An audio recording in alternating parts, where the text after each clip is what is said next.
All right, good morning everybody. Welcome to the District of Squamish's Committee of the Whole for July 9th, 2019. Hatham Squam, pleased to look Squamish away mayo. Welcome to the Squamish Nation Traditional Territory where we are meeting today. I'm actually going to put forward a revision to the agenda where we will actually move the item 5.2 up to our first item. So we'll address the Waterfront Landing Park first, and then shift everything down because we have a fairly large delegation here from Waterfront Landing. So can I get a motion for the amended agenda? Moved by Councillor French, seconded by Councillor Anderson. All those in favor? Opposed? Motion carries. I will pass it over to you, Ms. Stratis, for a presentation, and you'll miss. Thank you. My name is Velaniskis, Director of Community Planning. I'll introduce Susan Stratis.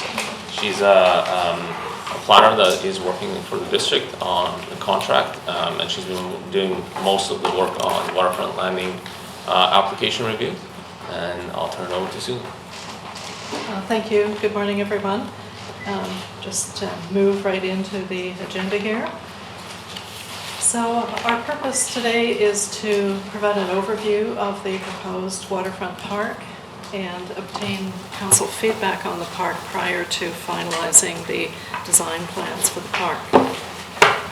The property that we're looking at 1500 Highway 99 is the Waterfront Landing site that I believe you're familiar with. It's a total of 21.5 hectares. And the parcel, one thing I wanted to note is that historically this piece of land has included a number of water areas, both at the south end and up mid-channel at the property we're looking at. The adjacent Mathews blind channel is unsurveyed Crown land. The policy framework affecting this, in the OCP, the area is designated downtown. The sub-area plan designates this land as public park. There are 3 applicable development permit areas: environmental protection, flood hazard, and Mathews waterfront in the sub-area plan. The zoning is P3, and it is in a flood hazard area.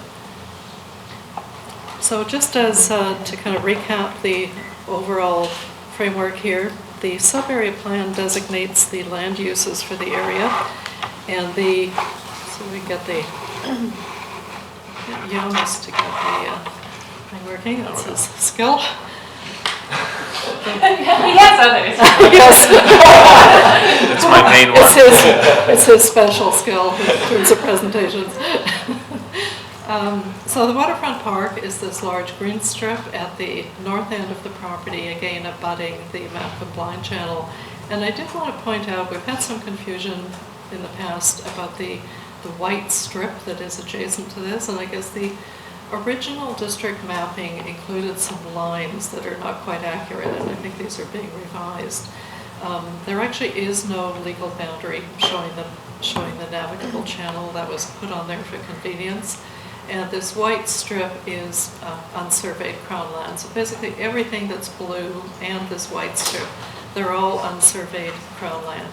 The only changes occur on the far side of the channel where there are water leases within that Crown land area.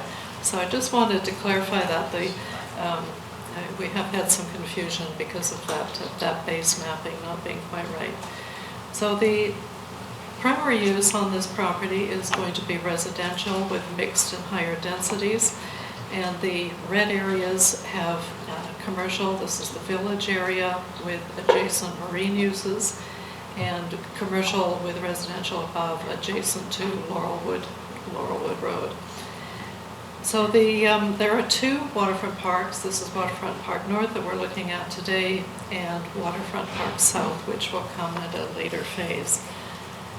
There is a phasing plan in the sub-area plan that shows the sequence of development. Phase 1 was approved in 2017. Phase 2A was approved in 2018, and Phase 1 is under construction. And so there are roughly 2,000 units established or approved already. Now, one of the things about the Waterfront Park is the commitment to build the park goes with each of these phases. So although the park needs to be designed at this stage, The construction of the park will happen in phases, with Phase 2A happening first, this larger section to the north happening with Phase 3A, which has not yet come into application. So there are two main Phase 2 requirements with the land development agreement. One is the waterfront park, and the second one is the pedestrian bridge. The waterfront park, adjacent to Phase 2A, needs to be completed prior to Unit 200 occupancy permit. The pedestrian bridge needs to be completed prior to the final occupancy permit in Phase 2A.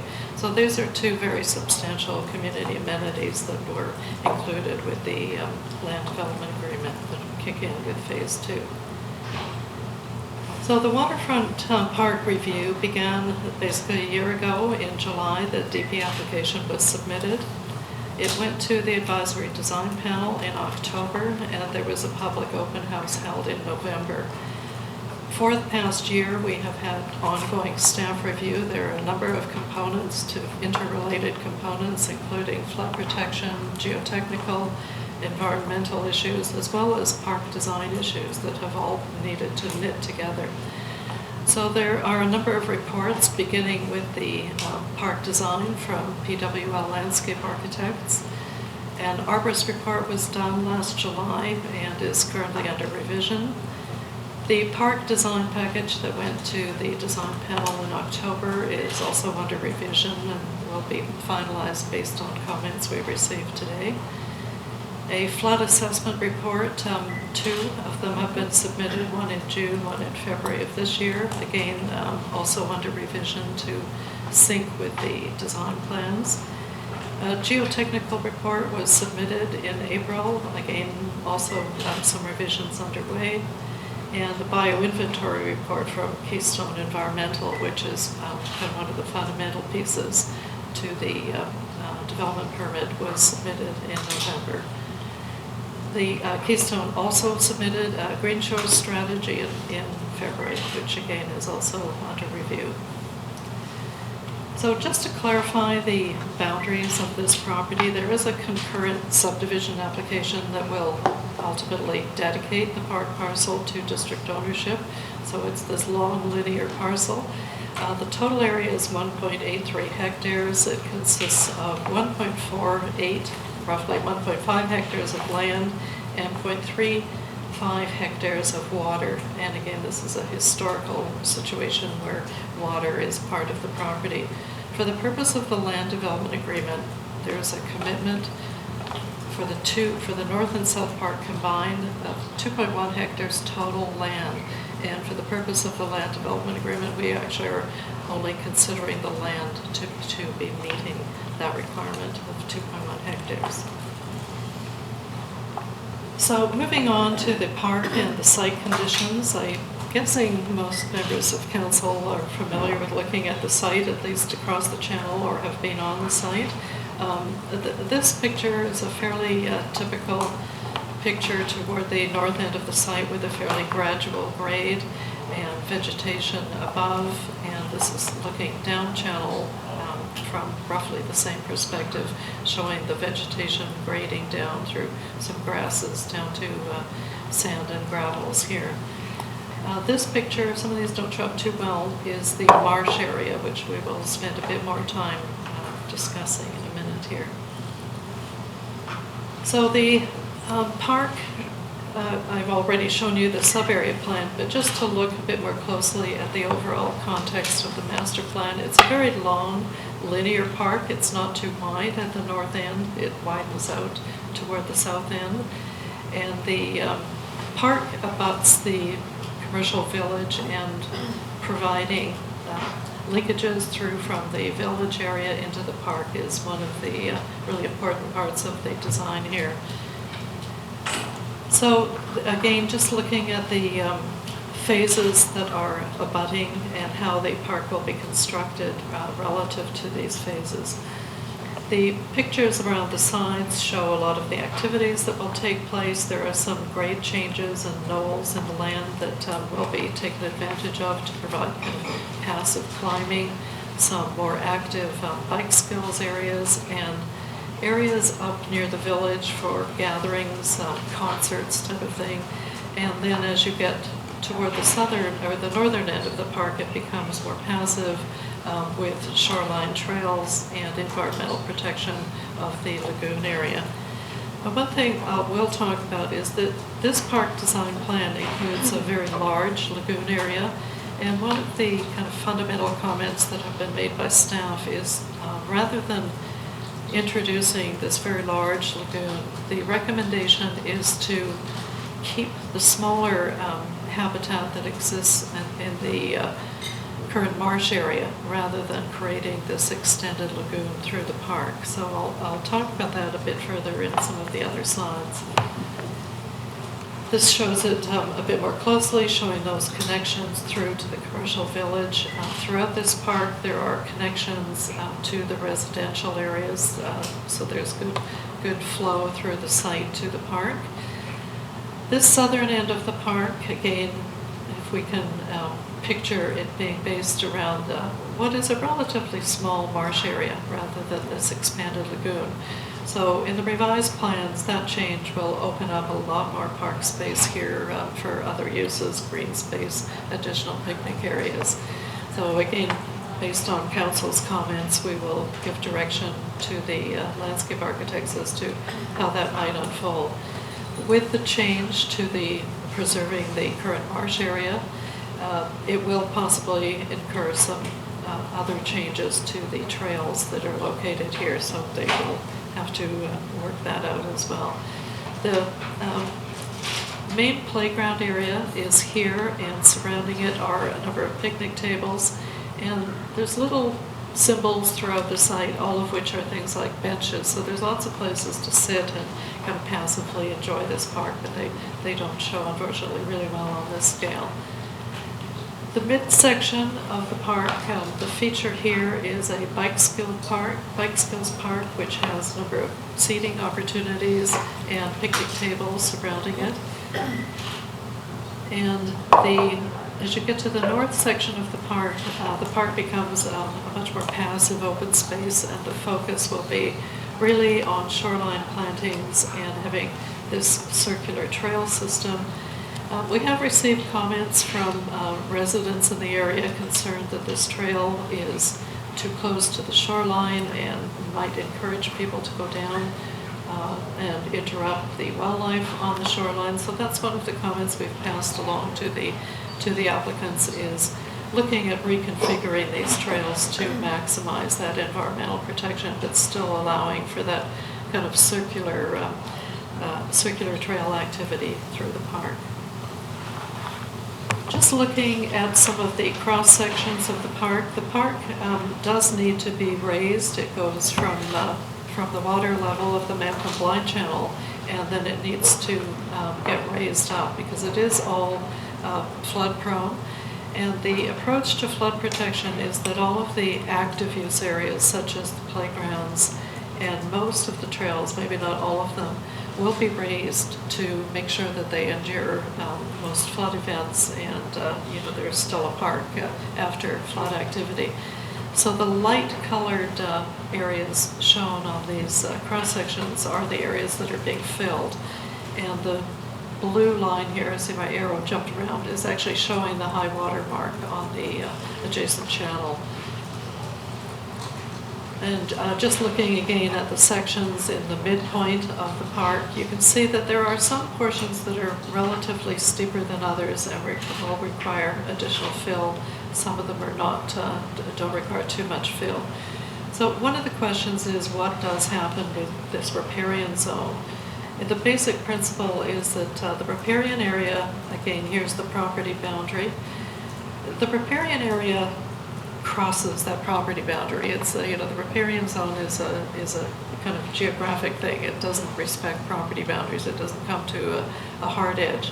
But within the park, the area will be fully planted, and that is going to be basically everything on the outside of the trails will be fully planted. So that's the goal, is to keep people on the trails as much as possible. There will be some lookout points, but the riparian area between the trails and the property boundary will be fully planted. Some of the design precedents the applicants have submitted show kind of the naturalized concept that they're looking to introduce to the park, as well as some active use areas for festivals and concerts that will take place. The play structures, staff have provided a number of comments looking for really high quality play structures, something similar to what's seen on the Fraser River in Richmond. There's some really high quality play structures, so that's been part of the staff recommendations. It's important to manage people's access to the water, so a lot of lookout points will be added rather than having people just kind of randomly go down through the habitat along the shoreline. The bioinventory report that was submitted provides an evaluation of the environmentally valuable resources on the property, and this is the current shape of the marsh. It's a functioning habitat. I guess when we've gone out there, this would be a picture of it here. It's a typical marsh. It's not necessarily a glamorous feature, but it is a functioning habitat. There's lots of wildlife that does use it, and the staff recommendation has been to keep that functioning habitat and enhance it rather than stretch out a new habitat in the lagoon design that had been previously proposed. So moving up to the north end, again, the bioinventory provides an evaluation of the different types of vegetation that exist as you move out of the property. But I think both these maps, this is the property line shown in black dotted line here, and you can see that the habitat crosses the property line. It's hard when you're on the site to actually tell which is the private property and which is the Crown land. There was an arborist report submitted with the application, and the arborist report indicated that most of the trees that are on the site are fairly poor quality because they're inundated with water some of the time. There are some good quality and a number of moderate quality trees that are going to try and be kept, but we have to understand that these will continue to be inundated, and most of the focus in this park will probably be on replanting, and replanting in a solid soil that will ensure the survival of the trees. This arborist report is being updated to look at smaller trees. This included trees 30 centimeters in diameter, and your tree cutting bylaw has now come in, and we've asked the applicants to go back and resurvey even the smaller trees. And there was a fairly significant blowdown of trees last December, I believe it was, in a windstorm, so conditions have changed. But again, the emphasis will likely still be on replanting rather than preserving the trees that are there. So the applicants have submitted a planting plan focused almost entirely on native species that meet provincial requirements or provincial guidelines for planting near estuarine habitats. And I guess one of the recommendations staff have made, I think I've mentioned before, is at the north end of the park, we do want to see a more substantial planting than is shown on this illustration. And, you know, again, we have heard from the neighbors who are concerned about both the changes to their views and the changes to the habitat itself that they have seen. And as we all recognize, this is a channel that is one of the few places with a naturalized shoreline, and that's certainly the goal, to keep it. So we have asked that more substantial tree planting with larger and denser trees be established at the north end. And the submission includes a very detailed list of plants that are, again, native species. The applicants did provide a Green Shores report, and the district's guidelines don't require that a project be Green Shores certified, but they did provide an evaluation under Green Shores principles. And the summary of the Green Shores report was that Most of the key design elements under Green Shores have been met. Conservation of critical or sensitive habitats is provided. There is a net increase in habitat function through the additional backshore planting. And this backshore vegetation planting will result in an average of 8 meters wide along the shoreline. And that goes for about 313 meters along the shoreline. So that's an average. And that 8 meters includes the new planted areas on the park as well as what's already existing on the Crown land. But it should be a fairly dense planting compared to what's there today. The outer marsh area that is in the Crown area will be preserved, and the aquatic plants will be planted also on portions of the park property as well to foster that intertidal zone. There is also opportunity to provide an increase in rockweed at the habitat at the south end of the park where it's steeper, and some terracing of the rocks will allow for that habitat to be increased.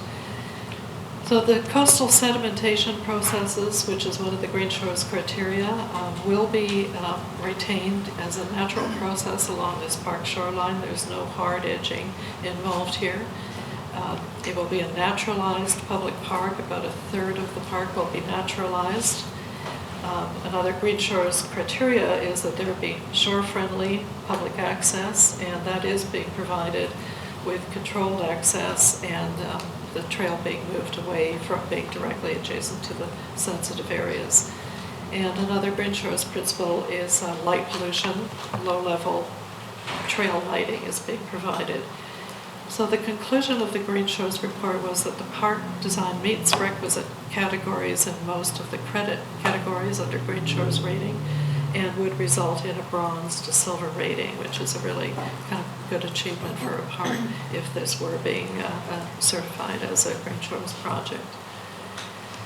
So the ADP reviewed this park as well and commented on the high-quality presentation. They did suggest separate bike paths. They suggested a larger open green space for things like concerts and gatherings, and that might be possible with the reduction in the lagoon area.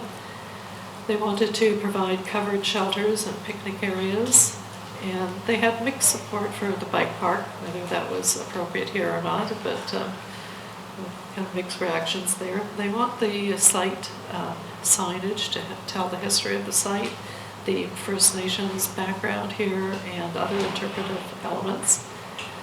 They want the details of the park design to carefully consider the pathways and the accessibility between the picnic tables and the active use areas, not just the trails themselves, which will be accessible. Suggested straightening some trails to create more open space. They were concerned with the large lagoon and the concern with smell at low tides. They recommended public art, natural play structures, and they noted that some of the barrow-ware plantings really reduce the opportunity to use native plants because many of them have berries, and they would like to see some of those kept, have some balance between barrow-ware and native plantings. So just to summarize, the staff recommendations are, as I've mentioned a few times, is to retain that current marsh habitat rather than expand the lagoon and revise the adjacent trails. We do need to confirm, we still need additional information on the extent of the buried wood waste, and there is some other debris near the marsh area.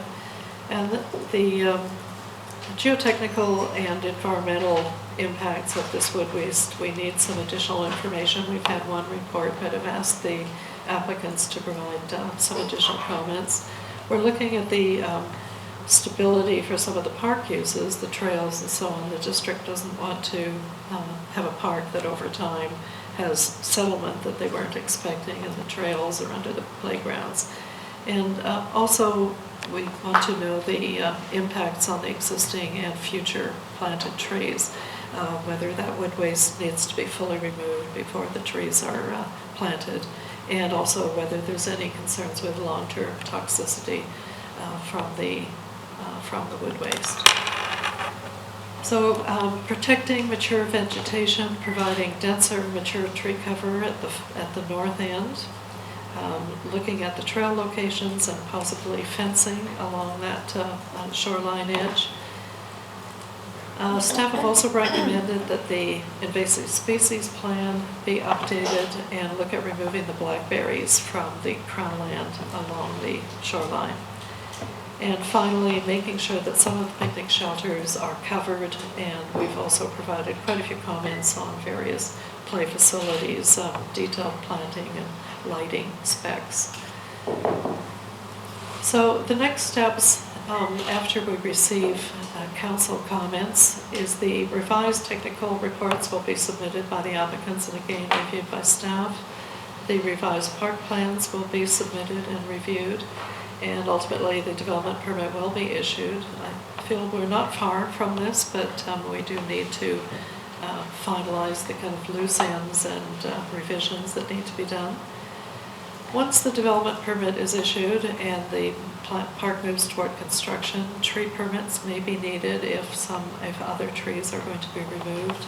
A soil management permit will potentially be required, and a servicing agreement will be needed with financial security for the park construction costs, and then construction will begin. So that's the end of my presentation. Just take any comments or questions. Thank you, Ms. Stratis. Councilman, any questions? Yes, ma'am. I note in the advisory design panel report, or the minutes from that meeting, that there was emphasis in their concluding recommendations on opportunity to speak with the Crown about an area along Mathews conducive kayak or paddleboard access for residents. You didn't include that in your summary. I just wondered if you may be able to comment on that item. Yeah, I didn't purposely miss that. I just was trying to condense them down. Sure. We looked, I'll just pull up a map which might help discuss this. I guess historically we understand people have launched boats up in this area. People have carried small boats there, at least a previous council member made that point. We had previously talked about whether there could be a beach in this area where people could launch kayaks from. But because it's fairly steep there and environmentally sensitive, the way that kayaks are going to be accommodated is in the marine area. So I'll just go back. The applicants are required to build a kayak storage facility, a float, where the public can keep kayaks. So that's really where kayaking is going to be handled, is in the marine area rather than through this park.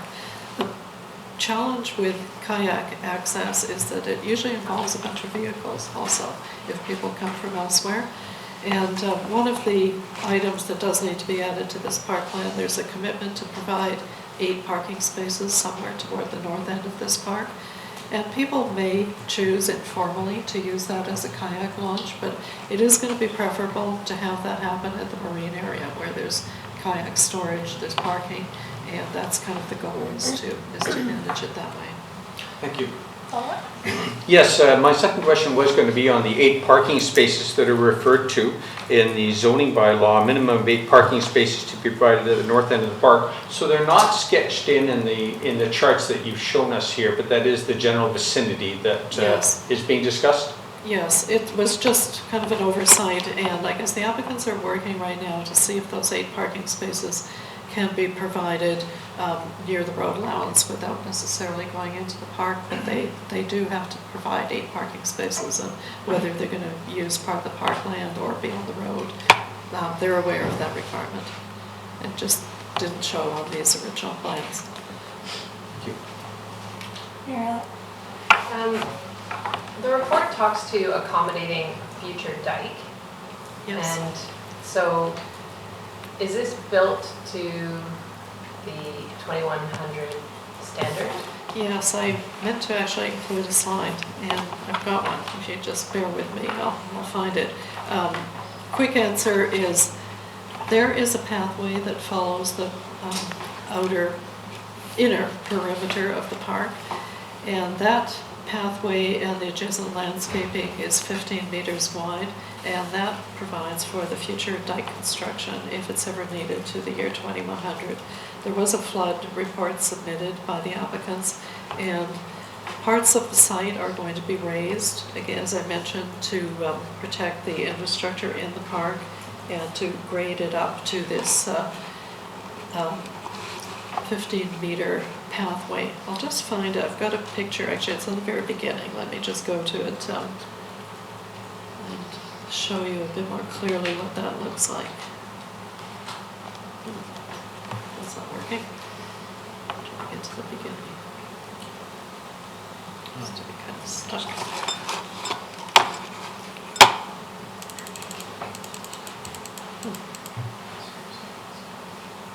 Nothing for a slide.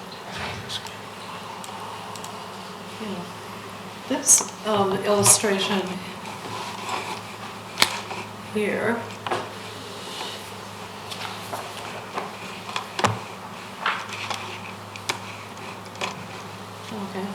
the bottom left illustration that shows someone walking down the pathway with the housing units on the right-hand side, that is the 15-meter dike. And by placing that dike there, it allows for the park to be maintained as a natural area, because the other alternative would have been to put a hard edge on the outside of the park, and that wasn't done. So the flood control, the flood elevation recommendations have been met by establishing the correct year 2100 elevation at this perimeter pathway, which will serve as a park pathway, but there is sufficient width there that if the district ever needs to go in and construct it as a dike, there's a sufficient area to do that.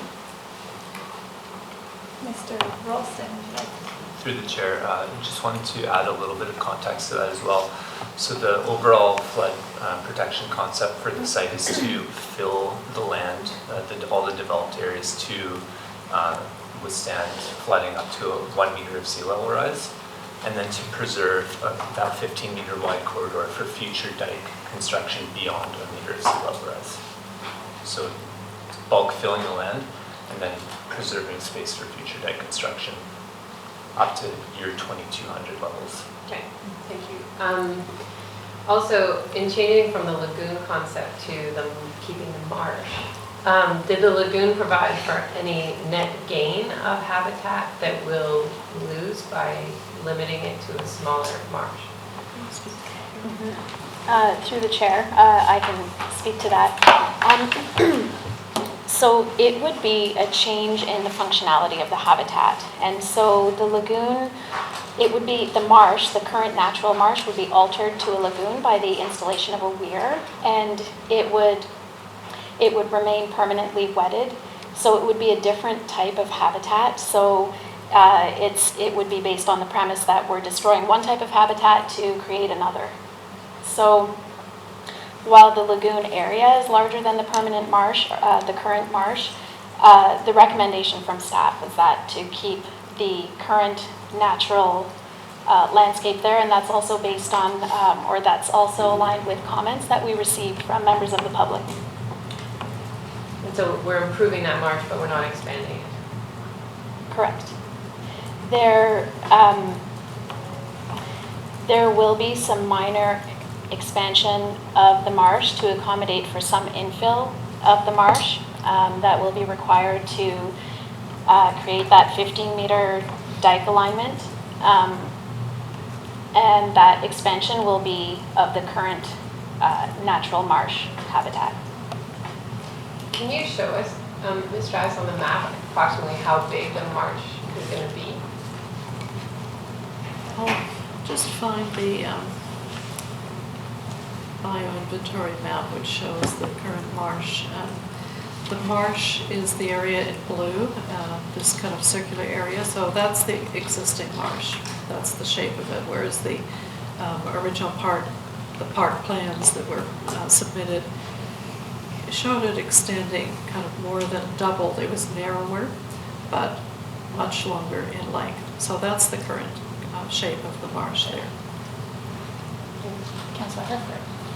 Thank you. Concerning the wood waste or potential and I know this is an area that we're investigating further. I'm wondering if perhaps whatever has to happen with whatever wood waste we find there might be a consideration with this lagoon marsh discussion.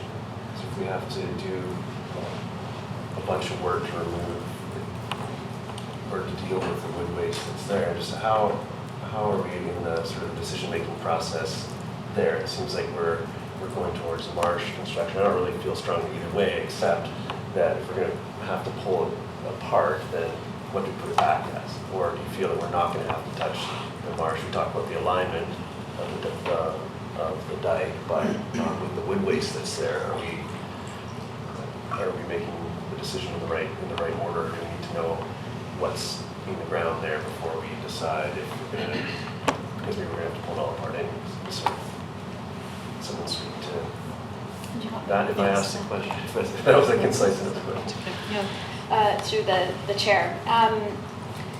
So we've received some preliminary indication that leaving some of the wood chips in the ground might be acceptable in terms of potential contamination. So that is to say that there would be no potential contamination in the future, moving into the future as the wood chips break down over time. The other concern with the wood chips is the structural stability of the ground, and so we're waiting on revisions we're waiting on further geotechnical information before we make that final determination.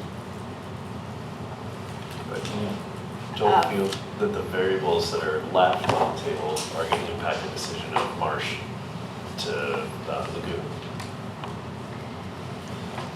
There's a chance, but it's unlikely at this point. Councillor Gunn. So I've got a few different things.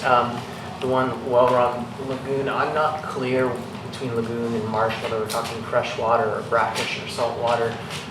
Coming from Ontario and Winnipeg, standing water mosquitoes, especially with climate change, is a big concern. So is that something we're thinking about when we're thinking about what we're planning for here? Go ahead, through the chair. It would be brackish water. It's currently tidally influenced, and so it's currently brackish. If it were converted or altered to a lagoon feature, again, it would be brackish, even though there would be standing water there.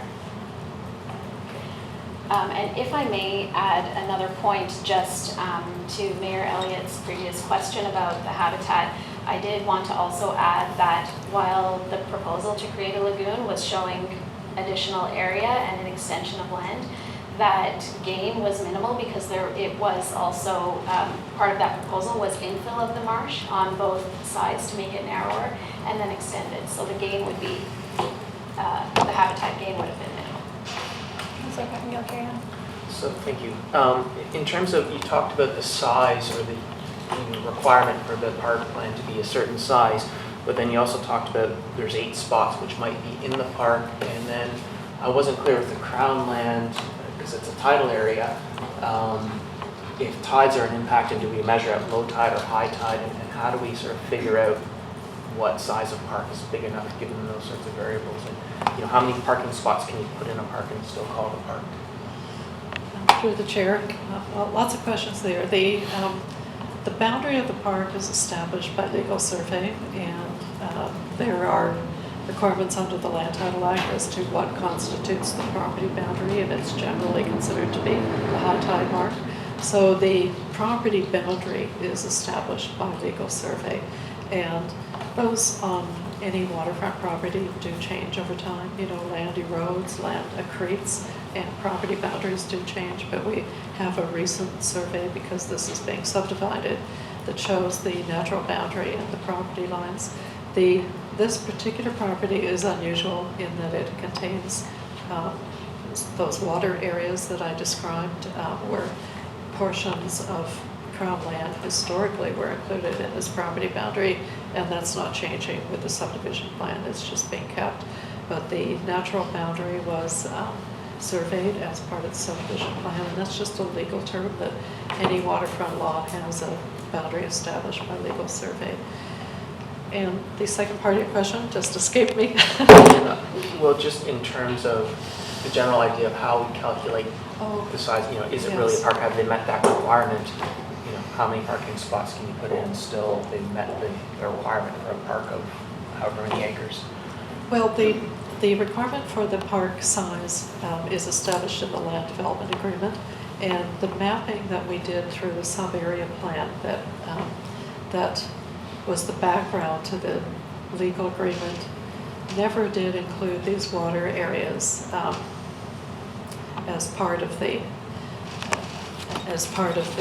property. So although the legal boundary includes the water, our sub-area plan mapping never included the water. So we have just simply told the applicant that the park size is going to relate to the land only, and we had the surveyor break that down, how much is land, how much is water. And in terms of parking, we established a parking requirement of 8 spaces at the land development agreement stage, on the assumption that most people are going to walk to this park, and there is commercial parking available at the village center and parking on the public roads throughout the site. So we didn't want to use too much of this park for parking. So 8 spaces were what we agreed to as a kind of middle ground for providing public access. But we're assuming that most people will be walking to this park. Can I ask a clarification on that? I think perhaps what Councillor Pettengill is asking is whether the square footage area that gets passed over as parking, if that gets removed from the overall size of the park, and then is it still meeting the requirements under the land development agreement? So what does that area footage look like? Okay, I misunderstood that. Through the chair, we're not excluding the area used for parking from the park size. Parks often do have parking within them. So the 8 spaces that are used for parking are within that 1.48 hectares of land that we're accepting for park. But the applicants are working to see if they can provide the parking near the road allowance and outside the landscape portion of the park. But that was not a requirement that it be deducted from the park area. It's a pretty small footprint for 8 spaces. Okay, one more. Yeah, so you mentioned a couple times the idea of concerts, and I guess being involved in the park, I sort of see what's required in terms of volunteers and infrastructure and all that kind of thing to make that happen. I'm also mindful of the discussions we've been having on community spaces and so on. So, I'm just trying to get, I guess, clear in my mind, is this sort of maybe this will happen here, or is this something where we're planning, there's a strata that has responsibility for this and is going to manage this, or is this sort of, this is a critical piece, and as a district, we're going to have to put whatever behind this to make sure this happens. When we talk about some of the natural values and so on, and ecosystem values, is sort of loud music or something potentially consistent with that. And I just, trying to get a sense, is this like a formal critical piece of this park, or is this just sort of an idea of, maybe we do this kind of thing? Through the chair, there's no, first of all, this is a public park, so whatever goes on in it is going to be entirely up to the district to manage. It's an important district park. I guess the staff have considered this to be a future Class 1 park, where it's kind of one of your really important feature parks. There's no plan for concerts. It's just that through the park design, the various staff have made comments that we need gathering spaces in the community. How those are used is going to be entirely up to you. So most of the park focus is natural, but as you move up toward the village area, where there's commercial activity and there's a boardwalk leading people into the park, the idea here was to have spaces where people could gather, whether that ends up just being picnic tables or a space where you might have a small-scale market. There's various things that could go on there, but that's going to be entirely up to the district. But the idea was that this part of the site near the village was probably best suited for that, rather than bringing those kind of activities and paving further into the park. I'm going to put myself on the list and I'll go back around. We are running short on time as per usual, so we'll try and merge these questions into kind of general direction and feedback for staff. My question is around how we've been addressing the public input and comments. I know that there was a public meeting on the park design, and then we've received some feedback by email. One of the main things that I saw through that feedback and was summarized in the staff report was with regards to impact on species that are currently using that space and those habitats. And so I'm curious what pieces are in place in terms of monitoring impacts for those species. Sure. Thank you.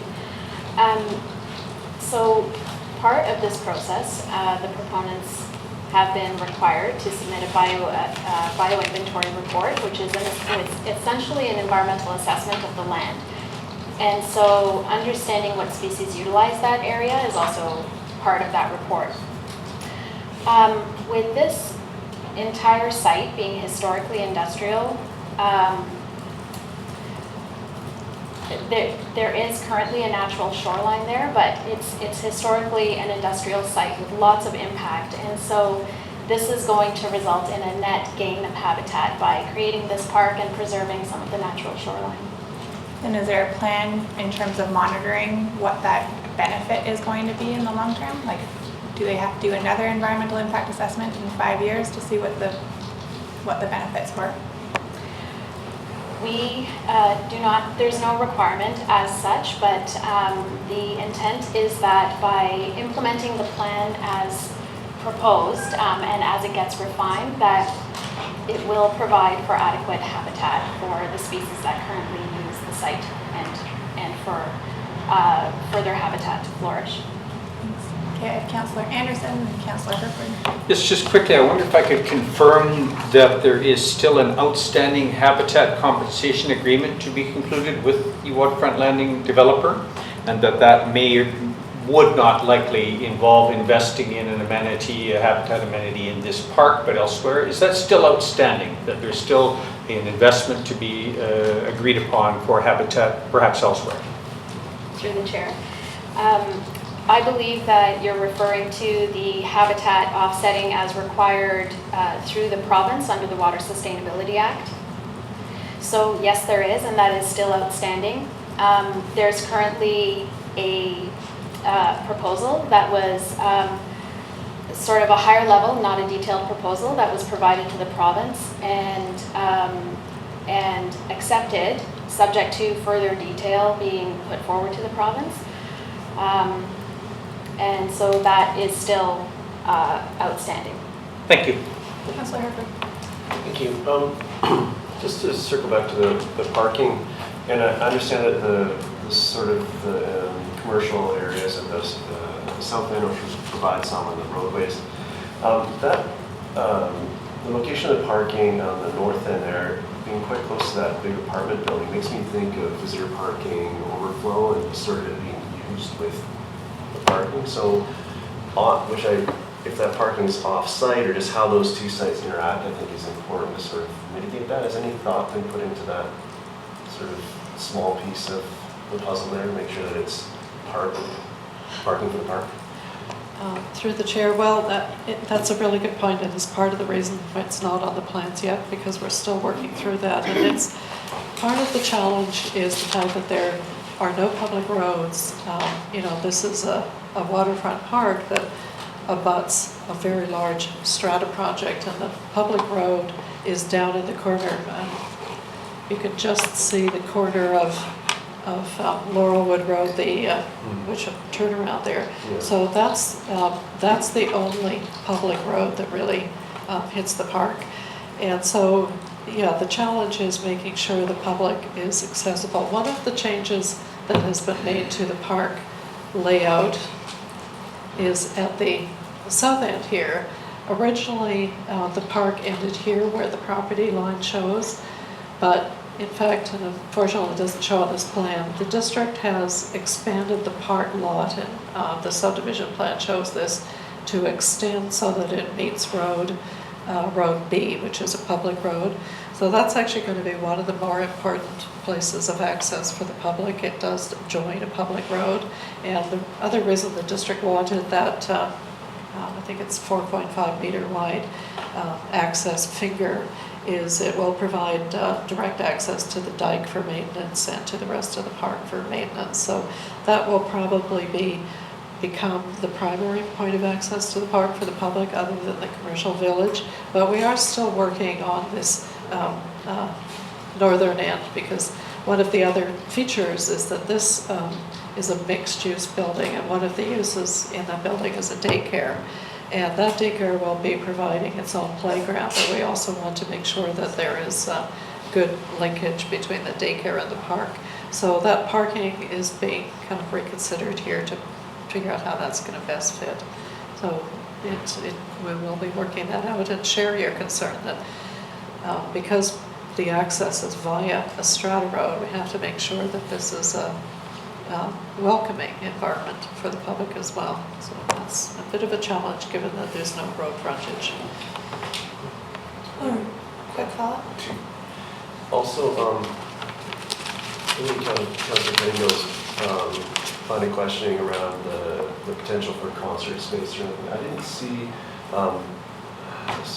somewhere like central power plant, like a plan to make sure that there's some infrastructure there.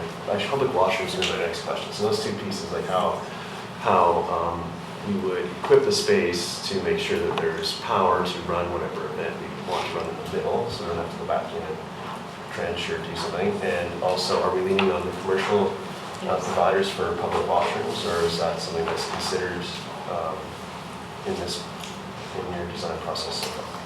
Through the chair, we looked at public washrooms early in the process, and the idea was not to provide surfacing into the park itself. It's just with flood constriction levels, and for a variety of reasons, the applicants have indicated they will be providing public washrooms in the commercial buildings at this end, and we'll be looking for a similar arrangement at the south end. And that's something we will need to tighten up probably through covenants to make sure the access meets the park needs. But BOSA has indicated that they plan to retain ownership of these commercial buildings. They're not going to be stratified, so there should be good opportunity to make sure that's implemented the way the district wants it. Mary Elliott. So just a few comments then. I think when I look at this park, I think of year-round use. So you mentioned some covered aspects of the park, but I think we should think about playgrounds and gathering spots so that people can use it in the rainy season as well as in the hot, dry summer. If we're not doing the lagoon, that opens up more land to do other things with. I'd like us to consider a specific children's garden. Melbourne has one, London has one, and they're just fantastic places for little people to explore. And it's theirs. And it's often fenced so that parents can take their kids in there, and then they don't have to worry that they're going to get out or get into the water. Like, they can actually relax and just let their kids explore. So if we're gonna come back, I know our community is very much based on biking in some respects, and there is the bike park, but lots of kids, that's not their primary interest. So something else that's for children that is safe and keeps them contained would be welcome. I know I enjoyed my latte a lot more when I didn't have to worry about my kids falling in the lagoon. So I'm supportive of the keeping the marsh. Don't need the lagoon, that's fine. I understand the reasoning for that. I like the idea of reducing pedestrian access to the waterfront through whatever fencing is appropriate there. I think you mentioned just some log fencing. I think that makes sense. Higher density of trees to the north also makes sense.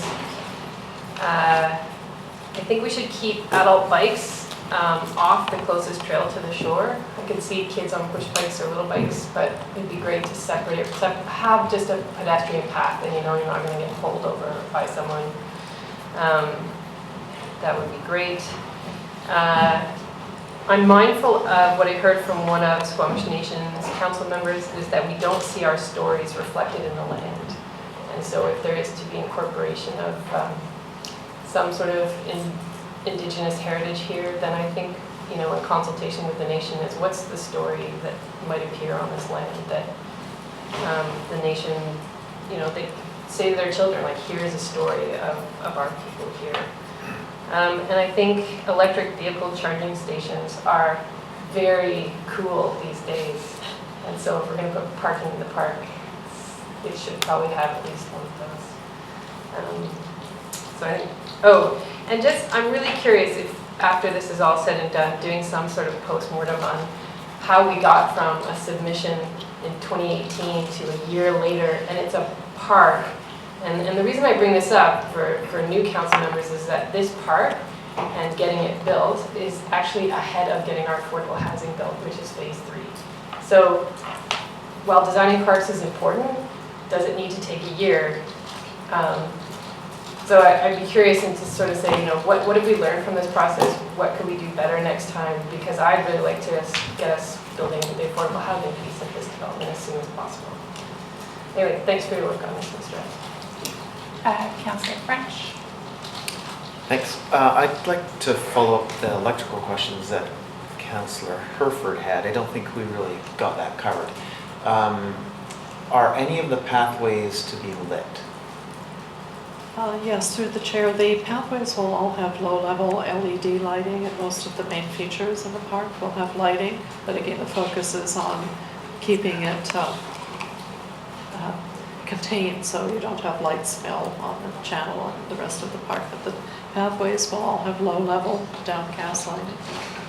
And will there be some place where there will be available electric for, say, a concert that has amplified sound? Yeah, I don't actually know the answer to that offhand, but I'll raise the question with the park designers and see what their plans are. They're in the audience. We might just be able to quickly ask them to answer that. I don't know that off the top of my head. We're not at that level of detail on the park plans. Councillor Pavio. So just to add a few comments, I guess for me, at a high level, I'm sort of hearing that the north end of the park is maybe a little more natural, although we're not sure because there's that 50 park building there. But to the degree the north end is meant to be the more natural and the south end is the more commercial, and I wonder about, you know, does the parking, do the washings and stuff belong more at the south end? If we put it at both ends, it really, to my mind, makes the north end less natural, which maybe that's okay, but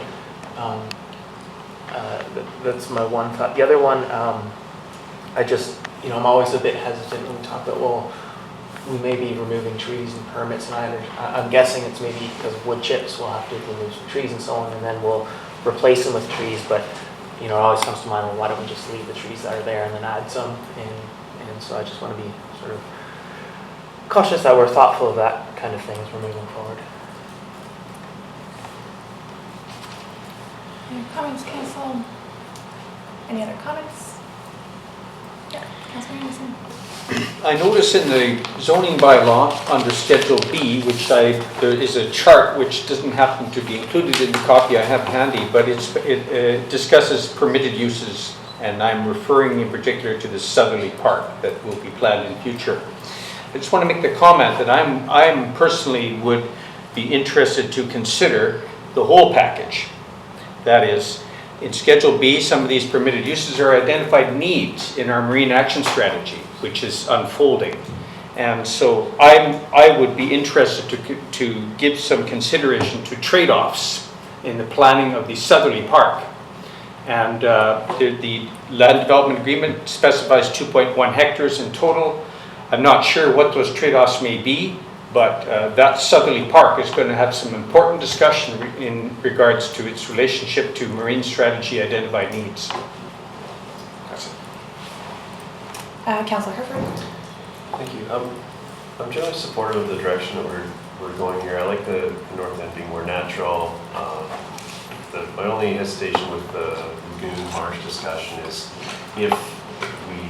if the study comes, or if further investigation reveals that we need to pull it apart a bunch to deal with the wood waste that's in there, then what are we building back? Maybe that's a spot to give pause and see if we need to rethink again, just so that we're not digging holes to fill back in. Or, I don't know, just to make sure that we're going the right direction when we get there. But with the information we have, I think the marsh is great. It does free up a little bit more space. I like the idea of having a gathering space, an event space, potential concert or movie in the park thing. That will require some shelter and some power, and to make sure that that can actually be executable in that space. So that's something I'd personally like to see in the space that we freed up with the limitation of for the bike walk staying in the marshland that's there, and some particular attention around those parking spots. I like the electrical charging station idea, but just being so close to those 50 apartments, just to make sure that it's just in the right, whatever can be done to make sure it's not a visitor's parking, it's park access, and that's what we're providing there. If that can somehow be located outside of the footprint of this park, that would also be a bonus that I much appreciate.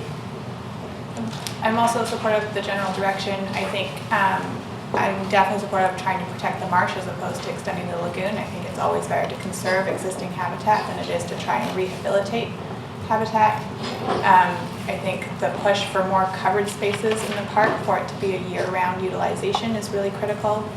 And I also think that we need to start thinking about how we monitor the impact of these sorts of projects in the long term. It was one piece that we heard from the students of the climate action strike was that they wanted developments to have more green space and have net positive impacts on the ecosystem and the environment. And I think, Caroline, you're correct in saying that it is an industrial space right now, and we have, by theory, assumed that this is going to make it better. But I think we need to start showing that, and so I would like us to start having a discussion around how we do that, how we implement monitoring of these sorts of projects in the long term. So other things to consider. I would like to move on, but we do have a staff recommendation. I'm wondering if somebody's willing to move that. That council support the overall design concept proposed for the Waterfront Landing, subject to the staff recommendations listed in the staff report dated July 9th and any other items that we have discussed today. Moved by Councillor French, seconded by Councillor Herford. Any further discussion? I'll call the question. All those in favor? Opposed? Motion carries. Thank you very much. All right, on our amended agenda, we are going to go back to item 3.1 and do a budget and rate setting discussion. That original, what's that? Not rates. No, just budget setting. Budget. This discussion is also meant to include a review of or update on our strategic plan. So we're going to move the strategic plan update to later on this afternoon and focus on the budget section right now. I'm going to need to take a quick focus on I'm here. All right, and to kick us off, I will pass it over to Ms. Glenday, our CEO. Great, thank you, Council. I am here today with our CFO, Christine Mathews, and our financial analyst, Roland, is on his way. Today we're going to talk about our budget process as well as a strategic plan update. So we'd like to kick off with the budget process first, and I'll talk about what we're going to do, and essentially what we'd like council to do is debrief the process that you went through last year. Staff are going to talk about a recommended schedule for the financial plan process going forward, and then we're going to talk about council budget prioritization criteria and what criteria council wants staff to use as we work through planning our financial plan going forward.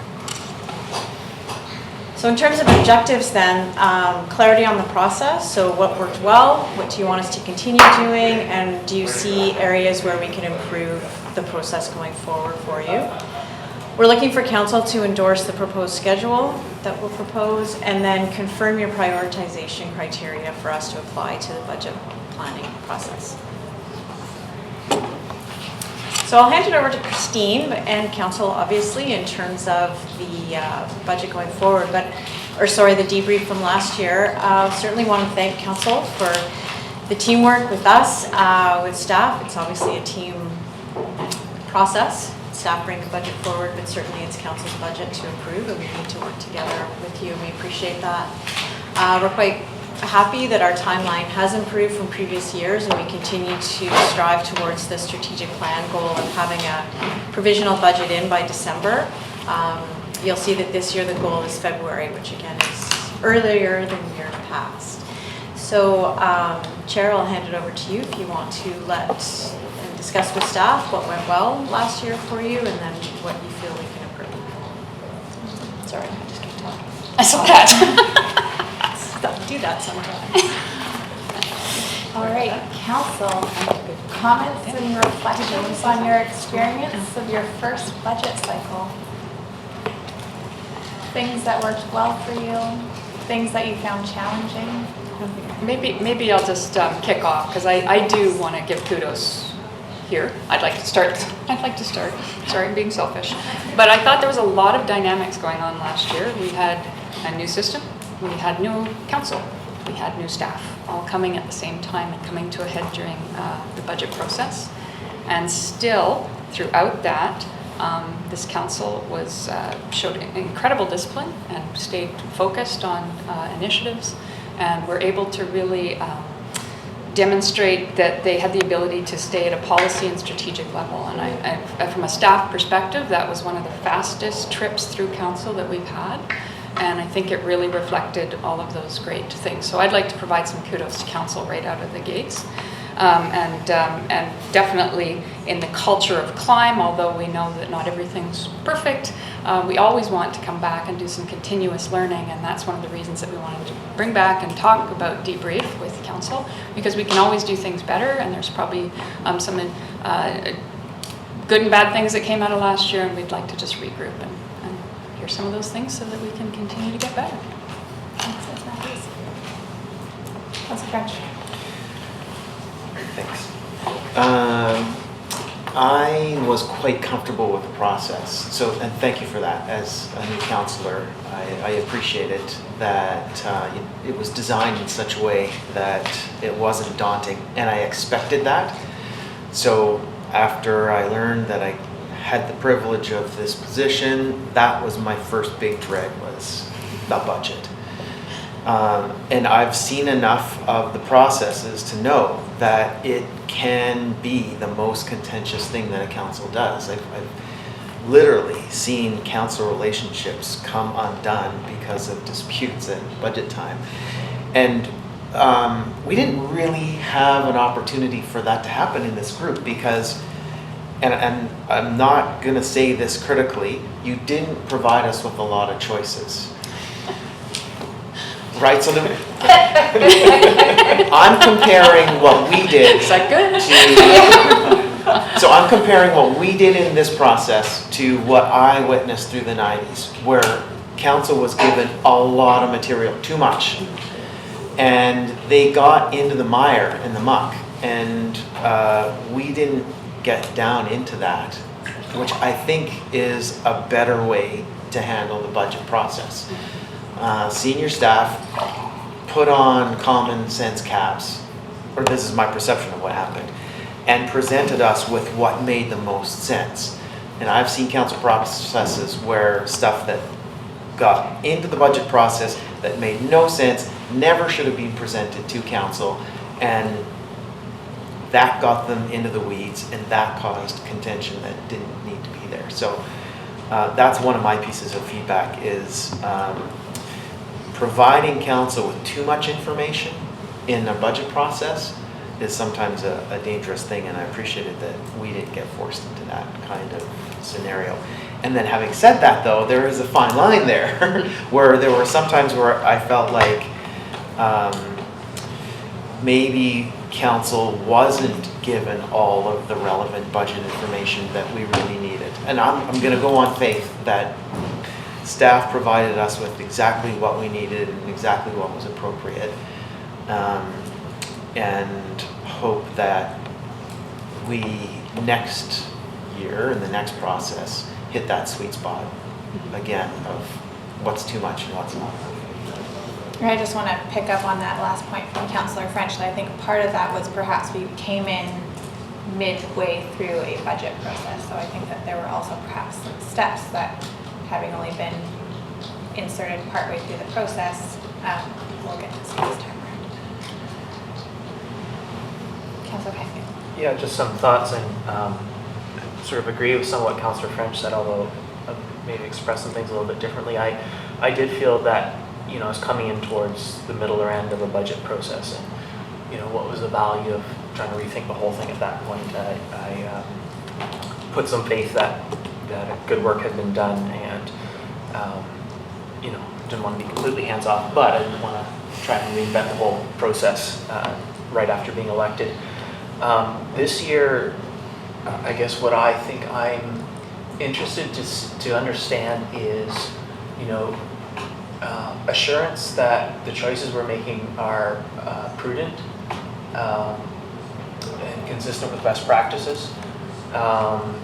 Any sort of thoughts about where we need to adjust or improve our policy to help be more prudent.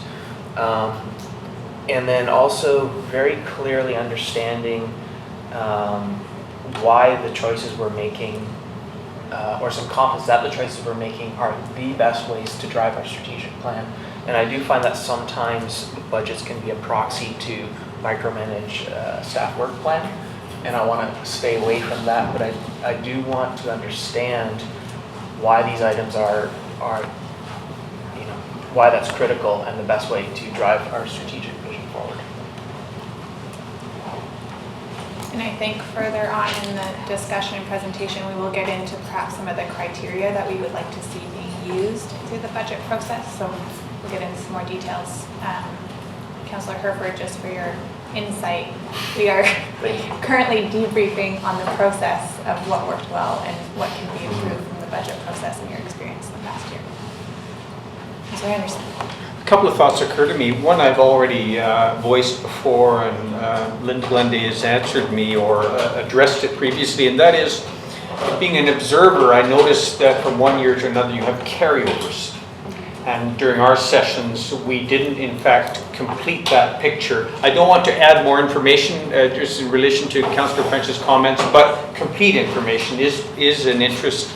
And the carryovers, and also sometimes during our budget session this winter, I found myself asking questions about how we can look after that. And the answer was in the departmental allocation, the ongoing. And so I would look in future to build my understanding of that complete picture of carryover and departmental allocations that are in place that don't necessarily have a highlighted description in our package that I felt missing this past winter. So that complete picture of that comes up, for example, just initiatives. Marine Action Strategy was one of them. It was explained last winter that there is an allocation already in the departmental budget to look after some of that implementation process. So that was just part of the picture. The other comment I'd make, the only item I felt in hindsight I'm still concerned about was the decision to postpone an allocation for a project planning for dredging. And while I appreciate that there's different considerations, staff time and resources available, and we had that conversation, but there was also a federal election, it is also a federal election year, and we have other partners that would tie into that project, not least the Squamish Nation. But in summary, I feel that there needs to be other opportunities than the budget discussions for discussing a major policy initiative like that. I felt that we didn't really have the opportunity to discuss the implications of that budget decision with respect to project planning for dredging during then. Hopefully, as we go forward, there'll be other times during the year to discuss policy initiatives like that, and we don't need to revisit it all or take up time during budget for it. But I feel that that is one item that should have had a fuller discussion on another occasion. Councillor Herford. Thank you.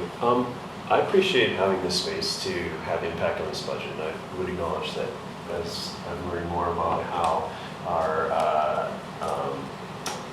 what other councils have dealt with as they came to office, I appreciate having the input that we did have. So that was that was really nice. It did lead, of course, to that part of that just-in-time information and learning, and there was definitely, I would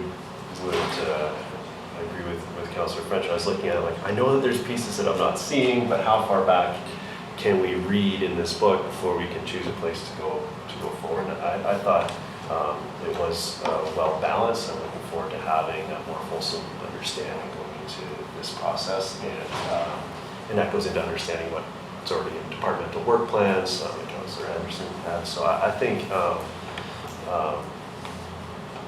really, as far as what can improve, is like, well, now I get to be a part to the process from the beginning, and really that's the amount that we did participate in was great, and now that we're going to be able to go through the full process, I think it can only be better, because my concerns were mostly around that stuff that had sort of been predestined and in place before we were adjusting the last little bits. But I did appreciate the ability to adjust those last little bits. So I'm viewing this really as our first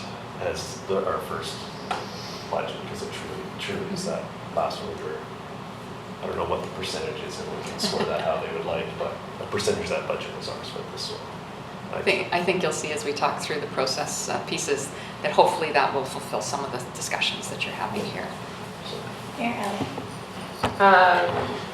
So it's interesting because we're trying to pull up the budget process, make it shorter and approve it earlier in the year, which in 2022, when the next council comes in, they won't have the same advantage. It's likely that the budget will be fully baked for the incoming council, which is somewhat of an advantage because they can just get down to business because the budget's there for them, and that happens in a lot of metro van communities. You know, the first thing you do is you just pass the budget and then move forward from there. So I do thank staff for giving us the space, and I also think council's hard work on the strategic plan right off the bat actually is what created some of that space to get some priorities into the budget in our first year, which was really very helpful. I acknowledge, Ms. Mathews, what was going on behind the scenes that the community wasn't seeing, which is a change in systems and a change in staff. And I actually thought of the 4 budgets I've been through, this was the smoothest. I love the summary sheets for each segment of the budget that showed how much was coming from taxation, how much was coming from reserves, the impact on the revenue ask. I thought that was so succinct and really helpful, and when I was talking to people in the community, I would just pull those out and say, you know, this is the magnitude of the changes we're making. So I thought that was a great addition to our discussions this year. It will be interesting to me to see how our benchmarking efforts start to get introduced to budget planning over the next few years as we start to build that data. If we're seeing that we're not hitting our benchmarks around some of our OCP measurements or ECDEV measurements, then how would that influence our decision making going into budget? So I'm not sure that that's relevant for this year, but maybe towards the end of our term, we might see some of that knowledge start to influence our decision making, where we might need to switch focus.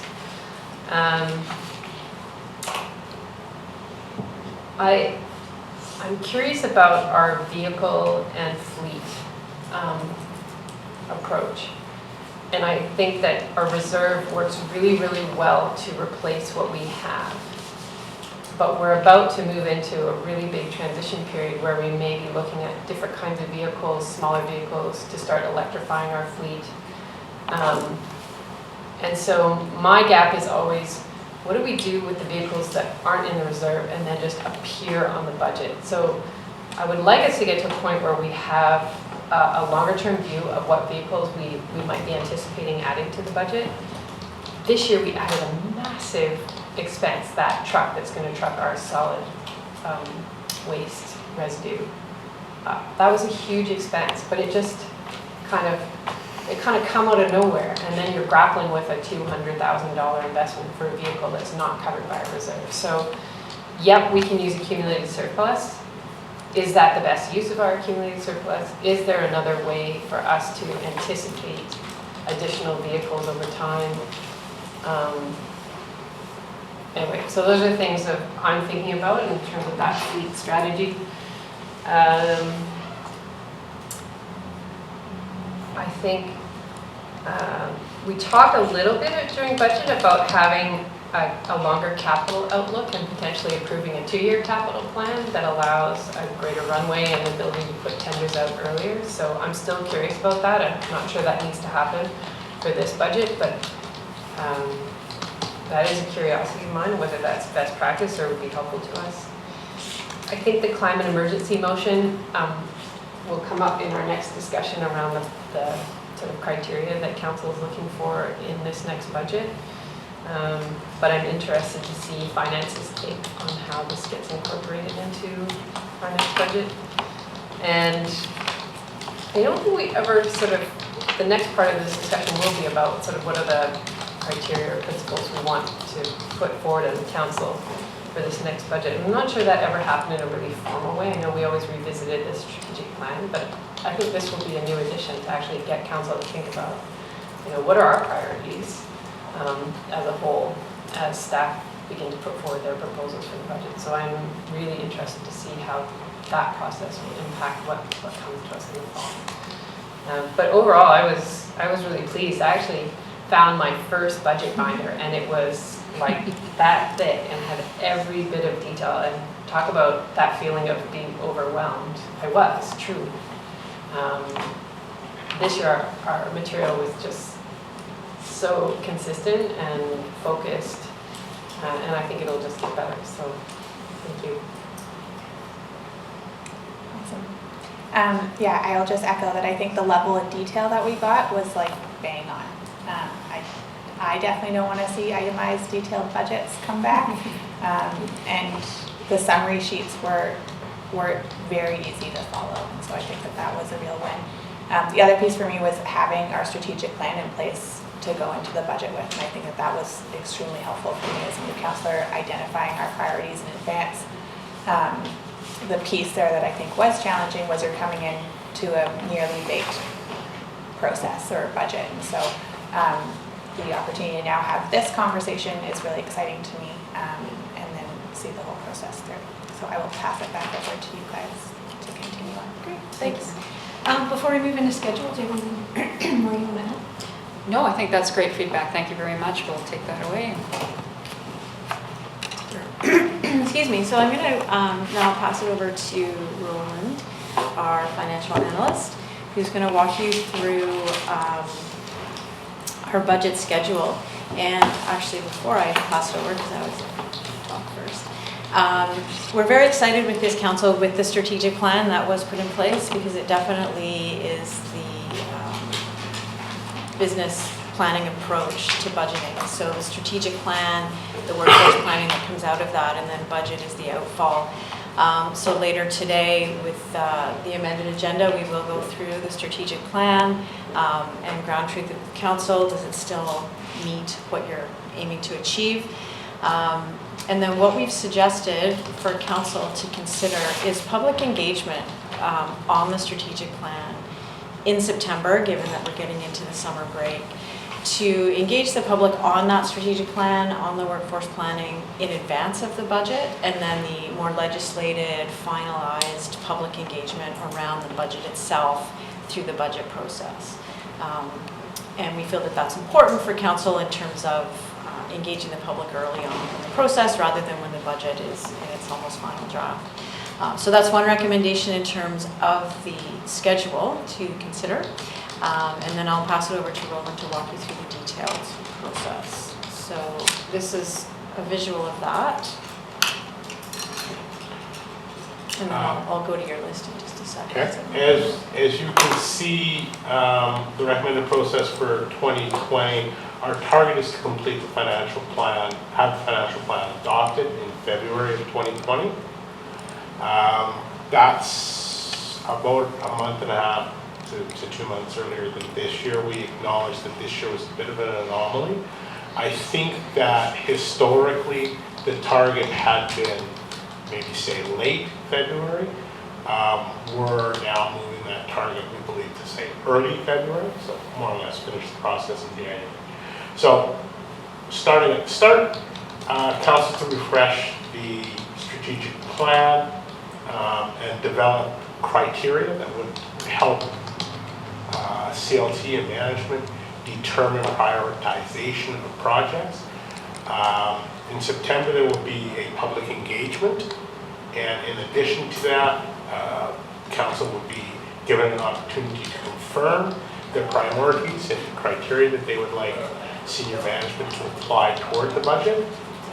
We would be looking at budget workshops in November through December, and presentation of a final budget for council's review in January, and at that point going back to the public for an additional review.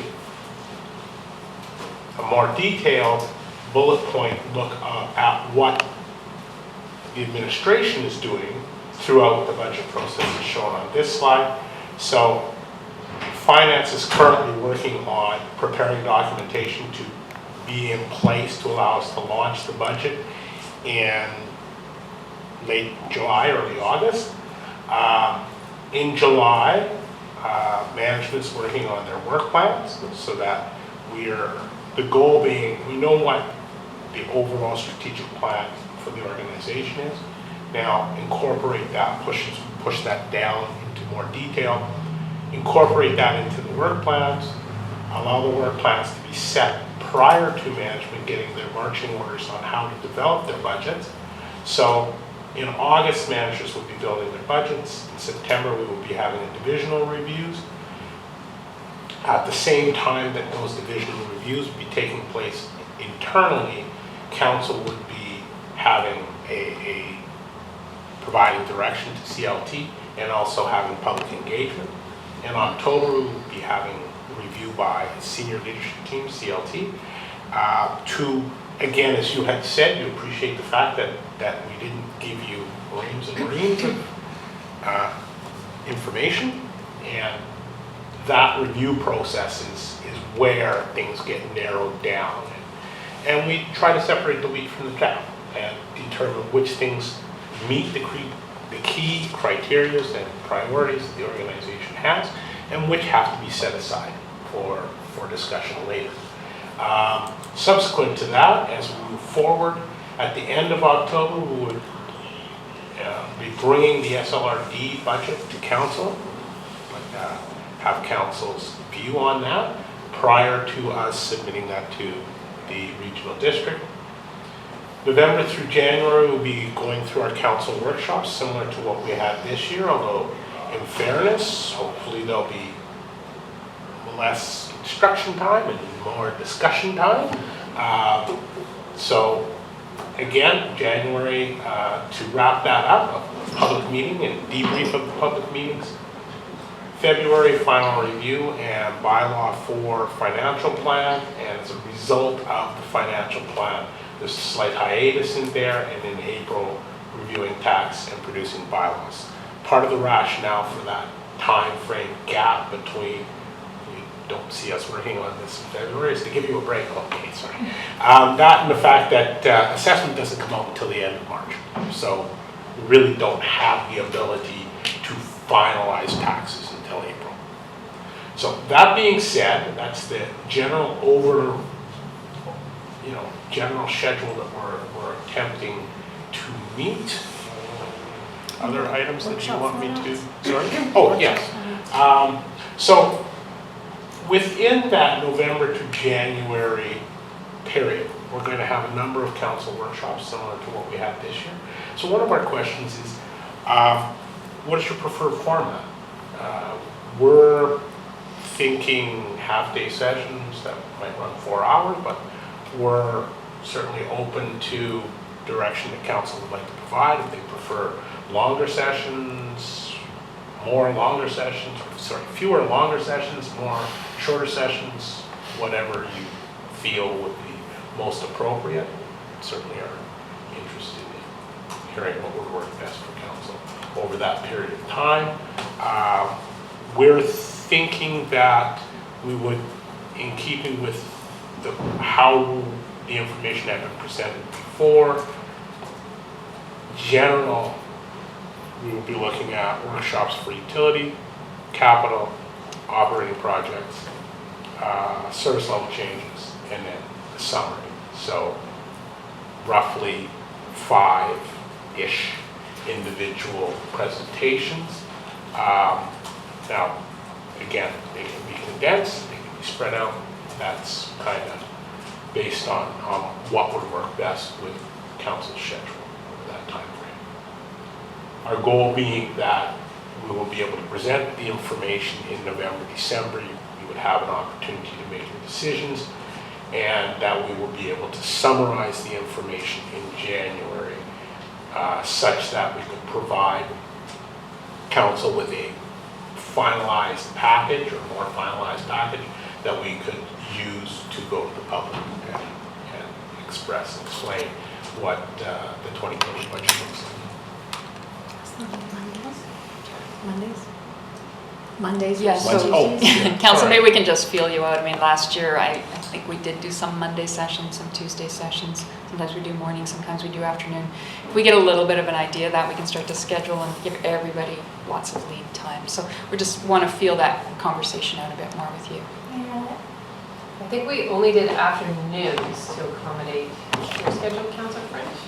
Is that right? Unless we were using a Tuesday. There was some, so there was a preference. Yeah. Maybe it was mornings. It was Mornings. It was mornings. Mornings were your preference. I don't have an opinion. I'm here a lot.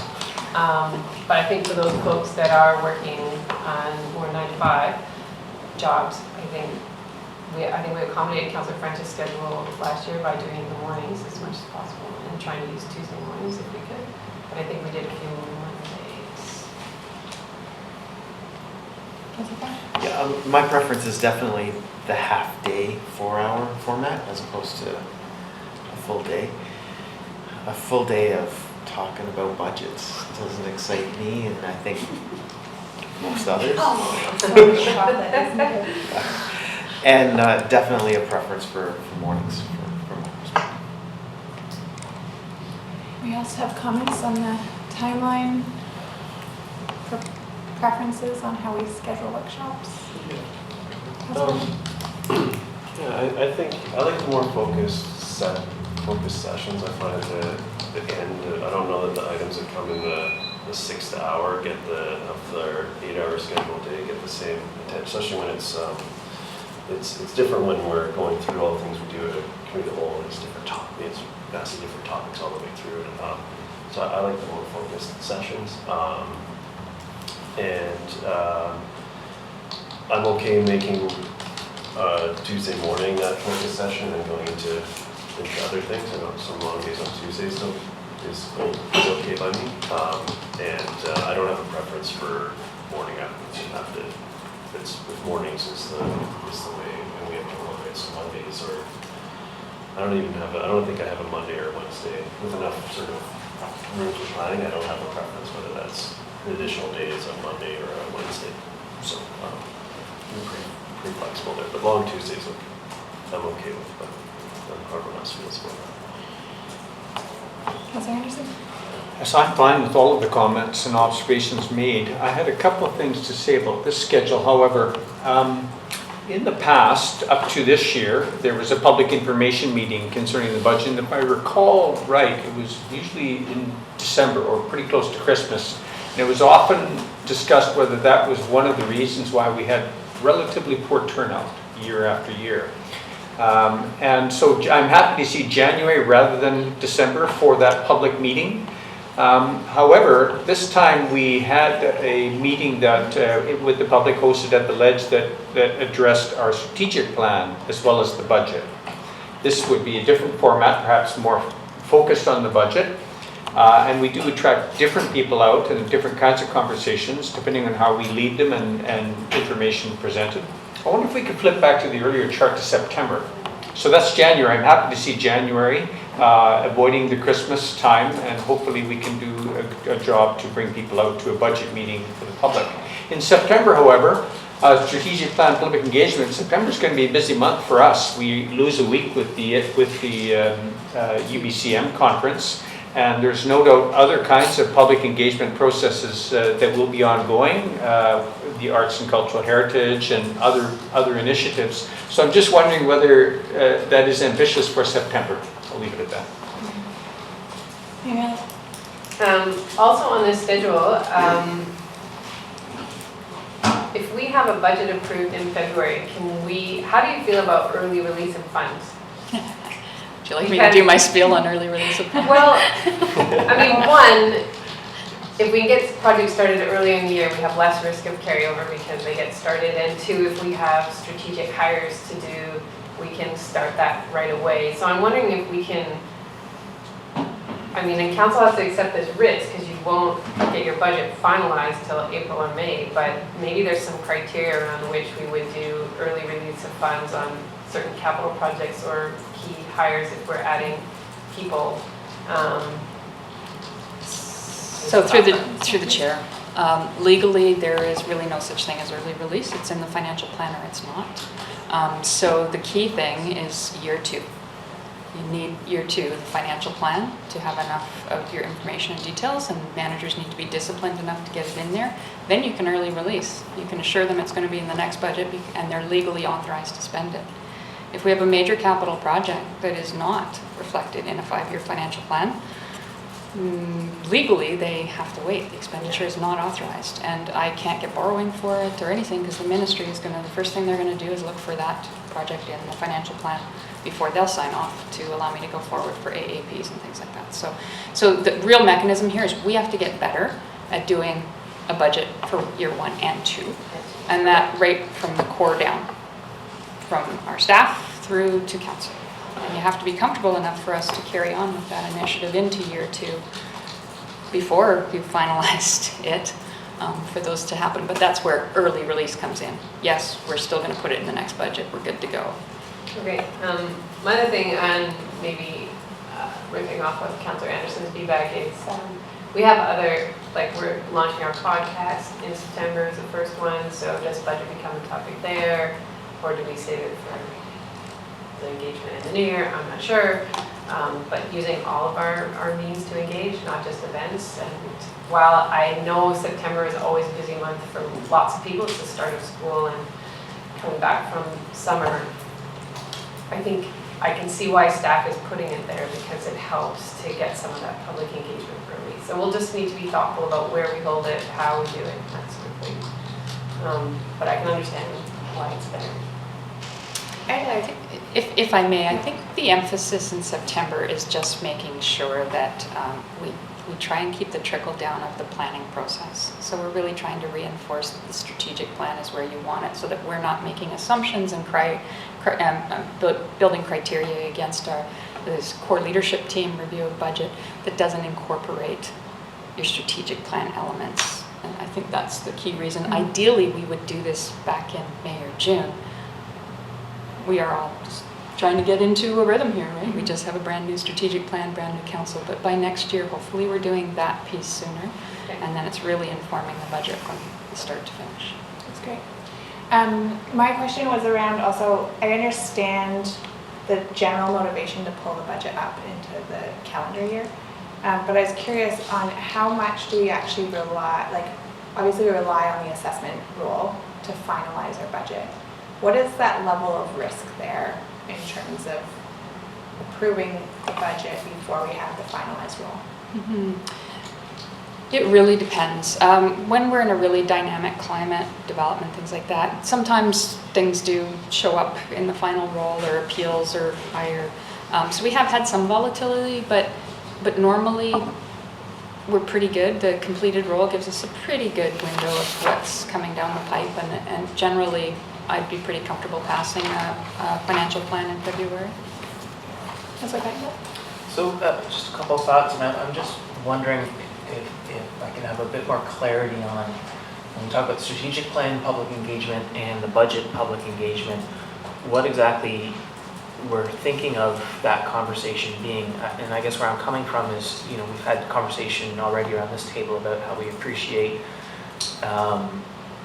give or take, the level of detail. And so I think we probably, I'm assuming we don't want to encourage the public to go in and start picking apart detail line items. I guess from my mind, you know, we had the OCP process fairly recently, which sought to understand the public's values and needs, and as I stressed in the OCP, Council through the election sort of took that and refined the key priority items, and so we have a fairly new strategic plan. And I think it's going to take some time. Like for me, some of the critical next steps are maybe clarifying and then starting to see, hey, are we making progress on this, as opposed to thinking about major changes. And so I don't want to suggest that we don't want an ongoing conversation with the public, but I guess what is the content of that conversation? And to my mind, you know, I guess where I'm thinking these engagements, the primary conversation I think should be, are there any evolving changes in needs we're seeing? Are there any evolving changes in our community values that we might need to adjust? And that's the sort of where the level of conversation with the public should be. And then we take that information and adjust accordingly. You know, I know in the past it has been, the public has gotten the same detailed spreadsheet that council has, and there's kinds of discussion. I'm not sure that's where we're trying to get to at this point. So just wondering if you have any thoughts about that. Mm-hmm. Through the chair, the ideal way to create a budget is have strategic and organizational business planning first, and then the budget falls out of that. So rather than what we've historically done is, you know, we're trying to, as Christine said, get into a rhythm of doing that cycle. And we started that last year with identifying the strategic plan to the community at the same time as the budget. This year we'd like to get that strategic planning, organizational planning out to the community, and to Councillor Pettingill's point, like community values, you know, getting feedback for council. And again, this is a recommendation, should council want this feedback on the strategic plan and organizational plan and community values. And then we build the budget. And then when the budget goes out for community engagement, the rationale for the budget is based on that strategic and business planning, as opposed to, here are budget numbers, tell us what you think, line by line. It's shifting the community as well into a strategic method of budgeting. So that's why the recommendation, and maybe it's not titled strategic plan public engagement, and it allows council to understand the community's priorities well in advance of your workshops. And I think it's probably fair to say that sometimes we do find that there are shifts in value systems as we're going into the year, and this gives us an opportunity to hear from council on that before we come forward. I think that maybe that's a good lead-in for the next portion of this discussion, which is around criteria for what we want to see used as criteria for decision-making process through the budget. And so if we can move into that, and then maybe that becomes part of our community engagement as well, or public engagement, in terms of just so that folks know these are the lenses that we've been using as an organization in terms of building out our budget. Certainly, I can move on, and again, we're going to provide examples for council to help lead your discussion, but certainly, obviously, we're looking for council's criteria. Staff have in the past used criteria to prioritize our budget, so things like what's legislated, what's life safety, what's growth, and we'd like to improve on that and align with council's priorities. So these are just some examples. We've included the climate emergency in the strategic plan, given that planet and the environment is the first priority area. Organizational plans, master plans, risk and safety. You know, the example is we're very good at master planning now, and we have a lot of them. We still need to prioritize within those master plans. So we would prioritize the master plan against the strategic plan, against risk, for example. So by applying all of the criteria, that will help staff to balance the needs between, as we can appreciate, many competing priorities as we go into the budget cycle. And we want to be completely aligned with council when we bring that forward to you. Thank you. Mayor Ellie. So the climate emergency is its own separate bullet point in my mind. So we have a strategic plan and it covers 4 priorities, and certainly having our GHG emissions plan is part of that. the climate emergency is starting to put this lens across all of our decision-making, from the soap we purchase to the cars we purchase to the choices we make on the master plan. So to me, it's the lens that is the overarching piece on the budget going forward. And then the strategic plan.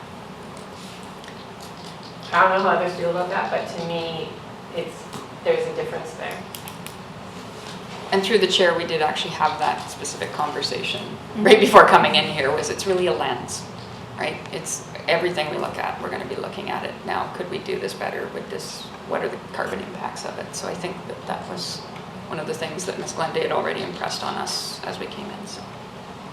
And to that point, I would agree with that. I think some of the language that we specifically included in the climate emergency declaration speaks to that, speaks to the climate emergency being a lens that's used for both all of staff's work as well as a core part of the budget. So I have a similar reading.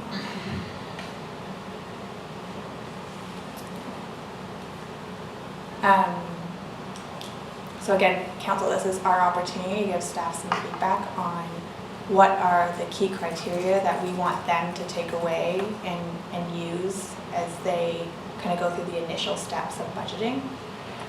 So if there's anything up here that either the examples or things that are missing off that list or different levels of priority, now is our chance to provide that feedback. So just in terms of how I organize these things in my mind, and it comes from sort of like policy governance thinking, is the strategic plan is sort of the driving force. This is where we're trying to get to with everything we do. Some of the provincial regulations and responsibilities we have, those are constraints, I guess you would say. So, regardless of whether or not it's helpful, we have to do those things, but it's not something that we prioritize above or below the strategic plan. It's just like a fence we have to stay within as we're achieving the strategic plan. And the organizational plan is the methodology that staff are going to use to achieve that strategic plan. And so for me, these are how these things fit together. And so in terms of prioritization, from a council perspective, it's within that strategic plan, what are the relative priorities? And that's where we sort of do the prioritization. We can communicate our risk tolerance in terms of how big or narrow we want that fence to be. And then in terms of the organizational plan, in my mind, that's to staff to figure out, okay, so given this fence, given these goalposts, what do we need, how do we need to move forward? And so I just, I don't necessarily see these things competing with each other for priority, if that makes any sense. No. So they're gonna. I'm through the chair, I'm totally lost. Okay. I guess, let me try one more time. So our strategic plan, that's where we all want to get to. At the end of the day, that's the experience we will have. If we achieve that strategic plan, that's what we want. There are fences set by the province, like we have to play within these fences, and that's kind of like, the limits of what we can or can't permit, that kind of thing. And the organizational plan, that's not council's area from my perspective. That's, staff, are we going to run, are we going to swim, how are we going to achieve that strategic plan piece? And I think where council's real value add, where we can add value, is prioritizing the items in the strategic plan, and I include the OCP in that, because that's part of our goalpost, what we're trying to achieve at the end of the day. And then again, our clarifying our risk tolerance. I'll pass it over to you in just a moment, Ms. Glenday. I think one of the challenges that I have with that, Councillor Pettengill, is that there are components of the organizational plan that fall outside of our strategic plan, just as a result of, one, how we've structured our strategic plan, and then some of the things that as a municipality we're required to deliver. And so that is one of the pieces that I would challenge you on that. If I can respond, so I would say, if it is not something we're doing to achieve our strategic plan, and it's not something we have to do to mitigate risk, then it shouldn't be in our organizational plan. I'm gonna go to Miss Glenday and then I'll come back. I can get. Yeah. Through the chair, Brennan Park. It's not part of the strategic plan. It doesn't, it's not mandated, we don't have to deliver rec services, but we do. So it's in the organizational plan. And the community, I don't think would be okay if we were like, nah, we're gonna take everything we spend on Brennan Park and put it over here, because it's in the strategic plan. So this is where I'm confused about what you're saying. I'm not sure I'm hearing you correctly. So, okay, so if I can respond to that. Brennan Park, I think, is touched on in the OCP. So I think that is, and again, I'm including the OCP in the strategic plan sort of in a broader sense. It doesn't have as high a priority as housing affordability and economic and so on, but it is in our broader plan, but that's where we've set that relative priority of that. And so that should be in our organizational plan because it's contained in the OCP, but it doesn't have the priority from my perspective. As a council, we haven't said it has the same priority as those 4 pillars in our strategic plan, which I think, to my mind, we've elevated above all else. Mayor. Through the chair, respectfully, how does that help the CLT make a decision about the hundreds of proposals they're going to get on, maybe not 110s of proposals they're going to get on the budget? If it's the strategic plan and then the OCP, which is our broadest policy document, includes everything, how does that help? How is that helpful as a criteria? And I guess my response to that would be, I would suggest there needs to be a little more prioritization amongst the OCP items, possibly, and that's maybe as a council where we can add values. These are sort of the goals, because right now, like you say, we have a couple hundred things that community says we want, but we haven't prioritized those. So how does staff decide, right? It is kind of an ad hoc thing then with this mountain of stuff, and so we've started to do that prioritization with the strategic planning and put some real focus, but there is this large sort of, bucket of things that we haven't sort of said what's more important in general. We'll put a pin in that one for now. Not discounting it, but yeah, Councillor. Thank you. I was conscious of, as we went through, I just sort of changed gears, maybe you can apply some of those principles to this next discussion and see if we can kind of move through it together. But with the master plans, as they come forward have been very useful to truly understand our position and what we can do to improve it in all these areas. And the paving one comes to mind. There's science, and I really liked all the information that was there. It was really enlightening. Okay, we're underfunding this. We're even though we're putting lots of money in, it's still not enough to actually improve everything. We're actually deteriorating under the current funding. Okay, me too. But as we go through all the master plans, I was thinking, well, science applied this way is great, but it also shows that if we just sort of put all those executable plans forward, that we stand a strong likelihood of being very much over budget. Right? Because science says that we need to spend 3 times as much as we have to move all these master plans forward. So I understand that risk and sort of public safety risk to property and infrastructure are, and I suppose that risk is also the financial risk of underfunding something to the point where we're going to need to, in the end, to dump 3 times as much back into. But how has that risk safety bit been applied to master plans today?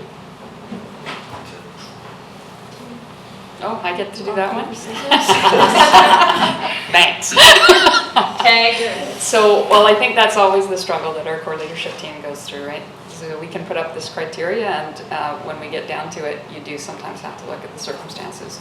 We have master plans, you're absolutely right, and risk and safety should have been built into those when they were done. So every one of them has an element of what's in the best interest of the community. So you do raise a good point. We do struggle. Which master plan is going to float to the top this year? or how are we going to balance those? And I think in the past, we've used a bit of a blended lens, so risk, safety, new initiatives, efficiency, regulatory, and then strategic plan, master plan. And we've kind of tried to balance a bit of both to come out with the right answer. It's not a pure science. Even coming in here, I think, again, we just had that conversation around, well, we can build an evaluation tool, but at the end of the day, some just don't naturally flow that way. And I think the point of the strategic plan, organizational plan, I just want to, hopefully there's a solid understanding that the strategic plan, absolutely, the lens we put on everything. If we can do something that better meets the strategic plan, we do that. But we have a number of operations going all the time. And realistically, we couldn't get your strategic plan to address all of those aspects. The organizational plan recognizes we also have a 300 employee corporation under this envelope that we also need to make sure stays stable and is able to sustain so that we can keep addressing strategic plans. And so as a management team, we're trying to ensure that we're stable enough to also address your strategic plan, and the organizational plan helps us do that. So we are looking at those various levels to make sure we can, to your point, still achieve the strategic plan by remaining stable and sustainable and a strong corporation that can do that. Follow-up? Yeah, and I think sort of my takeaway from Councillor Cunningham's discussion earlier was perhaps this is an area that we can focus on to provide more guidance from a policy standpoint to help with those decisions, so that when it gets to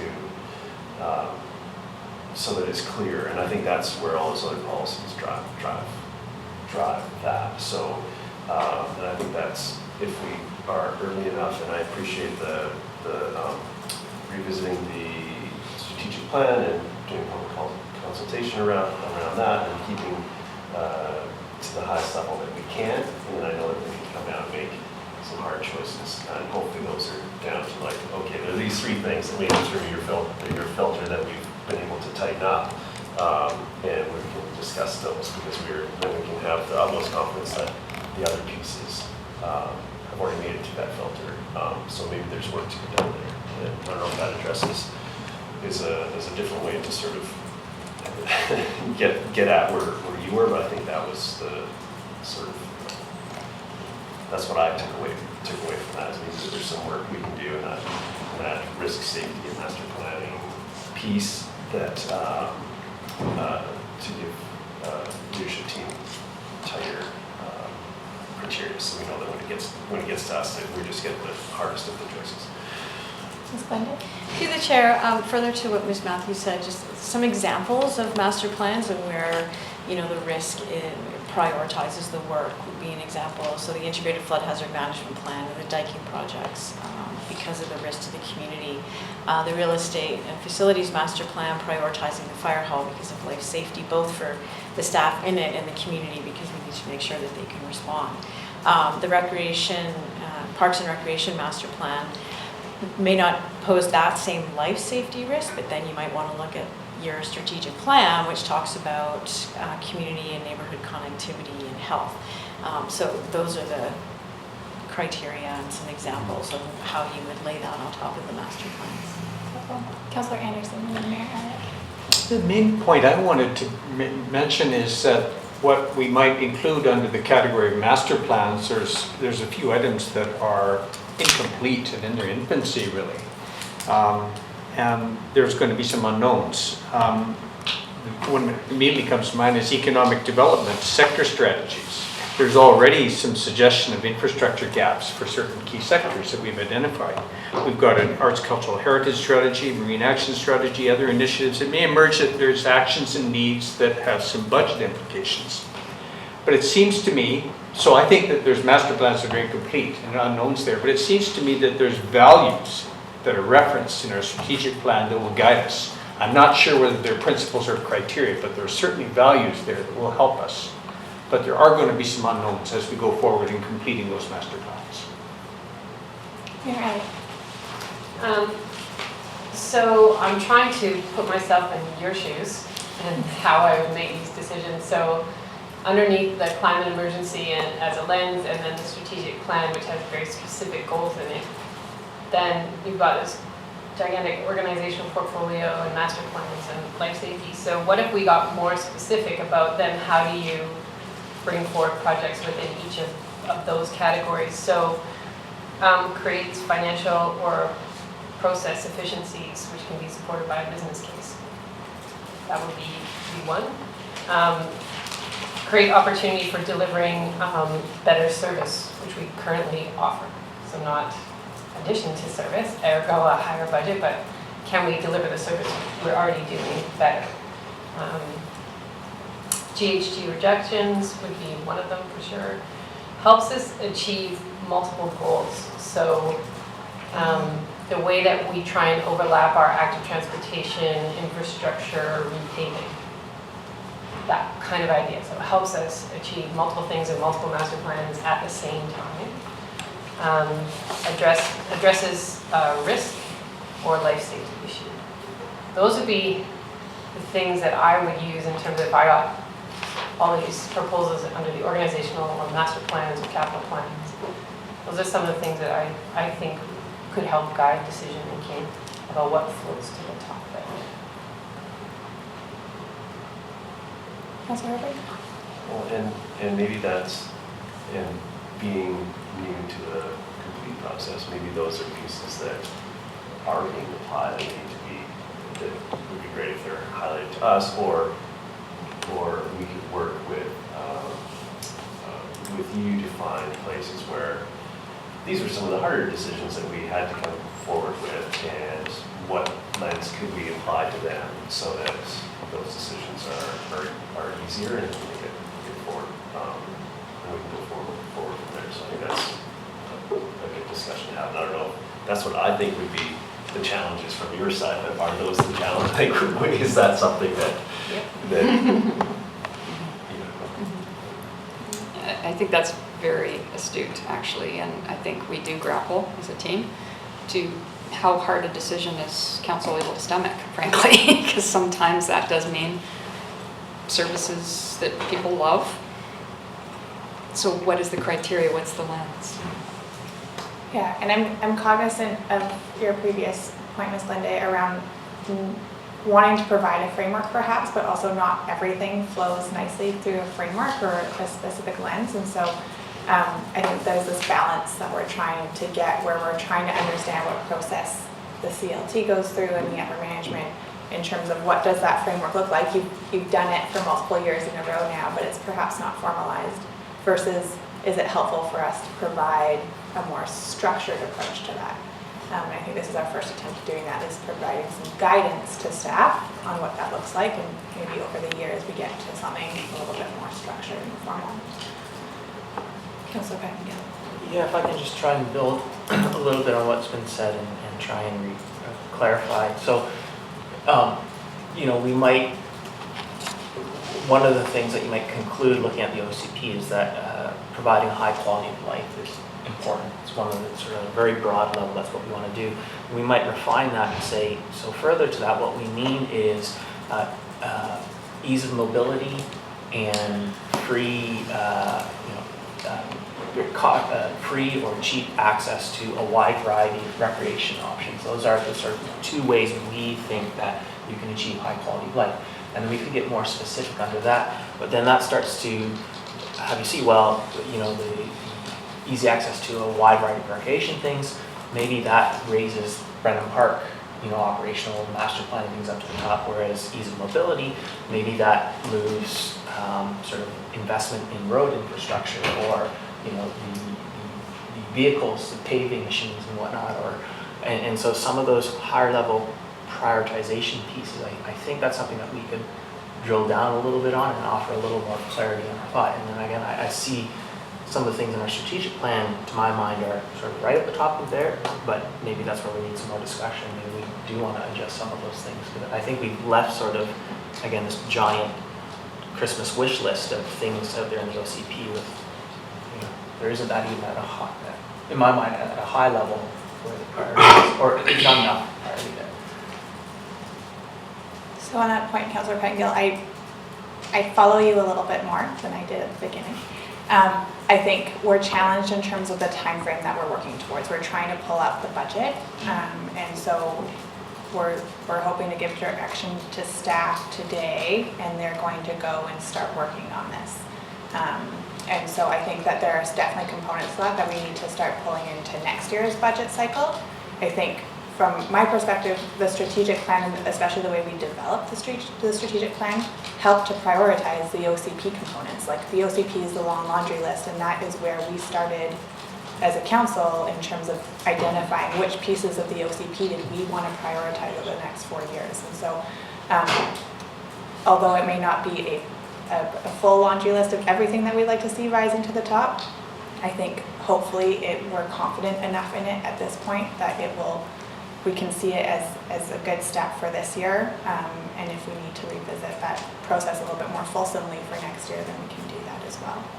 I do want to make sure we've eaten into 10 minutes of our lunch break already. No pun. That Ms. Glenday provided a few examples up here of things that they've used in the past. We've talked about the climate emergency being a lens that needed to be applied to all of them. Are there other changes or things that we want to add to that list that people don't see currently reflected? I know the mayor's already made a few lists, so if you have captured a few of them, but I just want to make sure that there aren't others.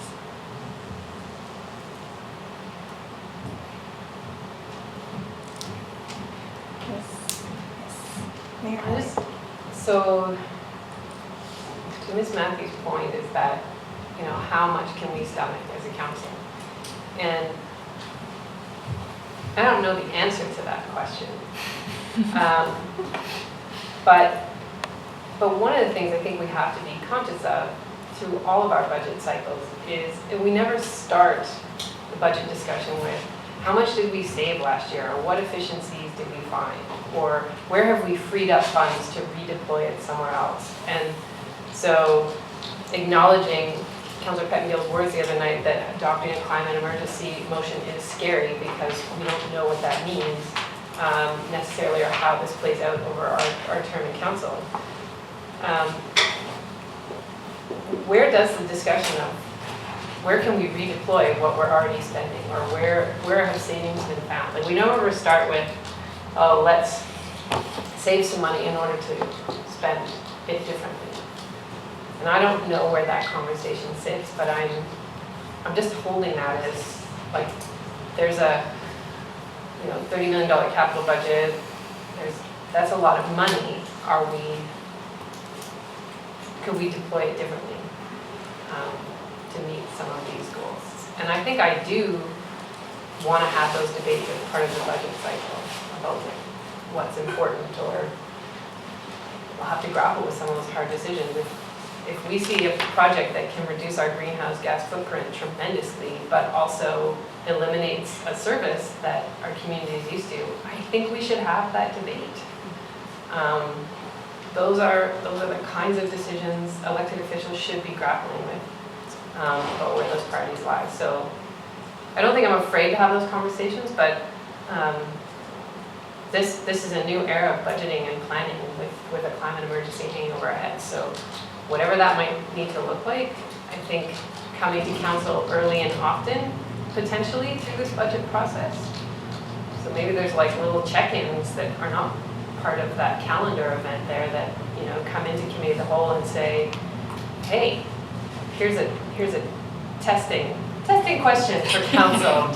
Testing as we prioritize. Hypothetically, but maybe we don't save it for a workshop. Maybe some of those things come in early to us around, how would you prioritize the following and go, right? How should we be thinking about those? So I don't want to put this all on CLT to grapple with these tough questions without council. We need to learn how to do this too in this day and age. So maybe there's a bit of flexibility in our schedule to actually use a bit of committee of the whole to wrestle with some of these bigger, more challenging questions. Well, and perhaps that's some of the framework of the September. We say public engagement, but maybe that's the point where we want to ask that pointed question to the community. Yeah. We're balancing these two priorities. Which matters to you? Yeah. Right, and that's, I think, what we also envision some of September to be.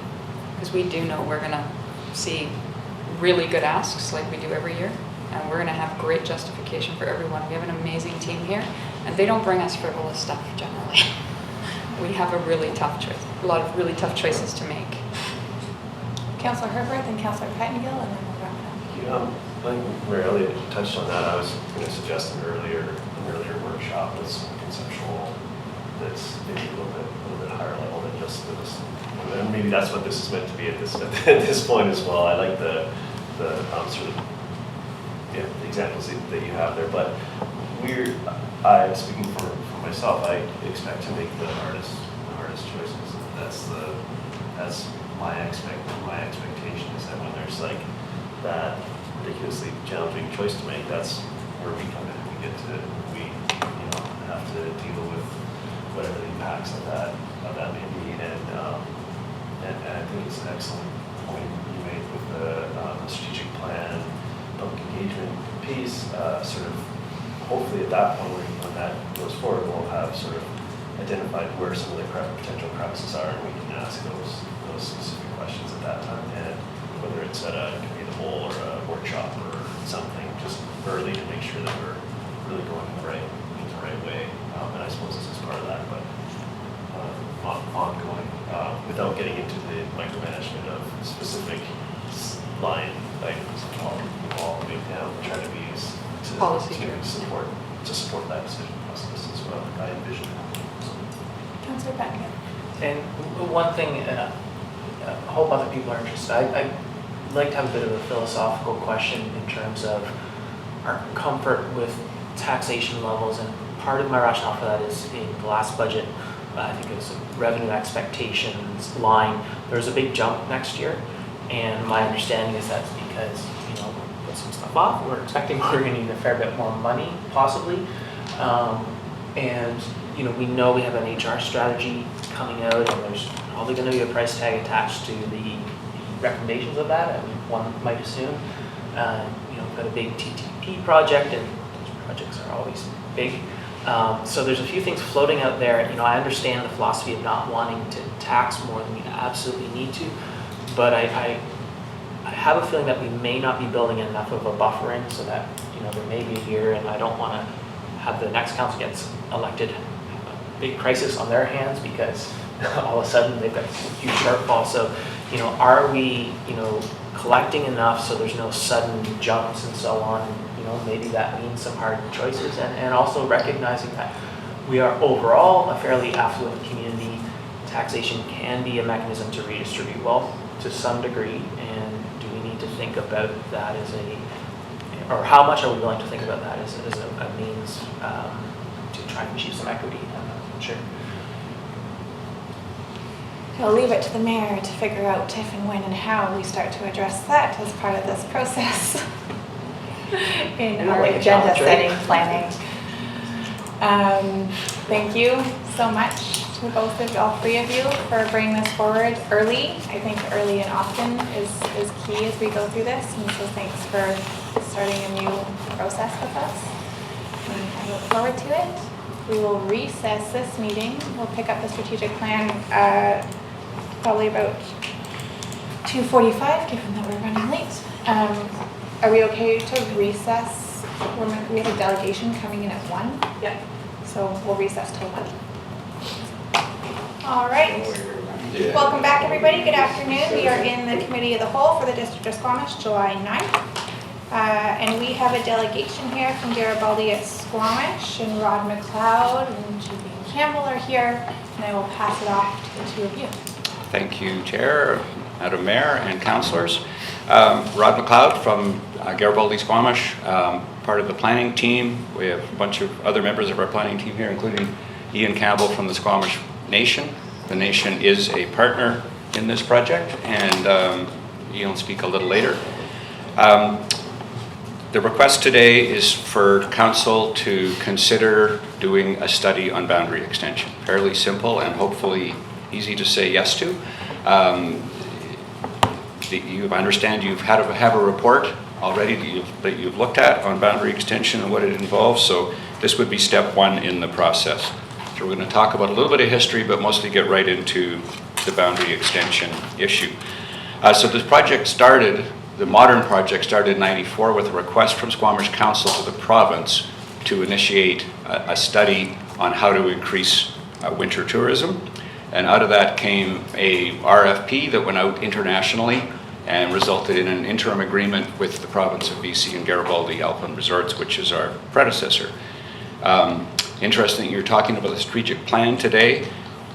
We feel that with proper planning and being part of one team, we can answer many of these questions, such as getting cars off the road. People that are currently commuting can work at home. They can also play at home, so we'll get those cars off the road. We will have housing on the mountain. That's a requirement of the Mountain Resorts branch. And we will be diversifying the economy of Squamish to year-round tourism and creating a complete mountain community. So that will be our goal in our planning process if you decide to be part of that. When we started this conversation with the community a year and a half ago, everybody asked us, well, where are all these workers going to live? Now the question is, where are these people that are moving here to live going to work? So we have jobs that are in the community at home for people so they don't have to commute. The phasing is important. We've talked about this before in the community. Some of you have seen this. Phase 1 is a small resort. We cannot move to phase 2 until phase 1 is shown as successful. And that is, again, mandated by the province. And so that is just part of the process. Phase 2 is a medium-sized resort, complete resort. If it only gets this far for whatever reason, then that's where it stays. If it's successful, the community accepts it, the population accepts it as a viable resort, then it moves along. This shows where we are in the process. It's a long, complicated process. There are 4 main players, and they're listed there. What we are looking to talk about with Squamish in the boundary extension process is across the bottom, where if boundary extension goes ahead, then we need to get agreement in principle from a local government. And so if it's Squamish, then it'll be with Squamish. If it's not Squamish, it'll be with another form of local government. So that's part of the discussion today, is what happens with that. This is the red is the current just with Squamish boundary. The blue is the Garibaldi Park, and you can see the outline schematic of the ski area there. One of the criteria for boundary extension is being adjacent to an existing government. That couldn't be more adjacent. So that it seems to make a lot of sense to us, and we would propose to work on that together. Again, apparently you've seen some of this. Apparently the 6 steps to boundary extension, this is step 1 in a long and complicated process, likely a year or 2. So we're suggesting that this first study identifies the concerns of the community and of council and sets out a way to answer them, and then bring a report back to council at a later date before the proposal is submitted to the Ministry of Municipal Affairs. And again, that's open for discussion, but that is one possibility.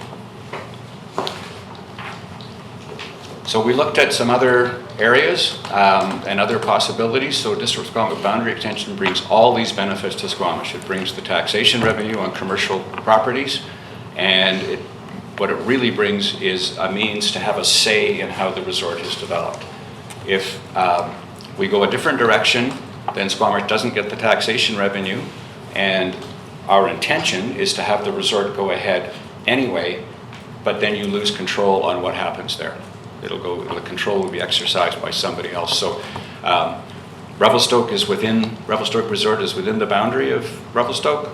Sun Peaks and Whistler are their own resort municipal governments, and Big White is far removed from Kelowna, and it's part of the regional district. This is the boundary extension study, the complete boundary extension study that was done in Valemount, part of their process, and because they have Valemount Glacier Resort right next door to them. What this shows, and you can see in year 23, 24, and about 7 years into their project, they start to break even. So the extra revenue that I talked about earlier starts to come in, and from then on, they are bringing in more revenue than they're expending on the extra costs. So sort of discussed this, but this is our request of council that we do a study, outline the benefits and concerns, and bring a report back in 3 months. And following that, and based on feedback from council, we do a further detailed study that will answer those questions. So again, Squamish Nation is an important part of the project. I'll ask Ian Campbell to talk to that a little bit. Thanks, Rod. Good afternoon, everybody. Natha Ansokyo. My chief name is Sokyo. Ian Campbell, serving my 4th term on council for Squamish Nation. This is an important project to the nation. I've been involved for 20 years on this project, and we've signed IVAs with the proponents to seek meaningful engagement, equity, revenues, lands for the Squamish Nation future development. The idea of a municipal boundary expansion is one that's important, I know, to the district, but also to the Squamish Nation. The implications that this has on Aboriginal rights and title outside of treaty is something that I think this study will help us bring us closer together to start looking at shared use and expansion and growth within the region, traditional territory of the Squamish Nation. We certainly want to uphold the obligations under the impact benefit agreements stemming from this project. You see on this slide that we want to showcase our collective history, that our history is your history. The relationship to our lands and resources has been enjoyed for millennia from the Squamish Nation peoples, and certainly in Shkite, Mount Garibaldi is a prominent peak that holds very important mythology, spiritual significance, and history stemming back many thousands of years. So any activity on that mountain is going to be important for us to collaborate and look together at the pros and cons of whether or not this project falls within the District of Squamish's municipal boundaries, or if it stays within SLRD, and what that future would potentially look like. So I come here delivering a message that we remain steadfast in our support for the project, the jobs, the careers, the procurement opportunities, as well as the recreational values for all of our young people to have a future in this part of the world brings tremendous benefits. So we don't carte blanche support a municipal boundary expansion. I think it has to be based on terms of reference and scope that the Squamish Nation will certainly want to participate in and comment and look at building from our previous accord with District Squamish, and looking at what we can do tangible together to create a brighter future for all of our members. Over to you, Tara, for any questions or comments. Thanks so much for the presentation. I will open it up to council for questions. Councillor French. Thank you. I'd like to know who's paying for the study. Is that our cost? Is that your cost? Previous council asked for us to pay for a study, and we had said yes. So if you asked for it, we would probably say yes again. And then ultimately, at the end of the day, does that study, is it a District of Squamish study that we own and it's ours to do with, or is it a Garibaldi study that you control? Boundary extension really is a municipal process. I mean, we're coming as a proponent asking for it. I think it has to be a municipal process. I mean, it's really up to you. You can say yay or nay either way. The community would probably like to have us not do it, because could be perceived as biased. And so that's would be part of the discussion, next steps. One more? I'm also interested to know about the cost of such a study. Has that been looked into in this particular case, and do we have an idea of? No, we have not. If we do it in these 2 phases that we've suggested in our request, then the first one's going to be, if we do it within 3 months, then it's going to be a fairly small amount of money. Out of that would come what needs to be studied and what the cost of the second study would be. Councillor Anderson. In your community presentations over the last couple of years, the topic of the need for an updated socioeconomic study has come up. The existing one has 2 dates on it due to kind of its complicated delivery, I believe 2010. So we've all acknowledged that that study is out of date. My question is, how would you situate the need for an updated socioeconomic study in relation to your present ask for the boundary expansion? How do they relate to each other? How are they as priorities? I could see that being one of the things identified in the first phase of the study to be answered as the second part of it. And in other words, there's these questions: what's it going to do to housing? The MMK study in 2010, 2013 had a lot of information about housing. A lot of it's, of course, outdated now because the world changed. But I could see that being, again, part of this two-part process, and that being you asking for an update on that. Some of it's still valid, and again, so it takes somebody to look through it and decide what's still valid and what's not. But we're anticipating that request. Thank you. Councillor Penn. So I went to a presentation, I think it was at the Railway Museum 2010, 2011 or something, and one of the proponents of the project at that time was very emphatic that if the community doesn't want this, we're going to go away. And the project has continued on, and I don't think there was, from my perception, strong support at that point. And I'm just looping back to something you said in your presentation that you're sort of determined to go ahead. You would like us to consider boundary expansion, but you're going to go ahead regardless. And so, if we do all these studies, is there room for us to conclude that actually this doesn't make sense, or is it a foregone conclusion in your mind this is going ahead? And then I guess that my question would be, so why? What is the thinking behind the investment? Because even if you're funding it, there's still a lot of staff time and focus shifted to this when we have possibly other priorities. Mm-hmm. Understand. So we presented to council in the previous council in the spring of the last term of the previous council, and then went to the community, and as both of you said, we've done a lot of community engagement, a lot of discussion with the community. Once we talk about things, the changes in the plan, most people have come around to the point of going, oh, okay, that makes sense. There's still a lot of questions out there that need to be answered, and that'll be part of the discussion.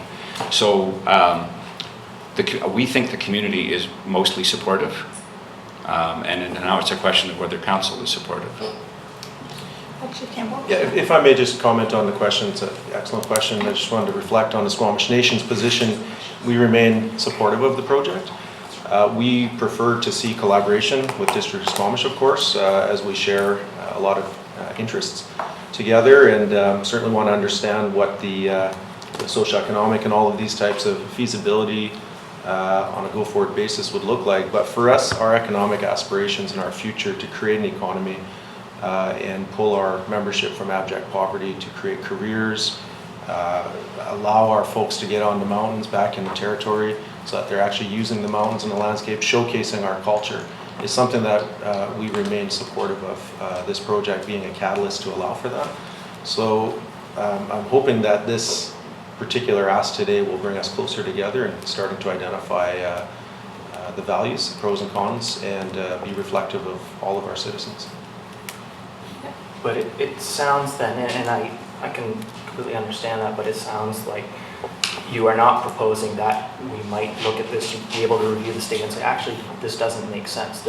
We have the conclusion already, and the purpose of this is only to figure out, can we agree on any adjustments? But that's right, I missed that first part of your question. In order for this to proceed, you have to ask the province for it to proceed. Council has to do a motion asking the province to proceed with boundary extension. So that's your decision based on what you hear back from the community. Then the community has a chance to have a say in it through whatever process you decide to say yes or no. So there are several opportunities for the community to say yes or no.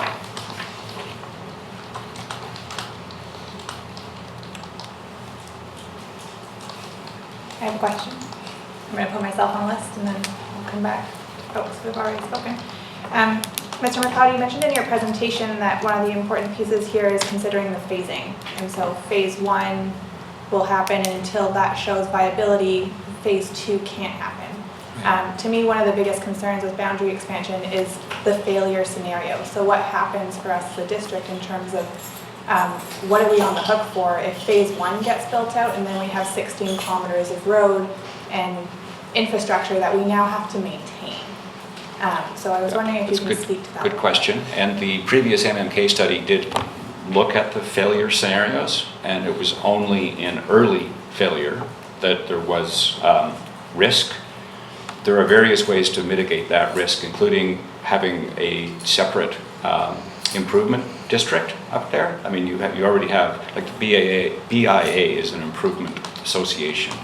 So that one option would be for council, the community, decide that the utilities and infrastructure up there is owned by another entity, so that there is no responsibility for the citizens. And then again, I think that would be one of the things that before this goes to the community for input, formal input, we would have to have the answer to that question. But certainly our intention is not to put the citizens at risk. Well, when was the MMK study done? Done in 2010 and released in 2013. So if you go back to council's submission to the EAO office in 2015, it said that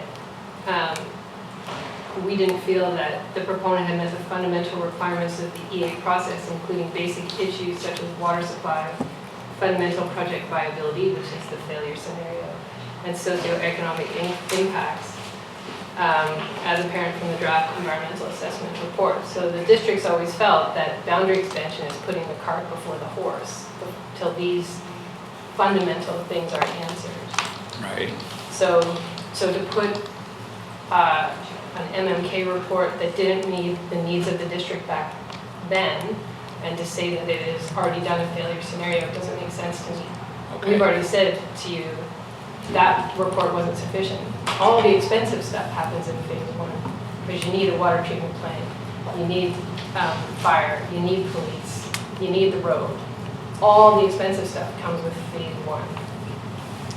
And So, we didn't feel the failure scenario was adequately done. right, okay.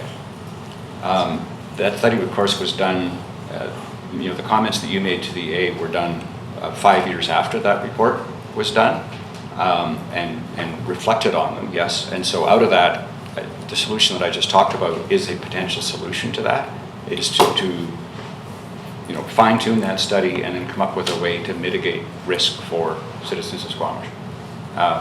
Some of them we're now looking at getting, so you mentioned water. One of the things that we have to try and do is to reduce the upfront costs. And so the pumping water from the Paradise Valley up to the mountain is approved by the EA.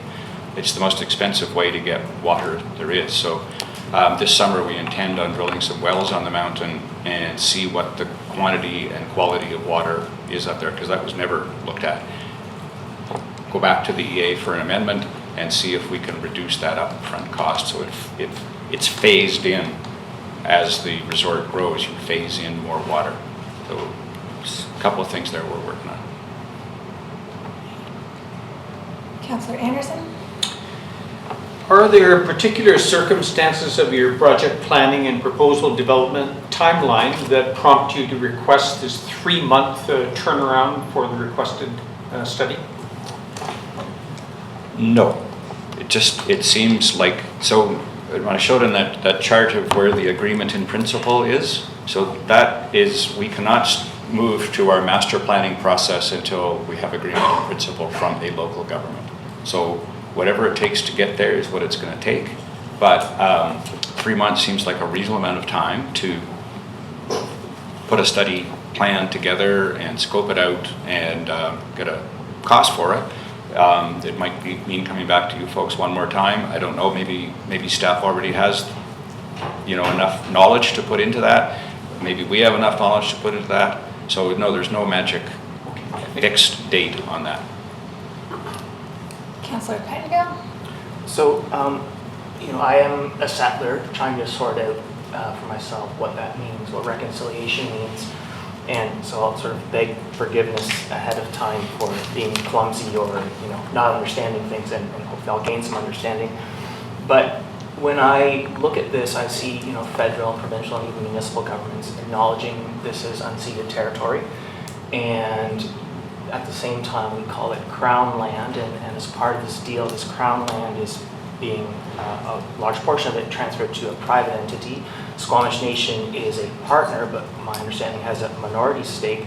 And so when I look at what I understand the importance of Nishkai to be, and I think about, so how do we move forward with reconciliation, including financial reconciliation? It seems much more challenging when lands are transferred into private hands as opposed to when they're in Crown hands. And so, for me, that, I'm trying to think about, so how do we deal with reconciliation if we're sort of push this forward in this manner? And, where I am right now, I'm thinking, well, why, there's still opportunity, I would assume, for the other parties in this agreement, if the nation was the majority proponent, the majority shareholder in this. And, I think that puts in my mind, a different spin on the context in what we're doing here, because then it really starts to, a little more in my mind, line up with the words, when we say unceded and those sorts of things. So do you see any path forward in terms of, changing that relationship? And I understand the provincial law, colonial law, doesn't require us to do more. You're sort of doing what is required to do. But I kind of see that as the low bar. And so is there an opportunity for us to go well beyond that? I don't know. Do you want to try that one? Yeah, no, thank you. It's a fantastic question and comment. So this was a challenge, to be candid, for the nation many years ago, to look at the feasibility and viability of a new resort when we have a number of them already in Squamish territory, Lower Mainland as well as in the corridor. And the changes to the project in the recent years have allowed for a more four-season resort approach. We recognize that the demand on our territory is only going to increase exponentially, especially with global demographic projections and the demands in the corridor here. So we want to ensure that the Squamish Nation is involved in economic play, so it really goes to economic reconciliation. Beyond truth and reconciliation, to actualize what are the actions that go with that. So reconciliation is another buzz term, but RIBA is something that our nation has supported through our council and has been to our community a number of times. We have some of our elected officials that have arrived here today, and some of our hereditary chiefs, and we continue to show support around careers, procurement, name and recognition, cultural and spiritual values, and being a major component of this would be the equity as well. So I'm always interested in ratcheting that up, and we'll negotiate together to push Rod in that direction. But really the long-term viability of seeing the responsible use of this mountain is in all of our interests. So that's why I come here to support. Council, any further questions? Councilor Herbert. Thank you. There's been there's a lot of information over the last, and I feel more and more every year around the challenges we're facing with climate change. We've, as a council, just declared a climate crisis, and I've seen some projections in other ski areas about with concerns about snow, and which goes to potential viability of the project, and what work's been done to sort of align the challenges that we're facing with the climate crisis, with the snow levels and the viability of the project, given that the timeframes that were outlined go well into the future, and sort of what triggered that for me just now is we're talking about a four-season resort. Are we going heavy in on a season that maybe isn't going to exist at those elevations, and I'm sure that has to be a concern for the parties putting in that are trying to make a considerable investment in this area as well. So I can't imagine that'd be something from a financial standpoint that we would have ignored either. So how has that been addressed, and can you speak to that? Good. Through the chair, a couple of things. One is that the base area, the main village, has been moved up to 1,100 meters, which is like the top of the Grouse Skyride, mid-mountain on Whistler. Just with that in mind, get up to where the snow is and have your main village there. Recognizing that if the pattern continues, that might not be high enough. We're also looking at, we've started a mountain bike feasibility plan, and the existing master plan it mentioned mountain biking in a paragraph. We will have a whole chapter on mountain biking. We will have a chapter on the mountain hiking, all the stuff that if you go to the top of Whistler that you see taking place up there, or Sun Peaks or Big Ball. So that will be a part of it as well. And there needs to be further climate studies done. We've just finished a review of weather data from the last 20 years. We had 20 years of weather data. We've now just finished a review of that.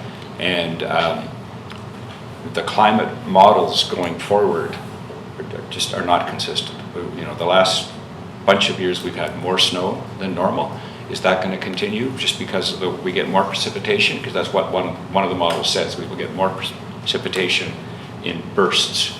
So that's a question to be answered. And then those analyzing that data and those future projections and how we come to a conclusion or a report to sort of hang our potentially collective hats on. What sort of time frame do you have on that? Because I'd imagine that would be a decision factor for the investment team to understand before they invest heavily in the ski resort. You want to make sure that it's there. Mm-hmm. So where do you see that landing? We don't have that in a time frame yet. We just received the initial first part of that study, and it'll be discussed as we go into the next steps. But it does have to be done. Mary Elliott, and then Councilor Pender. To our CAO, is there any time budgeted to work on a project like this? Not currently. My other question to Mr. McLeod is, this project doesn't meet the regional growth strategy outlined in our new OCP. It doesn't meet the requirements of the regional growth strategy for the SLRD. In May, the UN came out and said that we're losing biodiversity at an alarming rate on the planet, and the key way that we're doing that is turning forests, grasslands, and other areas into farm cities and other developments, which is, the last council saw that coming, which is why we put our growth containment boundary in place to say that we need to grow now within our boundaries. It's not okay to keep taking up forest to serve human needs. So I'm not sure that that's being discussed in the public when you're out in the public, that this doesn't meet the planning documents for the region, or necessarily climate change or biodiversity. And so how do we square that? So all of those have been discussed. People have come up to us when we have a booth out in the public and asked us those questions. Most of that area where we're proposing, all 3 areas we're proposing to build villages has been logged.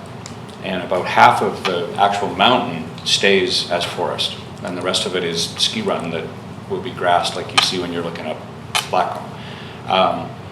It's not wrecking what's up there.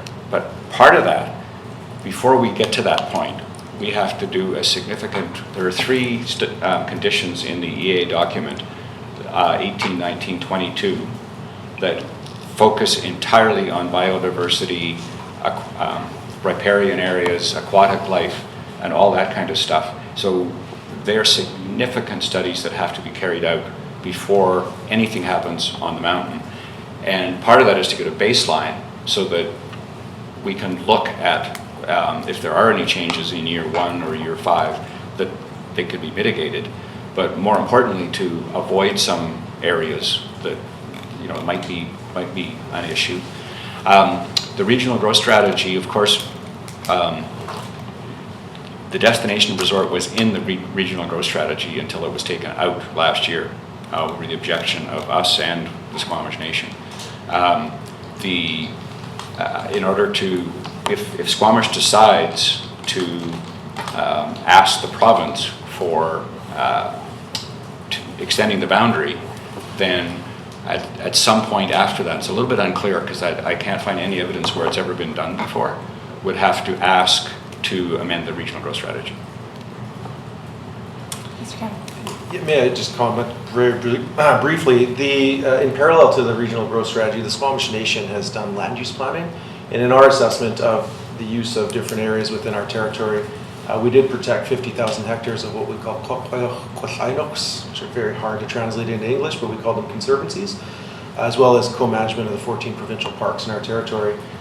In preserving about 8% of our territory for all of our future use, some of the last unroaded non-industrial valleys in our territory, primarily the Ilaho, Glenday, some of those areas, we've seen this as an area that's in proximity to a major artery, the hub, the development from the Sea to Sky corridor. So it met some of our metrics that we used in gauging the impacts to Inchkite being a sacred mountain to allow for future development and use. And we also, in our negotiations, looked at putting a cap on the development at 22,000 bed units. That's something that was important to us for future expansion or growth. And with that, we also acquired a license of occupation of 6,000 acres contiguous to the project to minimize any potential expansion, which also touches on Garibaldi Provincial Park. So we've done a lot of assessment on the attributes of ecology and whatnot in that area, and certainly some of the ungulate winter range is very important to us, with Quoxalcan being mountain goats just west of the project area in the Culleton drainage. So we want to make sure that we continue to be involved in those processes because we have intimate knowledge of these areas, long-term use, and want to make sure that we're upholding the integrity of those values.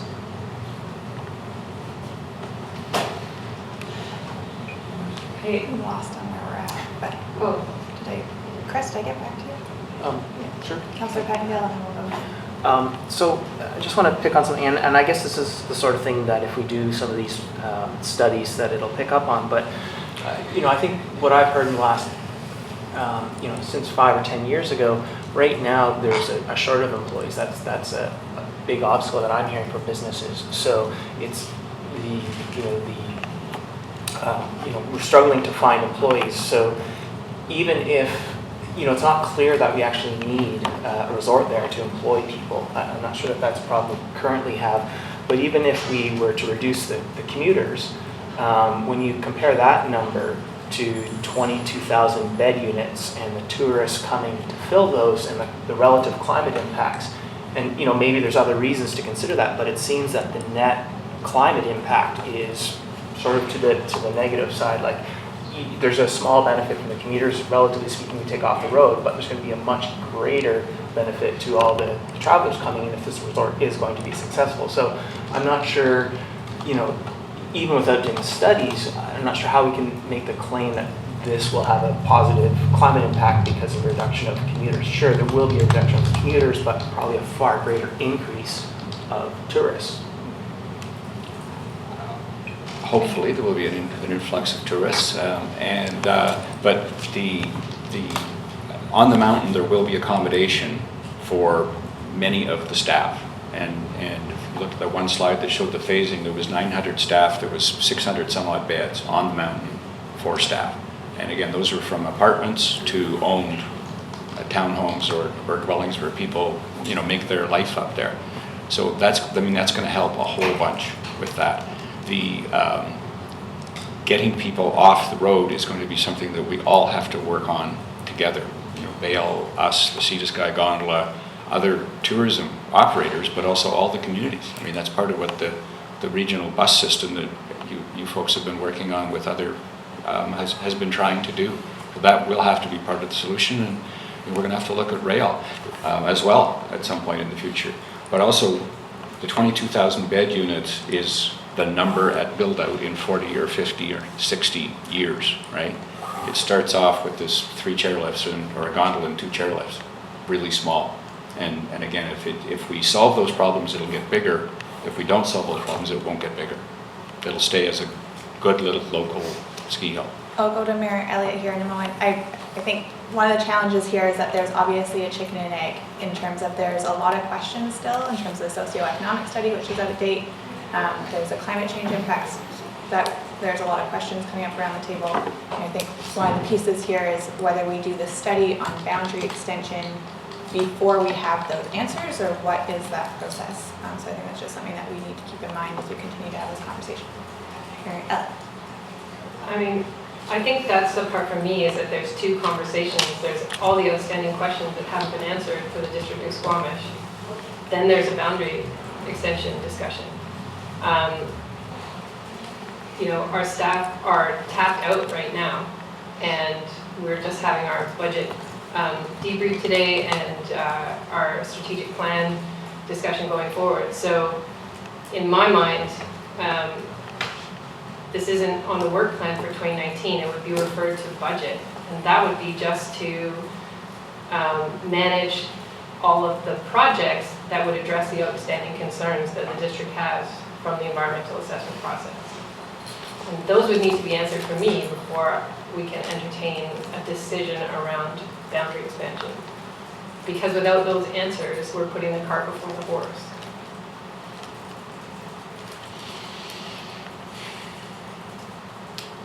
Council, any further thoughts?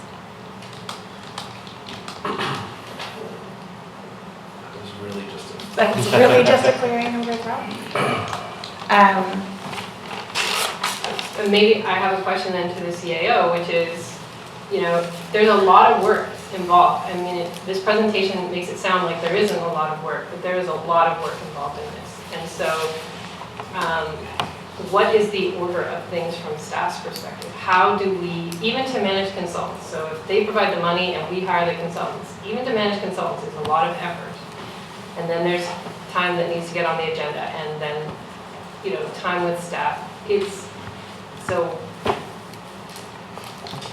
we were to respond and respect our staff's needs as well, what would your recommendation be? Okay, the chair, the recommendation would be, what was mentioned, is that it would go into the financial planning process. We can't underestimate the amount of staff work that's required to manage consultants. It's easy to say that we won't pay for that, but ultimately it comes out in terms of management. So we need to scope out what this work looks like, and then prioritize it with other work as well as against the budget.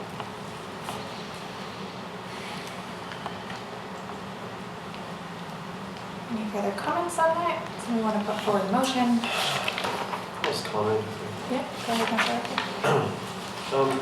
I agree with Mayor Elliott. There's a lot of questions, and how we collectively go about answering them so that we can make the most informed decisions going forward is really the challenge I have in my mind. And the boundary extension and contemplating studying that further. I'd like to understand what that work actually looks like and how reasonable some 2-month time frame in there, but one of those months is August, which is always a hard time to sort of get things rolling. And that's a really compressed time frame, and I know that this is the order of events that's preferable from your standpoint, but I don't understand. There's some big enough pieces that aren't fully formed for me that I'm having a hard time saying that this is at this time the course of action right now is to go and study the boundary extension, where there are some other sizable factors here which might be more weighty to the overall viability of the project, which is also, and I acknowledge, is also important to proponents, because we obviously don't want to go in and make a bad investment. I think with these answers still looming, that's a possibility. Mr. McLeod. Do you think council and the community would accept it if we did that first study and reported back to council? my response to that is that I think that that is a decision for the proponent to make as to whether you think that that is a proximity to perception of bias that you're willing to take on and invest that money in. We can't stop you from doing that. It's your own judgment as to whether you think the community will accept that level of proximity for perception of bias. Do you want to add to that, Mariella? I was going to say, when we work with other developers, generally we get to choose the contractor so that it's one step removed from the developer. Mm-hmm. Do you think that would be acceptable if we found a consultant that staff or council could accept? Well, I think that's my concern, is that I think for my comfort as a councillor that it needs to be driven by our staff. But right now our staff are working on other projects. And so where does this fit in terms of the overall timeline for the project? And you've got many outstanding studies you're still working on. And so if it gets referred to budget and we figure out how that's funded and the timeline for it through the budget process, then that works within our constraints and hopefully meets some of your needs over time. But it's not 3 months. Councillor Pettiel. And as we talk about this, one of the other things that's in the background, I mean, I already mentioned sort of my concerns about whether this is meeting what I think our bar should be in terms of reconciliation, but the other piece, I mean, the Squamish Nation has a lot of land interests here, and there's Chikai Fan and other big things, and these all involve staff resources and so on too, and I don't have a good understanding from the nation about, from your perspective, where the priorities lie, and I think that's probably important for us to understand as well, to help us, decide our priorities. Yeah, certainly, again, just listening to the dialogue, wondering what would be reasonable for your council to make a decision to undertake these studies that I see as beneficial to all of us. I don't think they're non-binding, so it informed decision, but it's the staffing time and the resourcing. For the Squamish Nation, this continues to be a project, as I mentioned, that we support. It's been many years in the making. We want to see the ball kicked down the field a little bit more, step by step, incrementally climbing the mountain. But we do have a lot of pokers in the fire, absolutely, and a lot of synergy with District of Squamish on some of our other economic interests. So, we also have staffing shortages and constraints that we need to manage our time. So we come here to support the partners in advancing the work plan to find what's reasonable for all parties in order to make informed decisions. If this is advantageous for District of Squamish to bring in new revenues, jobs, those types of things, I think it's worth looking at, but it's a timing issue for you. So from the nation, I come here in support from the council that we want to see this project continue, at least undergoing those studies so we're making informed decisions. But if it's a timing crunch, Yeah. Madam Chair, Of course, we have Councillor Deborah Baker Yeah. who would also like to comment on behalf of the Baker. Squamish Chiefs and Council. Thank you. Thank you. Good to see everyone this afternoon, and just really wanted to thank you for all your excellent questions and concerns and everything else. And we have similar at our table as well, which we have to work through, especially around the process. But I just really want to touch on the opportunities that we do have as Squamish Nation. And thankfully, one of our negotiators, Chief Ian Campbell and others, brought us to where we're at today. And I hope nobody holds it against us. It took a long time to get to where we're at today. Reconciliation is something that we don't just talk about. It's something that what we've been able to do, not only with District of Squamish, and thankfully with the mayor and council and previous mayor and council, other jurisdictions as well, other municipalities, other levels of government. So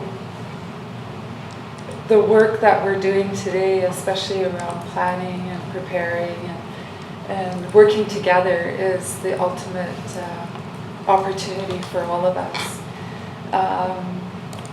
I'm grateful that the rest of our colleagues are here, Councillor Deanna Lewis, Councillor Richard Baker, Councillor Marcus, as well as one of our other hereditary chiefs, Chief Dale Harry. This Garibaldi at Squamish started before I got on council. I'm serving my 4th term now with Pollock, with Sakyosiam, and I believe you were part of the negotiating team when that started. So that's over 15 years ago, if I remember correctly. Correct me if I'm wrong, but I just really, I'm still learning about the process in which you engage and how I like the discussion around allocating time and resources from the district's perspective, your administrative roles, and I'm hoping in the near future that we can have even further dialogue, just maybe filling some of the gaps and kind of coming, we're doing this with other projects as well, is just working towards kind of having not a linear timeline, because I know it's kind of a irony to say that, but at least to know what was just mentioned about pushing going in the direction for the project. If we have any areas that are going to kind of set us back or stall, that we can get through those and then work together to move forward. I think that's why we're all here today, and we're supportive of the work that needs to be done, but also to be on the same page and working with our Appalachian partners. Personally, myself, I'm excited, and I think over the years we've heard from some of our family that lives up here, and they see the opportunities. Noting some of the changes that have taken place has been really encouraging, and I think with the most recent community engagement that we had at Totem Hall, that was really, really helpful as well. So, you were there for that, yeah. So I just wanted to share those few words. So thank you, Pollock, for allowing me, and to the chair. And it's really good to see everybody here again, and I look forward to having further dialogue either at Totem Hall or Chief Joe Mathews Center in the near future. Thank you so much for coming today. Thank you for speaking. So looking at kind of where to go next on this, I think one of the challenges, as we've expressed, is that this is not in our current work plan and it's not in our current budget. And so we have kicked off the budget process for next year, and so my inclination is to put a motion forward that we refer this back to staff for scoping of the project and consideration in the 2020 budget, particularly with a consideration of the requests that were made in the District of Squamish's 2015 resolution of the pieces of information that we had requested from the proponent back then. That is not the clearest motion, but I will go with that for now, if anybody is willing to second it. Seconded by Councillor French. Anybody want to speak to it? Councillor Anderson? Yes, it seems to me that I would prefer that the district be a partner in this study venture. And while I appreciate your consideration in making the offer of doing it yourself, it seems to me that from the district's perspective, we have other geographic interests in a boundary extension study. And also, we should be mindful of precedents and overlapping questions and issues in other geographic areas, and efficient use of staff resources. So my preference would be that we do refer this to our own budgeting process and further dialogue for those reasons. Councillor French? So above and beyond what Councillor Anderson has shared, looking beyond this resolution and asking staff for some feedback. Putting together a study that reflects on boundary expansion gives us knowledge, creates knowledge, and it doesn't hurt for us to have that knowledge. So my eye really is on ultimately getting us to the point where that boundary expansion research is done so that we have that knowledge, that data, that information. Mayor, I'm a little bit confused now by your motion because two of my colleagues have talked about boundary expansion, and my thinking was that we needed to resolve issues first, the outstanding information, before we started looking at what it costs and what it would take to do the boundary expansion, which is two totally different projects, I think, correct? Yeah. So is your motion to look at the outstanding gaps and put that into this year's budget? yes. My motion was to refer to staff the scoping of the project for consideration of the 2020 budget with looking at the missing pieces from the 2015 council resolution. And then we might look at what we would do around boundary expansion. Councillor French. I'm totally clear on the motion, and I absolutely support the intent of the motion. And then I'm looking beyond that to what's next. Councillor Pennington. And I just want to support the motion, but I hope, we had a great council meeting over a month ago now, but we really appreciate more of that sort of conversation. So I understand from the nation's perspective the relative importance of Chi-Kai-Fan and some of these other big projects, because I just don't have that understanding yet, and as we are dealing with constrained resources, understanding how we should be prioritizing and what's our opportunity to push reconciliation type things further. I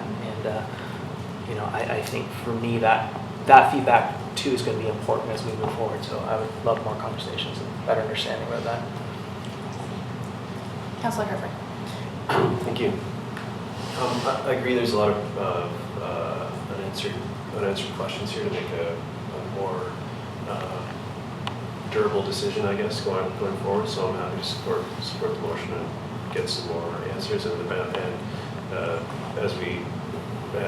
And down the road, as Councillor French has said, the boundary expansion is one of those questions. I don't think it's not the most pressing one for me because I have these other questions to look after, and I think they're also, and I acknowledge also quite important to the proponents because there's a large investment being considered here from all parties at the table, and those questions go to the viability of that project, which is a huge financial interest to proponents as well as potential liabilities for the district and mitigating that. So I think this is work that needs doing, and I don't think that the short timeline and boundary expansion is the approach that we should be taking at this time. So, but it is on the list of questions that we need to answer. So, Great, and I want to thank you guys again all for coming today. I think this is we are definitely going to get the boundary expansion is a key piece here, but I think that we're going to get a lot of questions from our community about the risks and the benefits of doing so, and I think there are still too many outstanding questions at this point to actually have that as an informed conversation within our community. And so I think that is where we're really trying to take this, making sure that we have enough information to have an informed discussion with our community and weigh those pros and cons. What does it mean for our community under a failure scenario with regards to our OCP objectives and all the other pieces that we have in place. And so I think that this still allows us to carry on that conversation, but respects the fact that we have a few other things on the go at the moment. So I will call to question. All those in favor? Opposed? Motion carries. Thank you. Just have a quick question, and I really want to thank our colleague for getting here before me. Just because we've been going through this our own process for administratively and financially, what we've introduced recently was the opportunity to do amendments to the budget. And so I'm not too familiar, and I'm definitely not telling you what to do, but I'm just curious, do you have an amendment formula that you also use as a council? Linda, can I pass that one to you? We do have a process where we can amend our budget. There's but it's- a process, it's a bylaw amendment essentially, so our current 5-year plan is in a bylaw. And the process would be that council would direct us to amend that bylaw. It's not a practice that we like to rely on. We use it as a last resort only because it can become a bad habit to, you pass a bylaw and the community believes in that bylaw and you engage with the community and then to amend it after is somewhat disingenuous unless there's actually a major sort of urgent issue. So yes, there is a process, but staff don't generally support it. From that point of view, it would be council directed, and given that we're just starting our new budget, really, by the time we go through that amendment process, which is rather likely, it's probably going to be more efficient for us to put it into next year's budget. Oh, I see, okay. Well, thank you again for the time, and thanks everybody. Thank you so much. Thank you. Yeah, we'll do a quick recess. We will come back in 5 minutes. All right, we are back, hopefully with more sugar and caffeine. Getting into safe routes to school discussion, I will pass it over to Ms. Dora Gunn. Good afternoon, Mayor and Council. I'm Dora Gunn, a Sustainability Coordinator with the District of Squamish. I'm here today to provide an update on the Safe Routes to School conversation. So for those that may not have been present during the previous conversation, I'm just going to provide a brief introduction. The district's been working on improving safe routes to school for many years, and between 2015 and 2018, the district led a school travel planning project, and that involved 6 elementary schools, the 6 public elementary schools in town. Following that, the district has spent approximately $1.5 million on infrastructure projects. That's between 2016 and 2019. And then on May 28th at the Committee of the Whole, there was a follow-up discussion about safe routes to school. This involved the school administrators, the PACs, the School District 48, and local residents. So today's presentation is a follow-up on that May 28th discussion. The topics I'm planning to touch on are the sharing and updating of school travel planning project materials, school zones and areas, traffic calming, and then a process for other recommendations. So there was quite a bit of discussion about the materials that were produced as a part of those projects. So the best routes maps and the school travel plans, we're planning to resend those out to all the schools that participated, as well as any schools that are in proximity to the schools that participated and could benefit from the plans. And each of the school travel plans has some kind of high-level action items listed in it, but the detailed action item lists were intended for internal use, and so we aren't planning on sending those out. We didn't in the first place, and we aren't planning to this time around either. Looking forward to the 2020 budget, we're planning to include a special project request to update the maps, as well as conduct school travel planning for 2 schools. And at the moment, we're thinking those 2 schools would be Waldorf and Montessori. Montessori has 2 locations, so we'll have to figure out how best to do that, but so that would come to you as part of the budget process. Dora, are you okay if we take questions on the way? Absolutely. Mayor Hill. There's only one Montessori school. There's lots of Montessori daycares. Okay, my apologies if I have that wrong. Which locations are you talking about? Well, Skyridge and then there's the Loggers Lane. Are they not related to each other? Those are 2 separate companies. So the okay. elementary school is a not-for-profit, and then the VC on the Loggers Lane is a for-profit. Okay, fantastic. Apologies for my confusion. And they just do 5 and unders at Loggers Lane now, and then the elementary school is all moved up to Skyridge. Well, that will make things much simpler. Then we can focus on the Skyridge location. Thank you. Okay, so school zones. The Transportation Association of Canada, also known as TAC, produces guidelines for where school zones and school areas should be located. And typically, we try to follow those. A school area just has a warning sign, so it's that yellow sign alone, whereas a school zone has that warning sign plus a speed reduction sign. The TAC recommends sparing use of either of these types of signs. I guess the idea is that drivers become complacent if they're just all over the place, whereas you want to really use them in the areas that they're absolutely needed. So moving forward, we're planning to maintain the location of most of the zones that we have already in place. We don't have school areas, we only have school zones in Squamish. And we're planning to merge the zones on Westway and near Don Ross. So on Westway, that would be merging the Waldorf with Valleycliff School, so it doesn't start and stop along Westway, so it'll just be one big zone. And then on Don Ross, there's at the corner near Don Ross, there's a space where there isn't a school zone, so we're planning to just make the whole thing a school zone. And that's just to make it easier for drivers to understand when they're in a school zone. You don't have to keep quite so much of an eye on those signs starting and stopping. For school zone times and signage, the Motor Vehicle Act now allows municipalities to set the times of school zones on regular school days. So you can't change the days, you can't make it apply on a Saturday or Sunday. And you also can't change the times on playground zones. So playground zones are what they are, they're dawn to dusk, there's no changing that. The school zones though, you can change the times. The default times, if they're not listed, are 8 to 5 p.m., 8 a.m. to 5 p.m.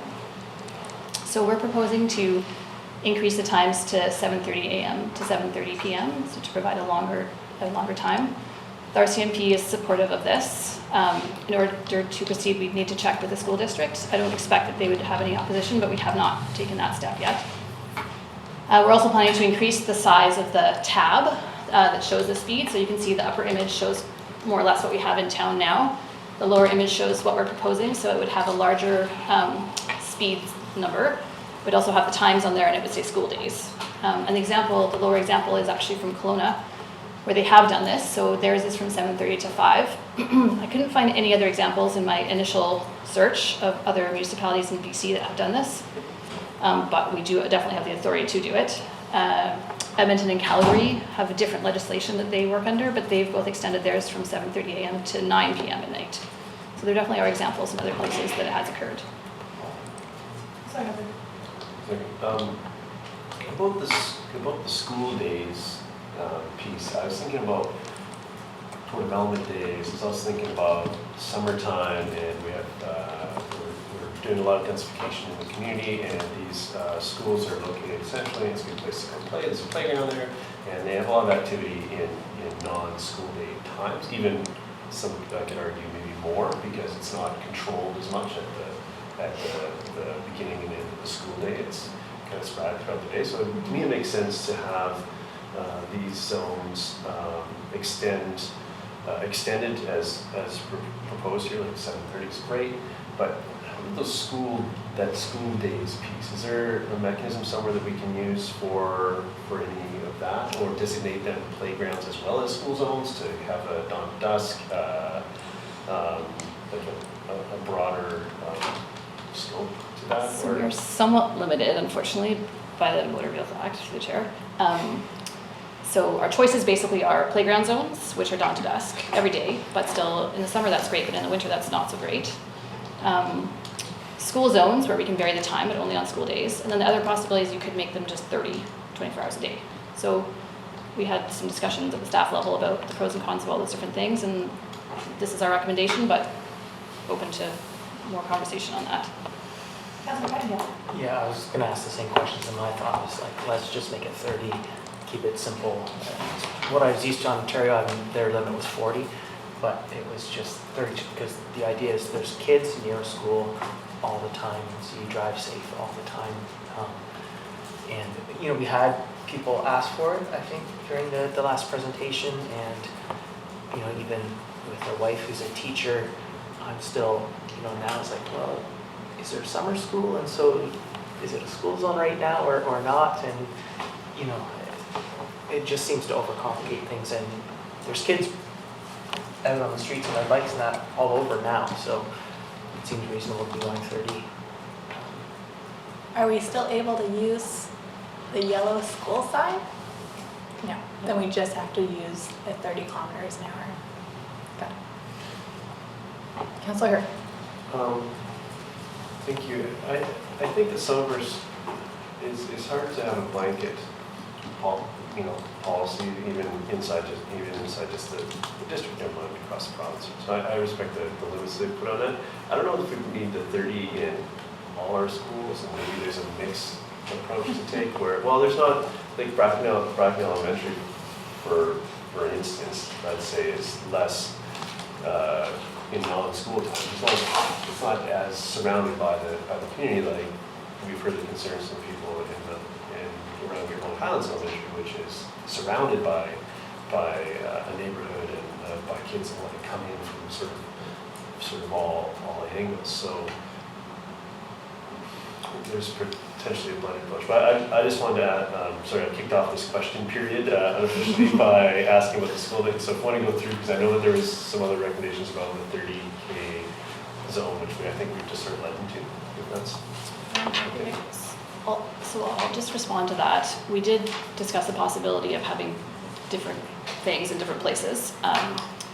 And the concern there was only just that it might be more confusing for people to just not have it be uniform across the community. So that was the reason we didn't have that way, but it's definitely an option. So this presentation doesn't have any recommendations for you to support. So if you feel like you would like to make a recommendation on that, it's not going to be in the presentation though. And in my report, I did also mention the possibility of making local roads 30 kilometers an hour or 40 kilometers an hour. I did discuss that with the RCMP, and they are supportive of that option. It's also not in my report. So if you would like to have more discussion on that or make a recommendation on that, I can make sure we have some time at the end of the presentation to do that. Yeah, okay. Okay, so that's it for school zone times and signage. Traffic calming. So traffic calming comes up a lot when people are having concerns about speeding. So where traffic calming is being requested, we refer to our traffic calming policy. The general overview is that it only applies to local and minor collector roads, and I'll explain why in a sec. If a set of criteria are met, then the location is added to a list for prioritization and then a budget request. And the budget is used to develop and implement a solution. And the solution can include signage, line painting, other road markings, concrete work, speed bumps, speed humps, not speed bumps. And the solution has to consider adjacent roads, because if you just do a solution on one road, often that can push traffic to another road and just create a sometimes worse problem or similar problem elsewhere. So you need to consider an area usually as a whole area. And it often involves public consultation. So traffic calming on arterial and major collector roads doesn't work well because it often increases the number of drivers that are using shortcuts onto the local roads to get around those traffic calming solutions on the kind of more major roads.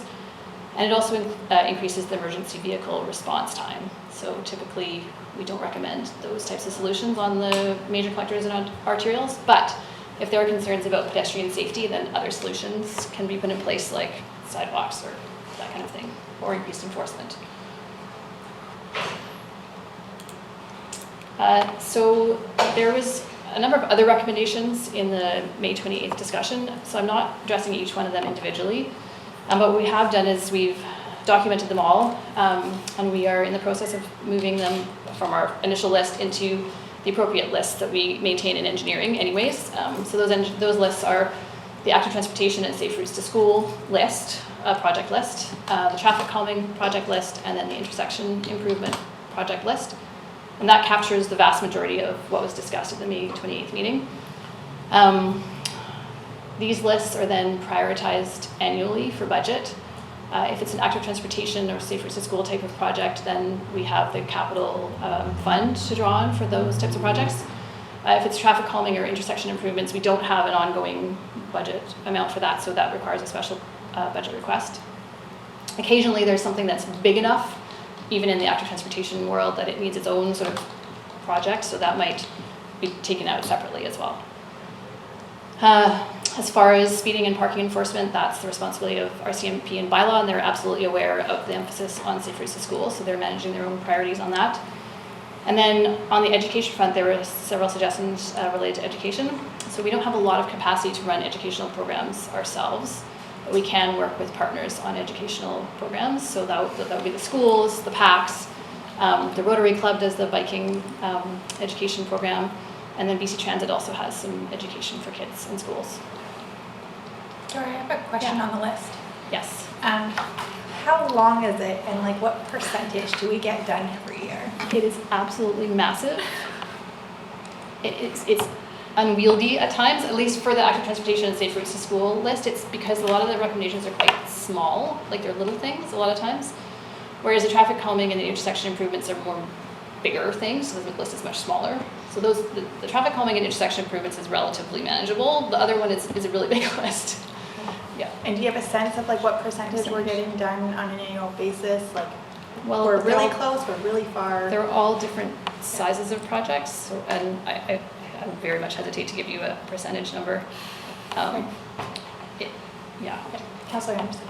Yes, the comment in your report, staff time is not currently available for educational event type of projects, which I see also repeated up in your slide here. That caught my attention. A few years ago, as I mentioned in an earlier session, there was a relatively successful event in Brackendale co-hosted with the school district. And I know that the community of Valleycliff would be interested in such an event to discuss traffic calming and bikeways on and patterns of habits on Westway. Your suggestion then is to look at other approaches, and that those types of events are demanding for you? I think those types of events are important, and I absolutely wish I could work on them. Yes. If those types of events are really important to council, we could look at, like if we're going to be hiring someone to work on Safe Routes to School anyways, they could potentially help us with some of those educational type events. But at the moment, staff capacity isn't really there for running them ourselves. Thank you, that answers my question. Okay. And that's my final slide, unless we want to discuss the idea of the 30 or 40 kilometers on local roads. Councillor Harper? Two things. The bylaw on RCMP enforcement, I've actually, as I've been out in the community discussing this, Constable Sadhu from the RCMP has been highlighted multiple times by members of the community for his work on this, and I've seen that in action. I want to make sure that everyone's where the RCMP is out. They're not all cardboard. No, but Gary Constable Sadhu's been very. I've seen him in different school zones throughout the community. And I've seen it have the effect, and I know that's probably our most least effective from a cost standpoint to have a physical human out there enforcing it at every area, and that's not sustainable, but it is very effective when it happens. But I would really like to discuss what the lower speed limits on the residential or on the sort of throughout the community looks like, or what your thoughts are on that. We'll jump into some we'll do other questions and then we'll come back to that. Go ahead, Councillor French. Thank you very much for bringing this to us the way you have. My own personal knowledge around this issue has skyrocketed since we had that gathering a couple weeks ago. And a number of my neighbors are coming to me with concerns that fit in nicely to the discussion of the 40 kilometer, 30 kilometer, do we take that step? And what I'm hearing from my neighbors in around Garibaldi Highlands Elementary, and I think it's applicable for all the other schools, with GHE being, as has been pointed out already, the unique school in our area that is completely surrounded on all four sides by busy residential. So I think there would be great support in that neighborhood for 40 or 30 kilometers in the circumference around the school. So Highlands Way North, the Boulevard, Portree, and Perth. Now, and another thing that I'm more aware of than ever before is the Transportation Association of Canada. I'm wondering, because that association seems to be more road-oriented than safety-oriented, is there another organization out there that we could rely on more for information than TAC that's more geared towards pedestrian, cyclist safety, sidewalks, that kind of thing? Through the chair, so I would not personally go so far as to say that TAC was only interested in road issues. They're absolutely interested in safety. In fact, that's very important to them. However, there are other organizations to look at when it comes to specific active transportation infrastructure. So NACTO, which I honestly can't recall what it stands for, the acronym, but they're a big organization in the States that produces a lot of materials on that. And as well, the BC government has just recently produced a active transportation design guide, which is very detailed and excellent, actually. So those are two places we can look. It's slightly different types of information, but applicable to active transportation. Mayor Elliott. So, can we extend the school zone all the way down to the boulevard for Highlands Way North? So it does extend close to the boulevard. So on Highlands Way, around GHE in particular, the school zone is on Highlands Way North, between the boulevard and all the way up, partway past the school, so past the intersection with Portree. And then it's also on Portree, but it is not on the boulevard itself or Perth itself. So TAC has like a point system that you can use to figure out whether or not a school area or a school zone should be applied. And so I did that for both the boulevard and Perth. In my mind, I was thinking, maybe it'll meet it, and wouldn't that be great? We'll install it there. But it absolutely did not meet it. It was not even close. It didn't even meet the school area, which is a lower threshold. And so... And what's that? School area just has the warning sign. It's not a 30 zone. No, but what is it? What are they basing it on? I can tell you. I have a list. I'll just go back there and find it.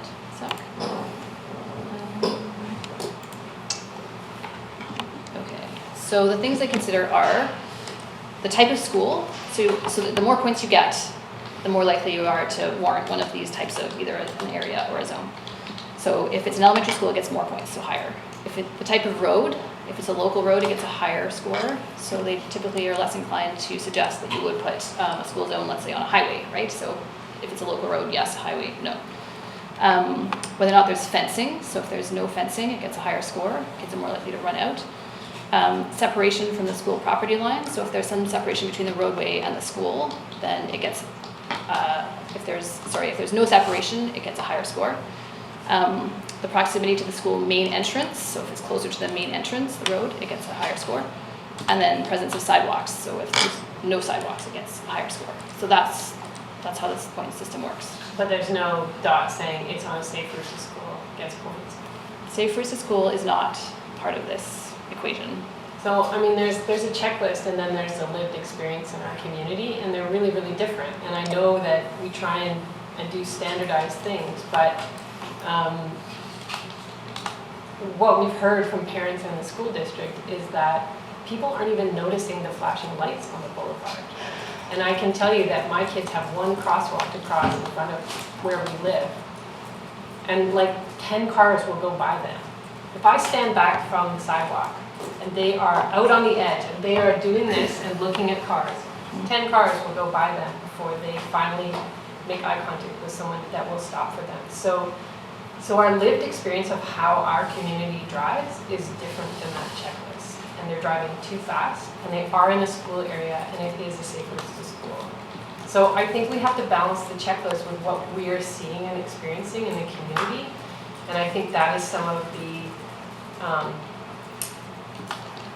polite but underlying frustration that parents were sort of talking about. I don't think they're pointing the finger directly at us, but also their fellow human beings who just aren't respecting the rules of the road. So even though the boulevard might not technically qualify, we do have flashing lights there. So it'd be great to put up signage reminding people that they're in a school area. And also, as soon as they're coming off the boulevard onto Highlands Way North, another big sign saying you're in the school area, slow down. And so I understand why there's checklists, and we also have to respond to the needs in our community. I mean, Government Road didn't have a four-way stop at Depot Road, and lots of traffic studies said we didn't need one. And then someone died there, and there's a four-way stop there. So, you know, I think what our community is saying is, does someone need to die before we will do something about these things? And that's a tough thing for our council to weigh and have on our shoulders when we've heard the feedback from the community. So I guess my other question is, like, have we put up the sign on Highlands Way North to monitor speed yet? Or have the police done any speed checks there without the cardboard cop, but like a real cop on Highlands Way North since our meeting in the spring? Should I respond to that first? Yeah. So yes, we have done checks on Highlands Way North. And the speeds are overall not too bad if it's a 50 zone. But if you're considering the The school times only in the 30 zone there, they are high. So the average speed on that road is about 50 kilometers an hour. During school times, it's about 49 kilometers an hour, so people are not slowing down during however, having said that, that is also true in front of Mamquam and Brackendale, and possibly other schools that we haven't measured as well. So in front of, I should qualify that, in front of Mamquam and Brackendale, the average speed is 45 kilometers an hour. And sorry, the 85th percentile is 45 kilometers an hour, which is still high during school times. Yeah. So we do have speeding issues in front of several of our schools. Yeah, no, I totally believe that. Does our line painting work, which is now getting underway, is it including any new additions that were suggestions from our meeting with the stakeholders earlier this year? Which particular suggestions? I'm not sure I can answer that. The one that comes to mind is Analyst Road. The Montessori school asked if they could at least get crosswalks designated. So we have not been able to have a good look at that intersection yet. Doesn't mean it's too late. To paint a crosswalk. We just need to look at the whole intersection and decide what the right application is there, but that's not to say we can't do that. On Analyst Road itself, we are creating buffered bike lanes, so that's something we're doing, which is the intention there is to protect cyclists, but also to try and narrow the roadway a little, so it appears narrower to drivers. But the intersection you're speaking of, we have not evaluated that yet. Mr. Wickham, did you want to speak to the mayor's first point? Yes, please. I'd also like to just lead in so I don't forget. You mentioned putting up a sign and getting data. We actually have stealthy data acquisition units that we use to find out what people are really doing. And then we also get data from the sign itself, as you point out, that we can then compare.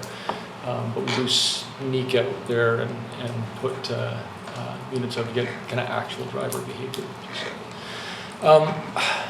It's a really difficult topic.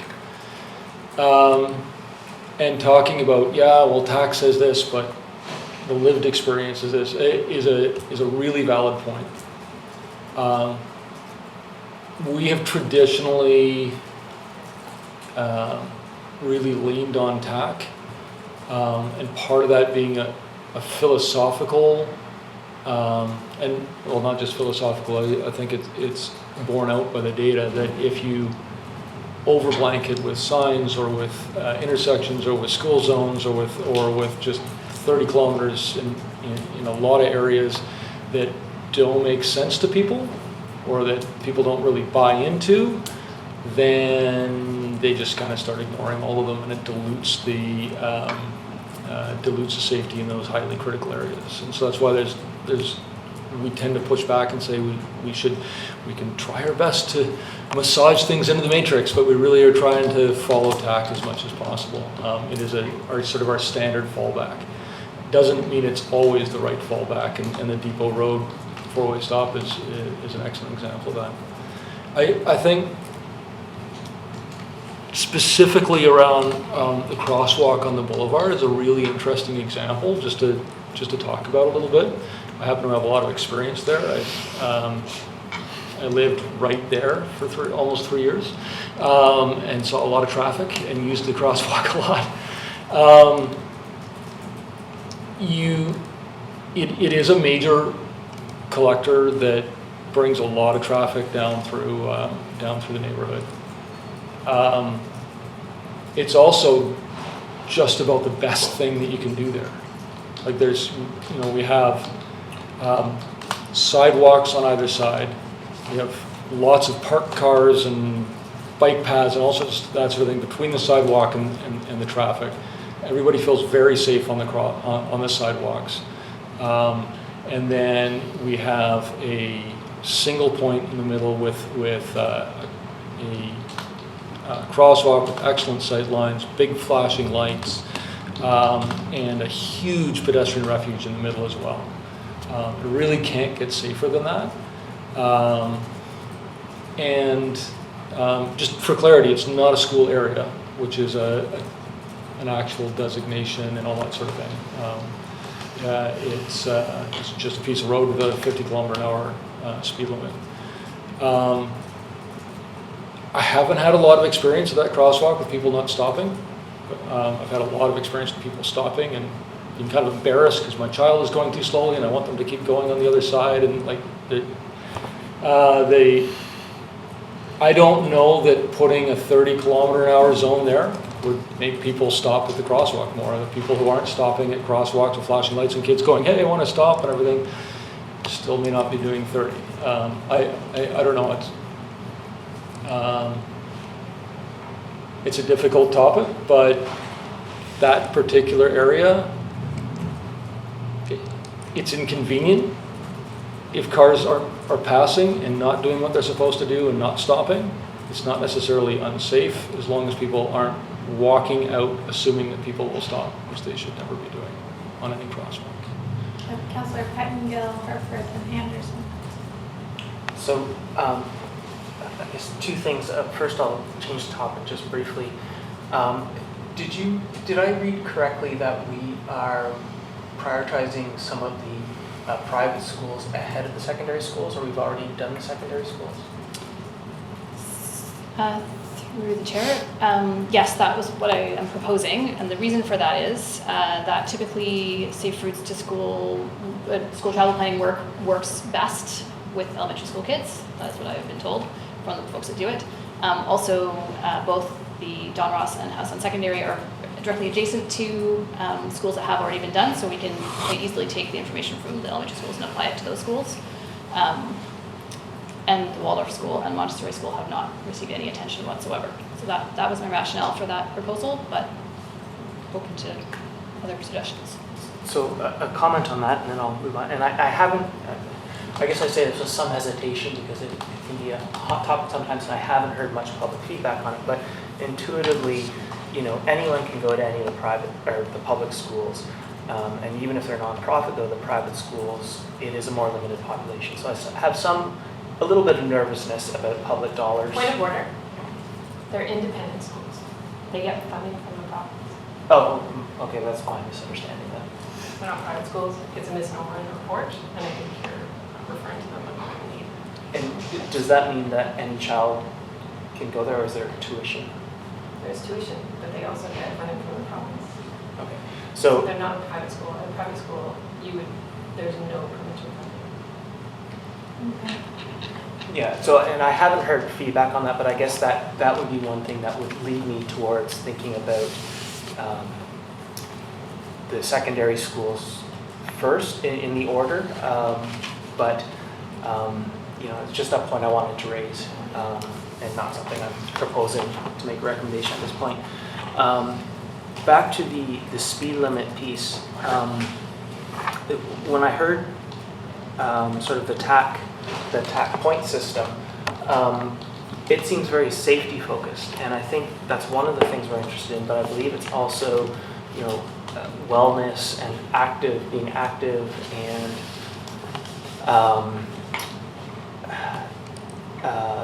dealing with climate change and encouraging people to walk and so on. And so, I take your point that putting 30 everywhere maybe just simply isn't effective.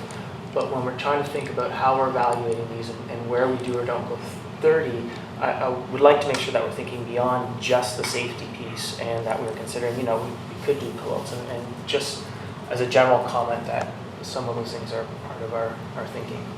And it's recognizing too, in some of these neighborhoods, we seem to have strong public support to make some of those changes, and maybe it's a good opportunity to do that where there is that support. Ms. Golbeck, you've joined us at the table. Would you like to respond to something? Just if you'd like me to speak about enforcement a little bit. We'll get to that in just a moment. Councillor Hereford. Thank you. With that TAC criteria, I think that particularly the Highlands Elementary, it's very unique. In Brackendale Elementary, you can get quite close to it on trails, but you have to kind of come in, even when you're walking through your child, you come from Ross Road through the Brackendale Park, but you have to come in through the entrance. It's very much focused on the entrance. And I think I really, really like the way Garibaldi Elementary is integrated into the community. You've got connectivity from, I think, all four sides, and that's very unique. And it leads to a high percentage of the of the kids attending the school to be doing it by foot and or bike from all these different angles. I think that's where the hole in the TAC criteria is for that particular school, because the main entrance is a single occupancy vehicle, or, you know, it's a car-driven criteria.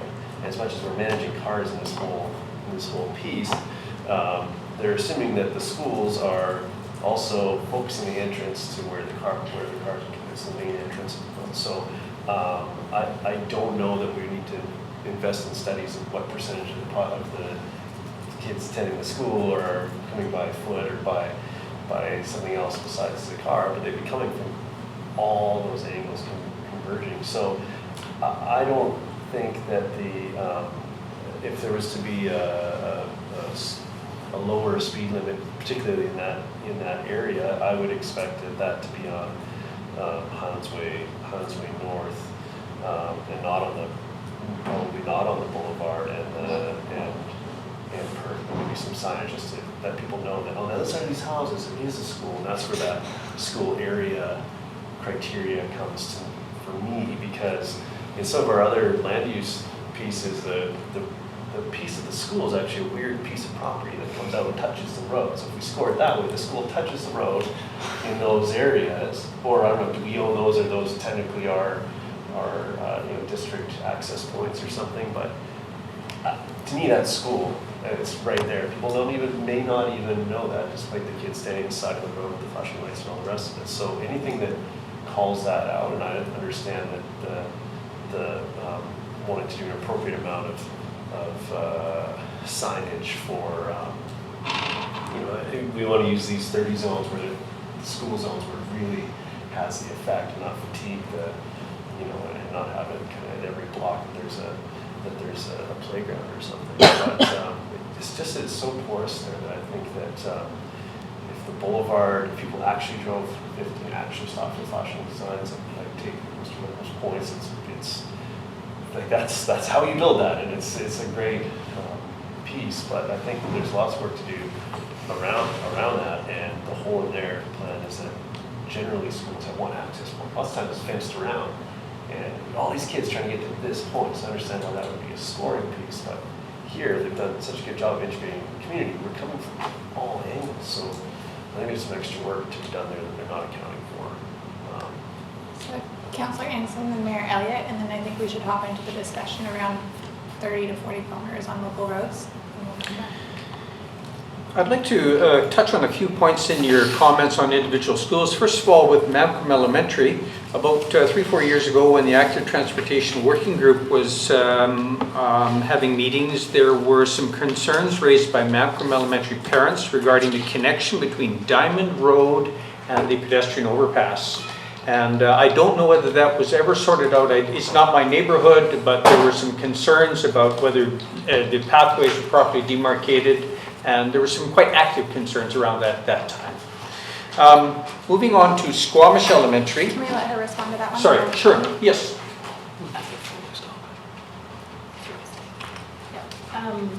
So I believe to the chair, I believe you're speaking about the intersection of Diamond Road and Glenelda Place. Is that kind of, it's almost in the middle of the mall, sort of, that intersection? So we did do some improvements there. It used to be just a two-way stop. We created a three-way stop there, as well as I don't think I included it on my list, but there's a little extra piece of concrete that creates a bit of, it just fixes the alignment. And then we repainted and improved the signs. We painted the crosswalks and improved the signs there. So we did actually do a fair bit of work there to make that better. I see. I wasn't sure whether it was the out in front of London Drugs at the bottom of the hill and that pathway too, but that's, I take it that this has been attended to. Moving to Squamish Elementary, when the highway upgrade was completed, there was on the downtown side of the tunnel underpass a ramp built. And it was intended that people would come out under the tunnel and going to schools, they would go up the ramp back onto the sidewalk on the west side of the highway. The reason why that ramp was taken out was because people had their old habits. They were running across the highway, cut a hole through the fence, and then they would jump down onto Pembroke. So my question is there a reason why we are not pursuing reopening that ramp onto the sidewalk that would take you down to the A&W corner as one of our solutions for getting through that intersection for Valleycliff and Hospital Hill to schools. Through the chair, we have looked at that. In fact, we have a design for it. It just hasn't made it to the top of the list yet. I see. And the alternative that we're proposing may actually be even better. So the alternative is just this slightly complicated piece that provides a shortcut from Pemberton over to towards the school. I was thinking that the ramp concept could be implemented readily, whereas the other one is going to wait a few years. This may be true. It's more just a matter of the prioritization of the list. On Clark Drive, between the top of Burner Drive and the top of Scott Crescent, there is a 1940s old road there that is rather narrow, has many constraints, and it is... I can see Dora trying to generate the map in her brain. That's exactly what I was trying Councillor to do. Anderson. And that particular area is a tricky one. Is that going to help us? Okay. So we don't want Valleycliff along. I see it. I'm not sure Do whether better we with can this help one. our... We do better here, I think. So, Burner and So it's not highlighted on that one, but it was on your last slide Oh, really? for some reason. Two different schools. Oh, different tokens. no, sorry, it wasn't. I made a mistake there. Yes, actually, we can work with that one. Which one would you prefer? This one? Yes, so at the top of Clark Drive, you have a circle with 3 white things in the middle there. Yep. So that is the section of Clark Drive I'm referring to. Okay. And so you can see where it's the label Clark Drive. That section is a road that is quite narrow, built on a mud bank. There has been some sloughing of the bank below the road, and it is proposed as a bike path. The road has many constraints, but I just wanted to highlight that it would be desirable to have consultation with property owners and other neighborhood people that have long been active on active transportation issues in this precinct here, because I would suggest that the consultations during the Kingswood property development proposal review were not as optimal as they might have been. There are 4 properties there that do not have sewer, for one thing. They're ready on Clark Drive, and so there may be an engineering question posed as to what's the future of that. There's also potentially a bus route there, but I would just highlight that my neighbors there, and several of them are teachers who are quite active in this discussion of how to get safely to the schools, is the need for it. Why do we need a bike path on that road when we have Burner Drive, and we have also the Valleycliff Trail that's been substantially improved? I would also, just moving down to the bottom of Scott Crescent, just a couple more issues. Our groups in Valleycliff, Hospital Hill have long been wanting a safe, convenient pedestrian route down to the bottom by the bridge. The Beckhams have a driveway agreement with the Kingswood property. That driveway agreement is exactly what we would be after as a routing for a pedestrian route, and I would hope that that might be kept in mind as something that we could work with the Beckhams. If they have a solution, is it a solution that pedestrians and seniors, moms with strollers, can use as well? Finally, and I'd like to go on record as letting you know that there is nobody in my neighborhood or in Valleycliff that has ever asked for a footbridge across the Blind Channel, ever. I want that to be on record because I believe, yes, it is already in the agreement. It's in there because that bridge did have champions on the last council, but they don't live in my neighborhood. None of us have ever asked for that bridge, and we would ask, and did ask about the enormous cost of it because it doesn't Councillor actually. Anderson, I think that's out of scope of what we're talking about right now. That is an agreed land development agreement that has been negotiated, and it is a benefit was determined to be a benefit to the community as a whole. Without there was consultation. public consultation on it, so I think that's a topic for another point. Mayor Elliott. So the other painting project was north of the Waldorf School. They mentioned the need for a more northerly crosswalk. just if we were throwing paint around, that was the other one. I do believe that, you know, my children do go to independent school, but children are children, and I think as a council, we should look out for all children, not just children at public school. Public schools were done quickly and first, and now there's a brand new independent school up on the hill that'll have lots of traffic around. Children are children, so, and like staff said, the upper schools, well, one, children don't develop their full peripheral vision until the age of 9, which is why you prioritize elementary schools over kids that should have more control over managing their way in traffic. So I'm a strong proponent of wherever there is a school in the future, we do school planning with them. And that would include eventually private schools. And we shouldn't forget that Coast Mountain is currently up at Quest, and so as that neighborhood builds out, we should also be thinking about how those kids, if they're chugging uphill, get to their school safely.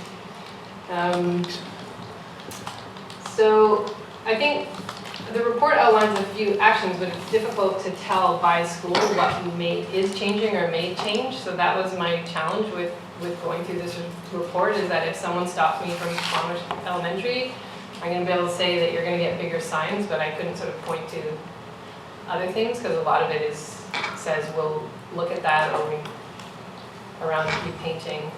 So I think the report is challenging just from a delivering short-term results point of view. For me, I was just hoping to see more specifics by each school, which is how folks sort of see themselves and their children. So, you know, a lot of this is going into our traffic calming policy and our TAC assessments, but also we know that where we create pinch points, people slow down. So why couldn't we get Home Depot to sponsor a few pinch points and throw some planters in there and a sign that says, slow down, Home Depot, and create temporary pinch points? Like, we are always looking at concrete and big infrastructure, and sometimes we need to just do small things that make a big difference. And, you know, I think what parents are starting to say to us is, unless we make these changes, someone will get hurt. And then we'll make the changes really quickly because someone got hurt. And I don't want to manage our safe routes to school that way. So I'm still looking for creative ways that we might be able to create pinch points on, you know, Valley Cliff is a good example. That is a straight road that runs through there, and there's just nothing visually that makes you think of slowing down.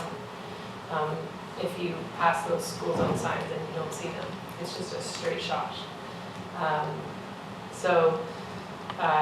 We put the no posts in on Government Road and on Eagle Run as pilot projects. They seem to do the trick, keeping cars from cutting into the bike lanes, so why not put those up on Highlands Way North as just a way to, we've done it elsewhere, so that seems like a quick fix to try and get people from cutting the corner.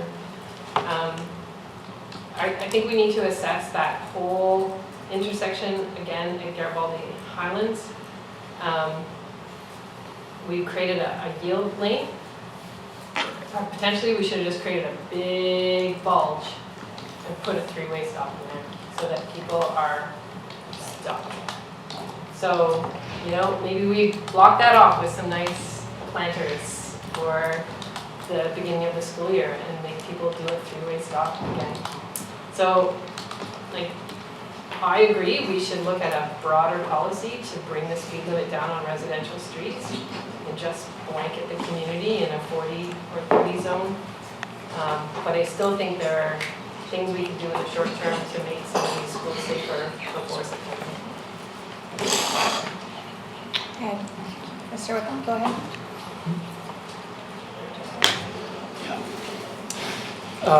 Through the chair,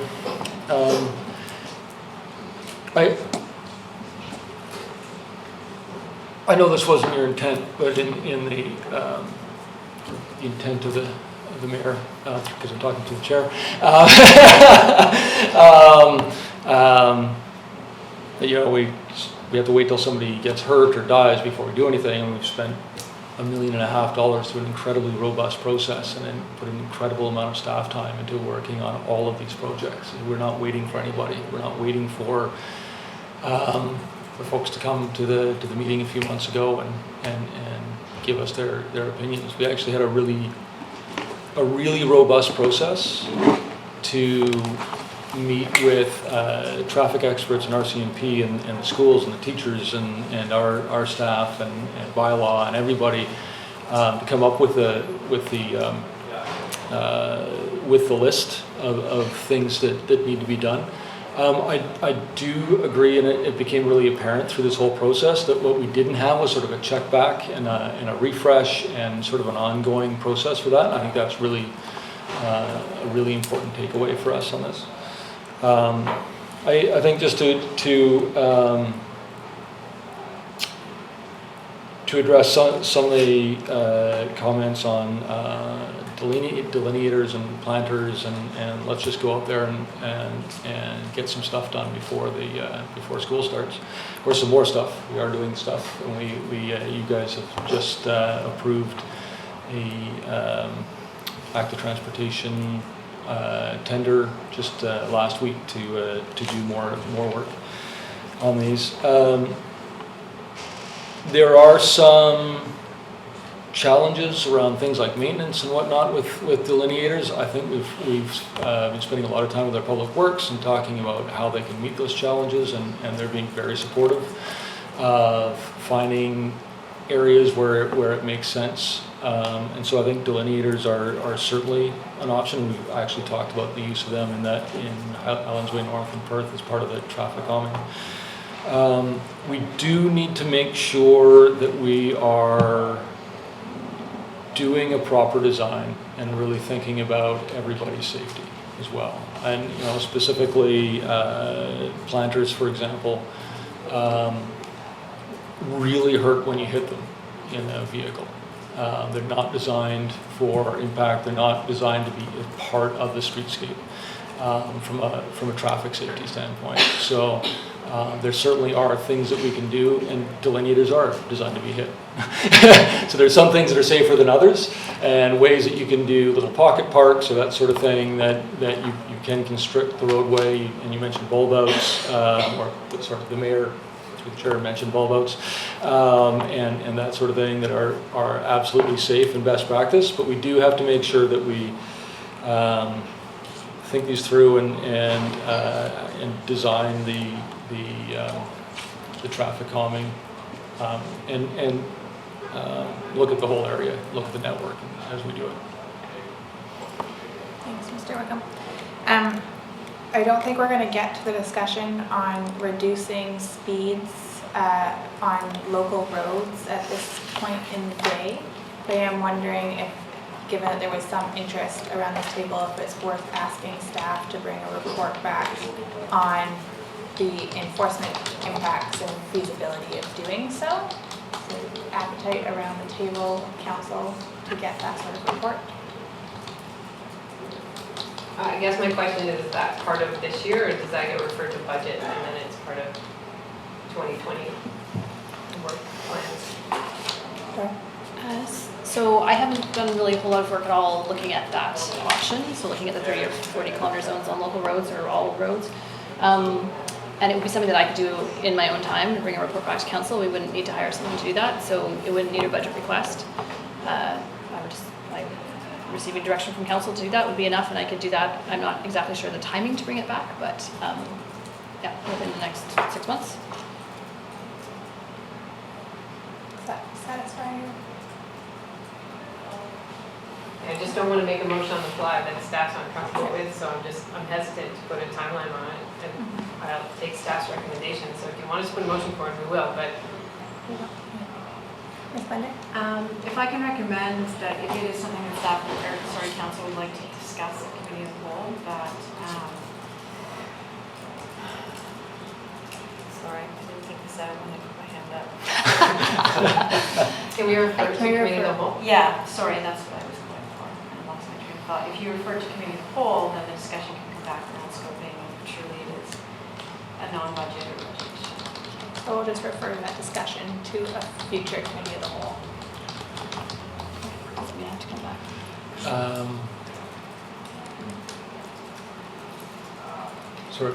So we'll do an RTC for some future committee of the whole and have that discussion at that point.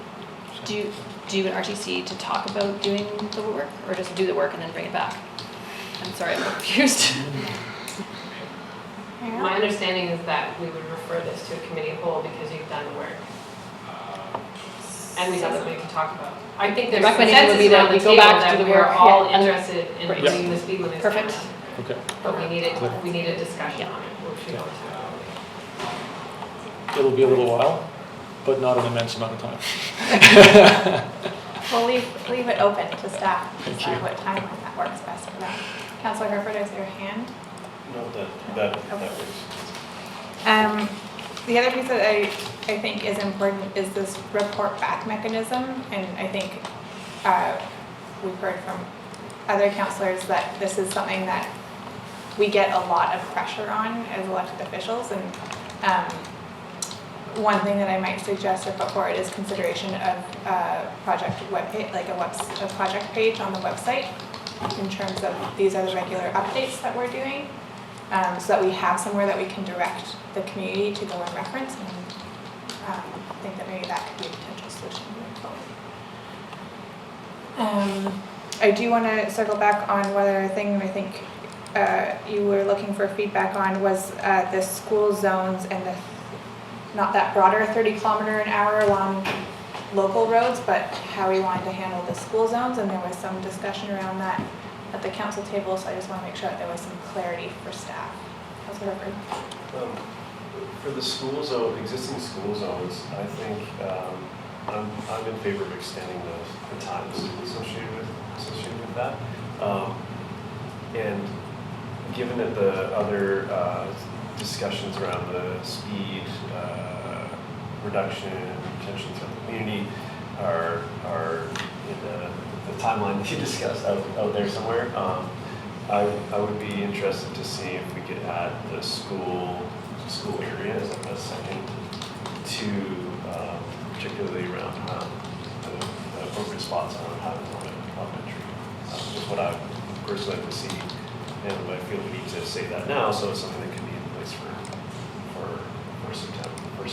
Because I think it's like, I agree it's not a perfect scenario, but I think that an extra step is warranted, particularly there. But the overall extension of the school zone hours, I think, is great. Now, whether we do that all together or... Can I just ask for a clarification that you would prefer to just do extended school zone air hours as opposed to doing a 30-kilometer all the time? It sounds like the 30-kilometer all the time is potentially a ways out and understanding the impacts of that. So for me, better defining, even as a driver, I'm like, oh yeah, is it dusk? Is it 5? Like, so if we can go to that posted and it's from 7:30 to 7:30 because there's kids about, then that to me is an improvement that we can potentially take action on, very quickly, and we can change some signage or do something if that's not, if we're at a more complex solution, which will take more time to develop. So I'm in favor of going now, extending the school zone times, and I would like to see the addition of a school area around it. There's missing pieces on Perth and Boulevard. Councilor French. I completely agree with the 7:30 to 7:30 as outlined in the report. I think that is a quick and easy win that works for everybody.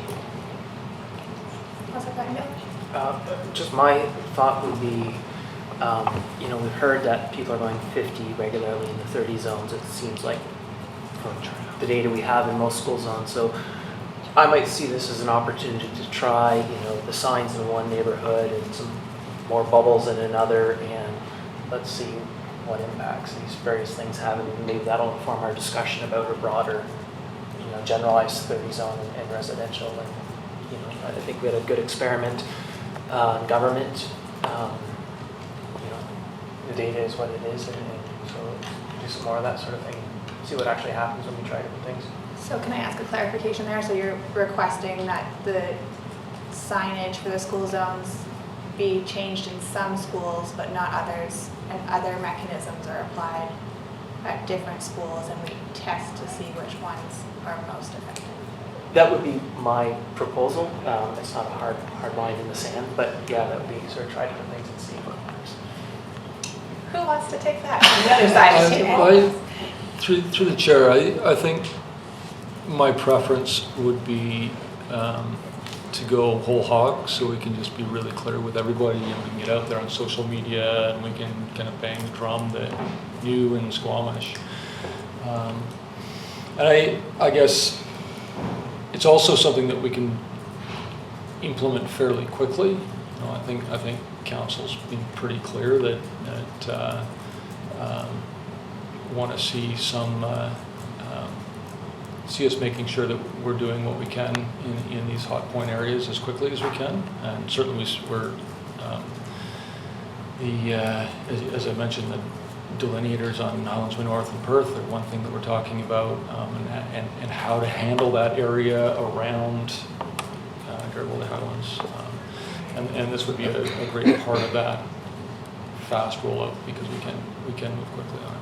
Councilor Pegno? So I just, I'm not clear what the cost of these signs are, but knowing that sometimes signs seem like they're really expensive. So I just want to be cautious that by going whole hog, we aren't sort of spending money that we could have done to additional schools, safe routes to, and then instead putting up signs that don't actually have an impact. So I guess just wanting to be a little bit cautious there. That's good.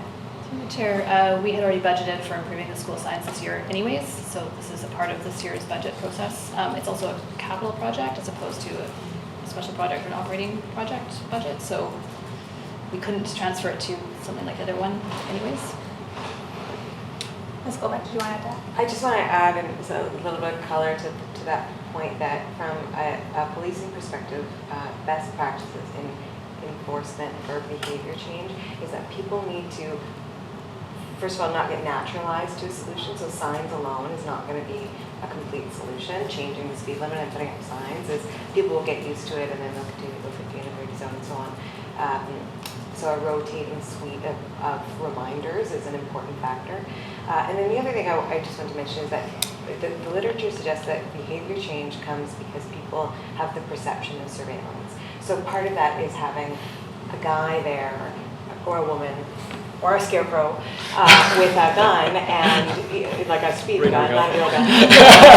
and so they feel like they're being watched, but that, as was suggested, I think really astutely, is not a complete, it's not a resource effective option, because once that person is no longer there, then people resume their normal speed. And so peer surveillance, I think, is a really important part of this, and this is how major cultural changes and behavioral changes has happened in other jurisdictions, when you can't just have a cop on every corner, like reminding people that they need to behave better. People actually need to be doing this for each other. So what can the district do to support people's sense of peer surveillance in a positive way that leads to better behavior? Okay, so I think we have general consensus for changing the signs, unless I see anybody vigorously shaking their heads. So we'll do that. Terry's gonna. Hi, Janet. You still have a motion on the floor about referring to a committee of the whole. Oh. We should wrap that one up. Anybody want to move that? Second that? Second by Councilor French. All those in favor? Opposed? Motion carries. Thank you. Good thing Carrie's here. And then I think that this is just an ongoing conversation. There's obviously lots of work to do, and there's lots of work ongoing. I think we just need to raise the bar a little bit on communicating to our community, and trying to find those quick wins. And I know that the list is long. I know that we're getting through an unknown percentage of them, but this is something that we definitely need to bring forward in our 2020 budget and continue to work at. So I'll leave it at that for today. And yeah, thank you.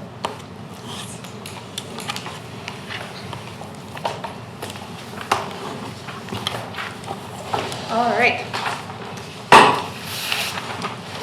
I'm going to check the whole off map. But let's jump into the strategic plan, and then we'll do the UBCM discussion. So Ms. Glenday, I will pass it over to you.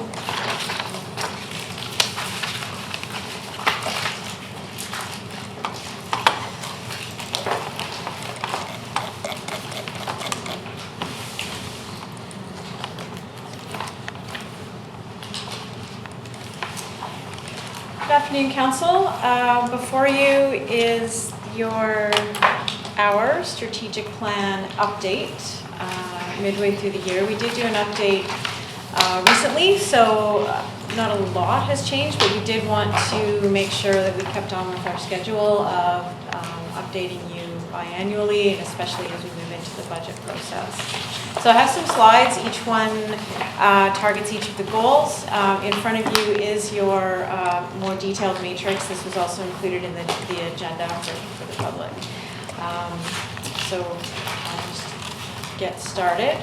So the first priority area, the planet and our environment, key progress on the goal of increasing the diversion rate. The zero waste strategy continues with our sustainability coordinator, Shannon White. You're well aware, of course, as hopefully the public is, that the strong plastic ban action plan in terms of putting in a bylaw and community engagement and enforcement has been added to this goal and is now on the list. Public outreach and education, there was a part-time position that was posted for the education around the straw plastic ban engagement, and that individual has been hired. Key progress. This goal, adopt community greenhouse gas emissions reduction targets and implementation plan by December 2019. This overall goal, when you look at the word implementation plan, is off course. At this time, staff are confident that we can attain the actual data and baseline data of the community greenhouse gas emissions to inform this plan by the end of the year. And then the overall public engagement and stakeholder engagement in terms of the community energy emissions plan would happen early 2020. So we are behind in terms of hiring the position that was targeted to do this work. This position was also contemplated to put out an RFP and hire a consultant to do that baseline data work. What we're doing now to pivot is we're going out to get that consultant concurrently with looking at hiring that position, and the timing may shift so that we, at the very least, get the data and that consultant working to get this back on track, at least for the data for 2019. So, Council has any questions on that one? Councillor Anderson. Something that's happened since our last discussion of this is the outcome of the Regional Transportation or Regional Transit Initiative. And that initiative, or the prospect of implementing a fuel levy, would have required information. We talked about this briefly before, but some of that information is what we also need for this project here. So I just thought I'd touch on that. We don't have any gasoline sales data in the district report since 2007. So that would have been one of the pieces. I just thought I'd make that observation that we would have been needing that information for the transit levy. And now, yeah, I suppose we'll take it on our own for this purpose. May I also ask which staff person is filling the corporate report annually on emissions? Is that the sustainability coordinator or environment coordinator or sustainability coordinator? I see. Sure. Will there be a reporting? We haven't seen it since we've been in office. Does it a particular time of year when that is filed or made available to council for its review as well? Through the chair, I'm seeking some clarification. Is this the overall corporate emissions plan, or is this the where we achieve net or zero? The CAREP report. The CAREP report. Which we've just recently submitted to the province, and they are reviewing. And when it comes out, there'll be a press release and all that sort of thing. I see. I think pretty soon. Thank you. Mayor Elliott. So if we get the data by the end of this year, what does that look like for the implementation plan then? How far are we behind schedule? So we have a climate emergency, and this has been in our strategic plan since January 23rd when we launched it to the public. This is a little bit disappointing to see that we don't even have this person even in the pipeline. So what does this mean, looking out to the implementation piece of this and community engagement and that sort of thing? Sure. And feedback on timing, deserved and received. We have run into some issues with the hiring that we have now resolved and I don't want to look backwards, Mr. Wickham, I just want to look forward, so. Great, thank you. I think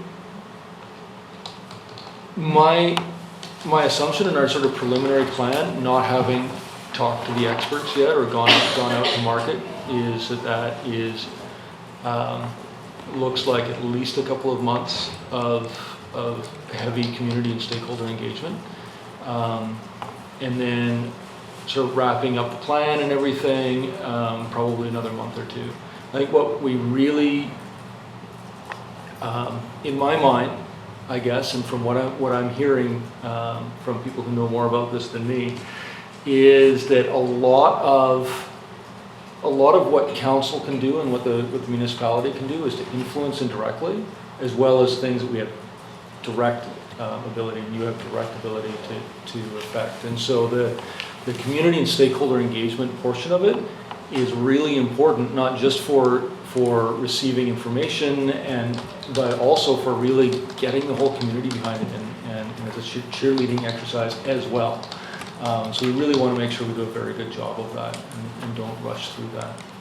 And it is a climate emergency, and we need to make sure that we have a plan that we really can stand behind and are confident in. Councillor Pettingill. So I have some general thoughts about the information here in the report as a whole, and then a couple pieces will tie back to the climate piece. So if I can, I'm going to ask you to hold your overarching comments, and we're just going to go through this.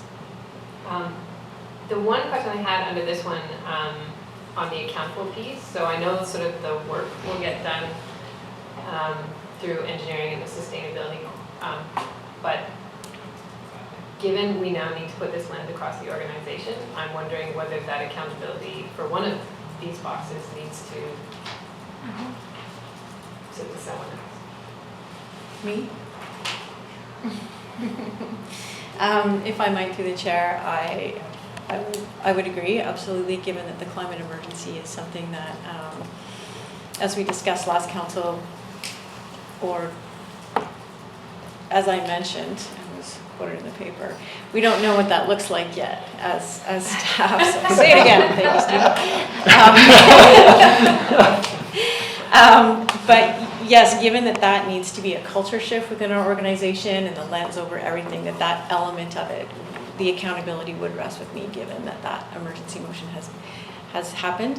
Ultimately, the strategic plan does rest with me, but I am hearing loud and clear that in terms of a specific goal, that would rest with me, and I noted, absolutely. Yeah. Councillor Pettingill. So just on one of the specific items here, I've been hearing from a couple different sources now that, I think I had understood that Recycle BC was able to take all of our recycling, and I'm starting to hear that there's actually recycling from our community building up, and there maybe isn't capacity. Do we have any sense yet about where that lies, and are we going to need to adjust some of these things? In terms of the solid waste and the diversion rate? Mr. Wickham? Recycle BC takes all of our recycling from anything is recyclable at the end of the day. But all of the bins that you put in and all of the mixed paper and everything, they take all of it and they pay us for it. And then they also run the recycle depot at GFL, for example, for all things that you have to bring down yourself. What I've been hearing from a few sources is that the stuff is piling up at GFL and there isn't anyone to take it. So there is a bit of a disconnect there, and I'm trying to sort out, is there miscommunication somewhere or what's going on? But from what I've been hearing, there's stuff that is getting stockpiled and it doesn't have anywhere to go. Mr. Wickham?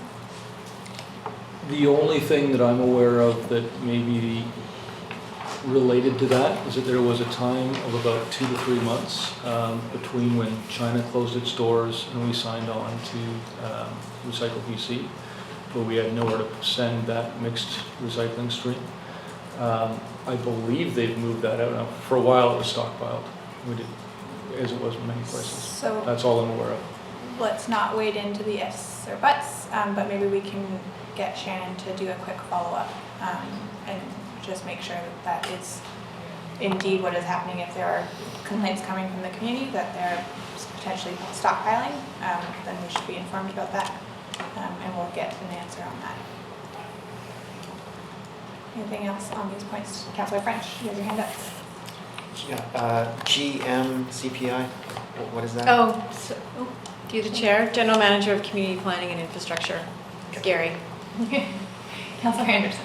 About 2 years ago, former Quest President Heflin offered to former Mayor Heinzman that he, with the university, would be able to mobilize a student project around gathering some of our data needs that we're identifying here for example, community energy consumption, relating that to GHG emissions. I just thought I'd put that out. I mean, I don't know whether there's an opportunity there, but it has been offered more than once from Quest University that they could offer to do some data gathering for us.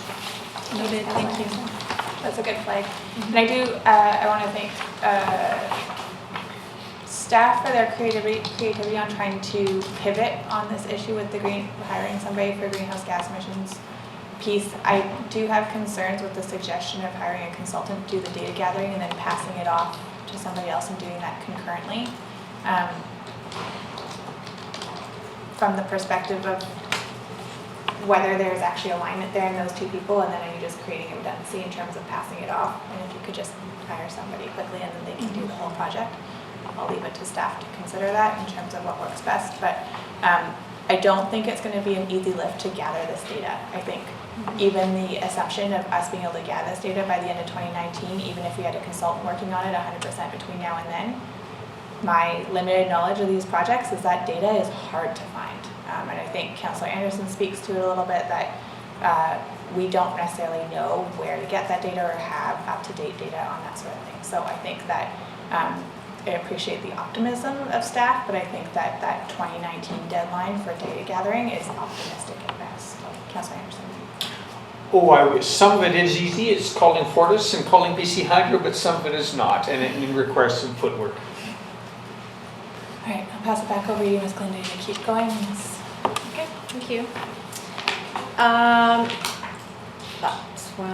This one, in terms of regional transit, is off course. Outside of that, really, in terms of action planning, this goal is 2022, but I just did want to highlight for the public and for council that part of the strategy was regional transit, and that has definitely been stalled of late from the province.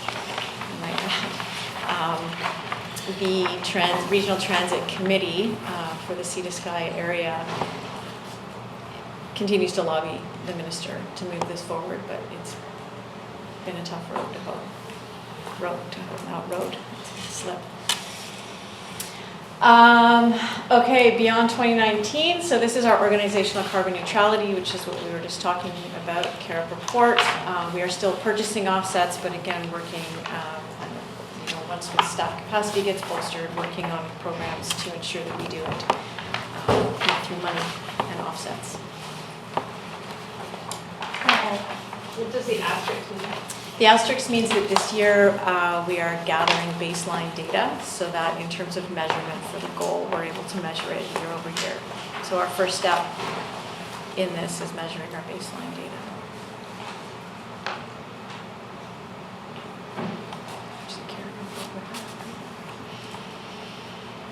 Yeah, so it seems like we would already have that we have a CAREP report, so that's a good question, and I'll verify that. Okay. Side note, our landfill gas flare project will be a major piece of this. We'll be in front of council in the not too distant future to talk about. Okay, increase the number of businesses participating in the local carbon marketplace. Again, this is beyond 2019 and on our action plan.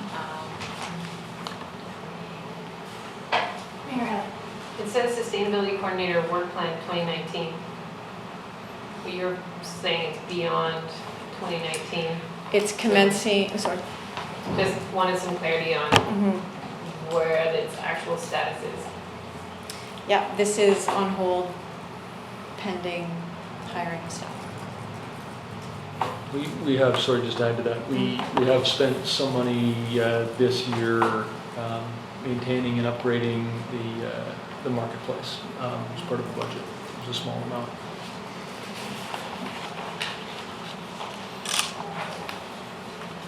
So we'll move on to the second priority, if council's okay with that, housing affordability and diversity.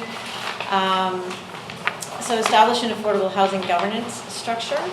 So the housing strategy was recently endorsed by council. Staff are working on a perpetual affordable housing policy, so finalizing that with council. Previous meetings discussing primarily the eligibility criteria. We're working on a partnering agreement right now with Sea to Sky Community Services on the units that they're taking over through the CAC policy. And then following that, when that partnership agreement is finalized, the next stage of work is to look at an overall governance structure, organization. It's like the second phase of the project, and obviously that would go out to RFP or expression of interest, depending on what governance structure council decides on. So that's underway.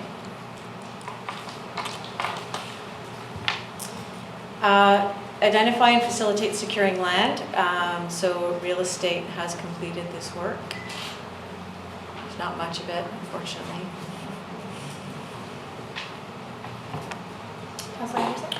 Can we assume that the categories of land aren't necessarily limited to Crown land? There may be some private pieces. I know we've had some discussion around that. I just wanted to clarify that. It does specify communicate with the province. There may be other land ownership categories. May I ask further, are you suggesting we will have opportunity to discuss a proposed governance structure upcoming?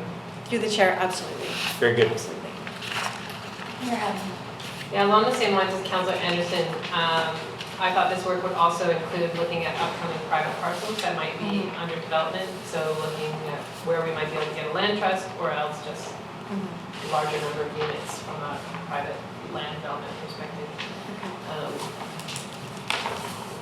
It'd be good to have that sort of tucked away in council's mind as new developments come forward about where the biggest opportunities are. Okay, thank you for that clarification. I was focused myself on the provincial land pieces.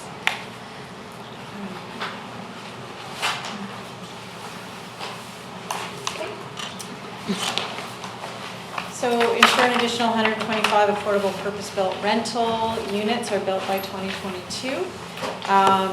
Our Buckley project is well underway, so the detailed design is underway. The second round of funding from BC Housing has come in.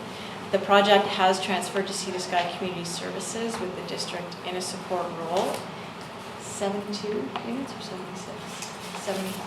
I think it's in 76. 76 units there. Jonas is at the table, but I do have notes here in terms of the number of affordable housing units that are in the pipeline. Sorry, this is, I can't read my notes too much. Yeah, go ahead. We looked at all the units that have been already rezoned for, that haven't been built. And this is going back, really the focus has been in the last 4 years or so. So we have projects that have been adopted rezoning-wise, 450 units. Now, a big portion of this number is the seniors proposal on 3rd Avenue, so about half of those units are seniors units, and actually they weren't rezoned, they were always zoned for multifamily development. So we have 450 that have zoning for, that have been somehow secured in a land development agreement or a housing agreement. And then development permit issued is about 234, like I said, most of them are the seniors housing. And then under construction is the assisted living facility, the under one roof, which is being built right now. It will have some assisted living units in it. I guess I don't need to raise my hand, do I? I'm curious, On those units, Ms. Velaniskis, are they all affordable purpose-built rental? Or does that include just affordable, period? No, those are all affordable purpose-built rental Right. units. Okay. Thank you. Mary Ellen. So if we include the, so one thing the status doesn't say is, will they be done by 2022? That's, through the chair, that's a good point, is that they're rezoned, but we don't have any control over when they get built, so we will continue to track that. Through you, Chair, so the only control that we do have is the process, and we prioritize those projects, but as Ms. Glenday said, we're very much dependent on the private parties building them, or in some cases public entities building them. Earlier today, I mentioned maybe doing a bit of a debrief on why it's taken so long to get the Waterfront Landing Park before council, because it stands between us and the affordable rental piece on that property. And so I think we've got to be really mindful of where these affordable units are sitting. And we need to be looking at our process to make sure that we're not getting in the way of delivering on this goal. Mr. Velaniskis. For you, Chair, I agree that a debrief would be useful. My understanding is that the park is not in any ways affecting the delivery of those affordable housing units on Waterfront Landing. That project seems to be moving as fast as it can with construction and sales. And it was always envisioned as, I believe, phase 3 in the project to be delivering the purpose-built rental and rental units. And I don't think the park is, the park design is standing in its way. It's more about phasing the development, all the The park is linked to phase 2, so it's a bridge. Yes, but I don't. So they don't start on phase 3 until they get phase 2 designed and DPs going. That's right, so they have DPs for phase 2. They can start building it at any point. At this point, they're building phase 1. So haven't gotten there yet. But I agree, a debrief would be useful. I just want to note that we didn't foresee the park design as something that was standing in the way.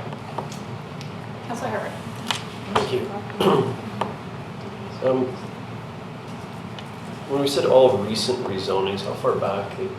Sorry if I missed that in your preamble, if it was stated. So the focus has been really in the last 4 years on affordable housing. That's sort of risen as an issue. And so I don't know if there's any units in the previous kind of agreements that we've secured with previous developments. And then the DP issued number is also quite high. I know a lot of that rests with that one project, most of the seniors, but that's where we have a closer time frame. That's sort of the next step. So do we have timeframes on those roughly? I know it's developer driven, but once we've issued a DP, they're fairly committed and they're further down the road. So do we have a better picture on those? Yes, so in terms of DPs, usually when we issue a development permit, the applicant has 2 years to start construction.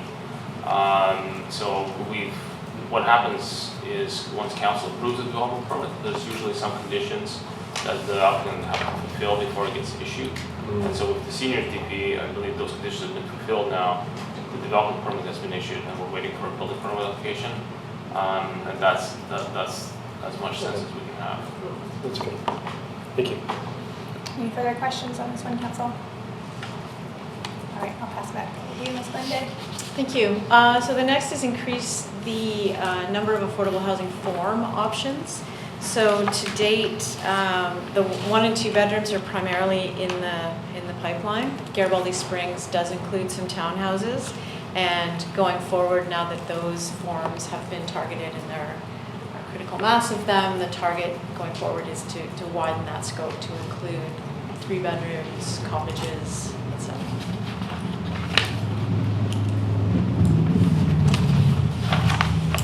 And the affordable housing ownership program is in the pipeline, linked to the program, but hasn't started yet with the other initiatives in terms of the governance. Yeah. Is there anything further we need to do in terms of policy to embed those different forms more into what's being brought forward by developers? Like, do we have a gap there in our policy? Whether it's zoning or CAC or? Well, I think the right place for it would be in our CAC policy, because that's where we talk about the number of units, and that's probably the next step in the policy. Although internally we are kind of shifting gears and ensuring that there's a wider range, but it would be useful to have, a standard. The other places maybe in our neighborhood planning efforts as well is starting to contemplate zoning around different forms of housing. But that might be something that should come back into council, it's the CAC policy, and we consider how to accelerate that. Yeah, noted, thank you very much.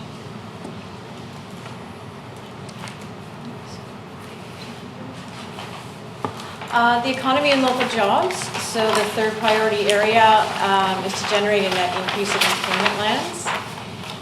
The overall zoning bylaw review is underway with planning staff to target a number of things, including employment lands. As you're aware, the short-term updates in the business park, that bylaw amendment has come before council and is up for adoption consideration July 16th. Economic development is developing an employment lands model to understand the need and establish a goal around this, to actually have metrics. Councillor Anderson. Yes, I've raised this matter before and as a question, and we have our economic development director absent on holidays at this time. But I would like to have clarified from her, from Kate Mulligan, what the modeling, what is the scope of that project? I am aware of the scope of work for the sector strategy and for the name of it, the Comprehensive Sector Informed Direct Investment Plan. And looking at the scope of work for those two RFPs, it's clear that sectors are identified that have well-identified land concerns. These are typically in the category of medium industrial. For example, forestry and wood products, or green economy, that is fuels, waste to fuel, this sort of thing. So modeling, my question really is around the term of modeling.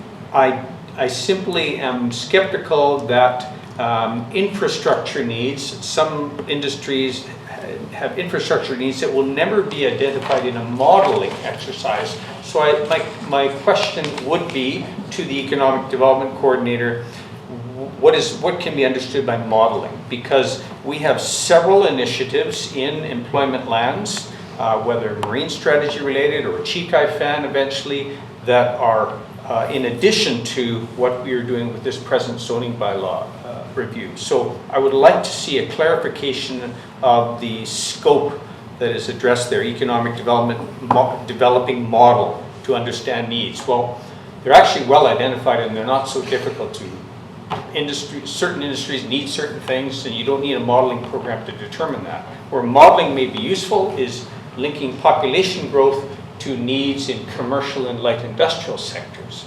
That I can see the use of the term modeling. Through the chair, I do believe that the modeling exercise is a forward-looking model in terms of potential growth, sector strategy, what's being targeted. I can ask Ms. Mulligan when she's back from holiday to provide a more detailed description of that. The only thing I would add is that I believe that the model is looking at both just the population based projections for commercial development, but it is also going to look at other aspects that are not population based in terms of industrial land. That's all I know. Then we can assume that there'll be a stakeholder engagement exercise to speak with people from certain sectors with their unique, and often they are unique land needs and attribute requirements. So that's going to be something that the consultant will basically be undertaking communications. Best that we not assume anything, but we will get a report back from Kate on the scope of that project to help inform the discussion. Councillor Herford. Thank you. As we went into our strategic planning, we came up with our plan. As I look at the one panel here, the economy and local jobs, it's kind of the lightest on detail because we're waiting on this. To me, we're waiting on the sector strategy and some information to come out. So my question is more to my fellow councillors if we should revisit that specific pillar and pull any plan and pull anything from any of the work that's been done, or if I'm just thinking that might be its own discussion just to provide some focus, or if we're okay having them. I understand kind of casting a broad net there, but we've done some work that way, and I don't know if we need to tighten up that bit, particularly with the suggestion that I like of going forward strategic plan, public engagement as we are working through a budget process. So I'm kind of thinking there's some more work to be done there, but. Through the chair, it's a good question. I think what I recall of the debate as we were trying to, I think the list was like super long, and then we were able to narrow it down to these three because they offered both the most flexibility for creativity within all of them in terms of delivering on them. And as you can see, we don't have total control over meeting some of them, like increasing local jobs necessarily. So to me, they still give all of us a lot of flexibility in considering how we might deliver them. And they're huge, all three of them. So I'm reluctant to add to the list. No. But we might want to ask Kate if she would, at this point in time, need any more specific direction from council, I guess. If I can, I agree those are great points, and I think at some point we need to take the creative work that's been done and have that reflected in our strategic plan. I think the other pieces we're moving and it's easy to break down, and we're doing good, and we're making progress, or we're not going to. But this one, there has been a lot of creative work done, and we can sort of start pulling things out, whether that's now or maybe this time next year. But I think somewhere soon there's some some more focusing to be done there. Yeah. The only piece I would add around the zoning bylaw and the temporary model we put in place is that the concern, while there was some understanding from the business community about our short-term pause on the business part, but those who are considering investments in our community are a little bit nervous that we've sort of put this 1 year timeline out there and we haven't actually set dates. So one of the things we've heard from staff is, well, it'll take about a year, but it depends on how much you add to this council. But we actually should put dates we want to deliver it in place, creating certainty for our community when they will have answers, and for investors who are considering Squamish. And then we have it as a council, then if we're trying to add things to that list, then it's up to us as a 7 of us to agree to push the date out versus staff arbitrarily listening to council go, yeah, let's add that to the zoning bylaw, let's add that, because that can casually happen in our conversations at this table without considering the impact on massive work. So I'd actually like to see this zoning bylaw update come in with some clear dates for delivery. And then staff have to be upfront with us if we're going to miss those dates because we're trying to add something new into this. Okay. That would be helpful. Any other comments on this piece? I'll hand it back over to Glenday. Okay. So increase the concentration of priority target sector firms by 2022.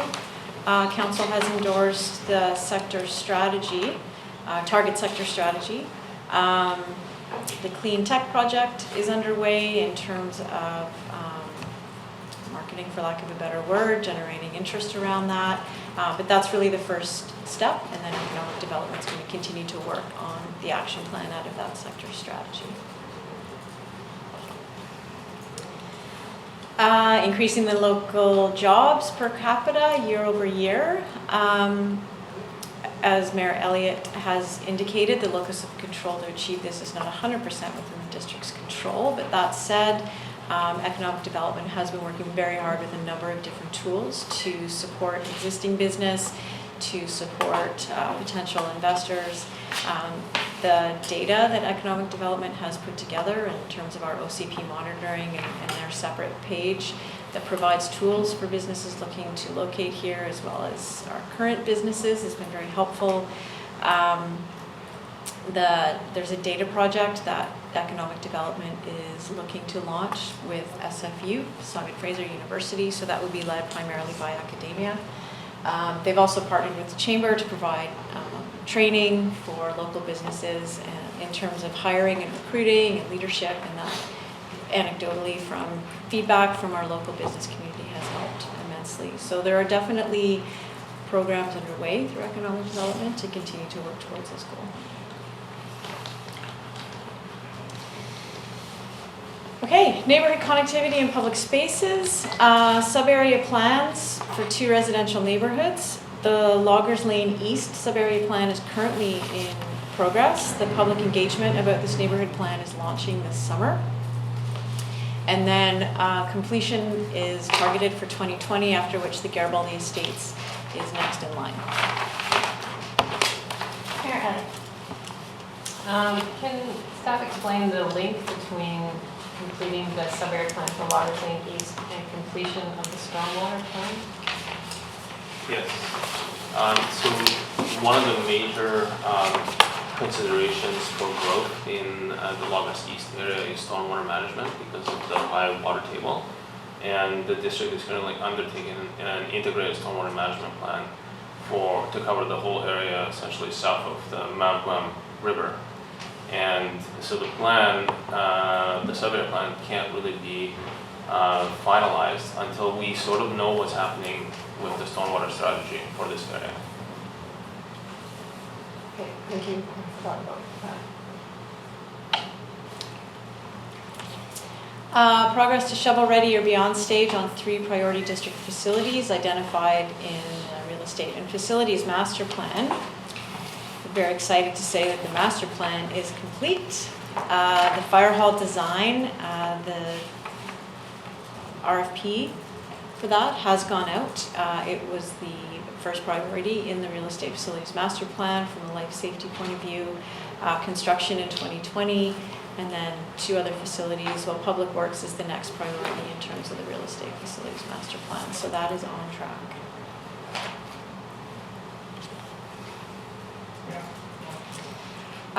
Increase the area of publicly accessible parks and gathering spaces.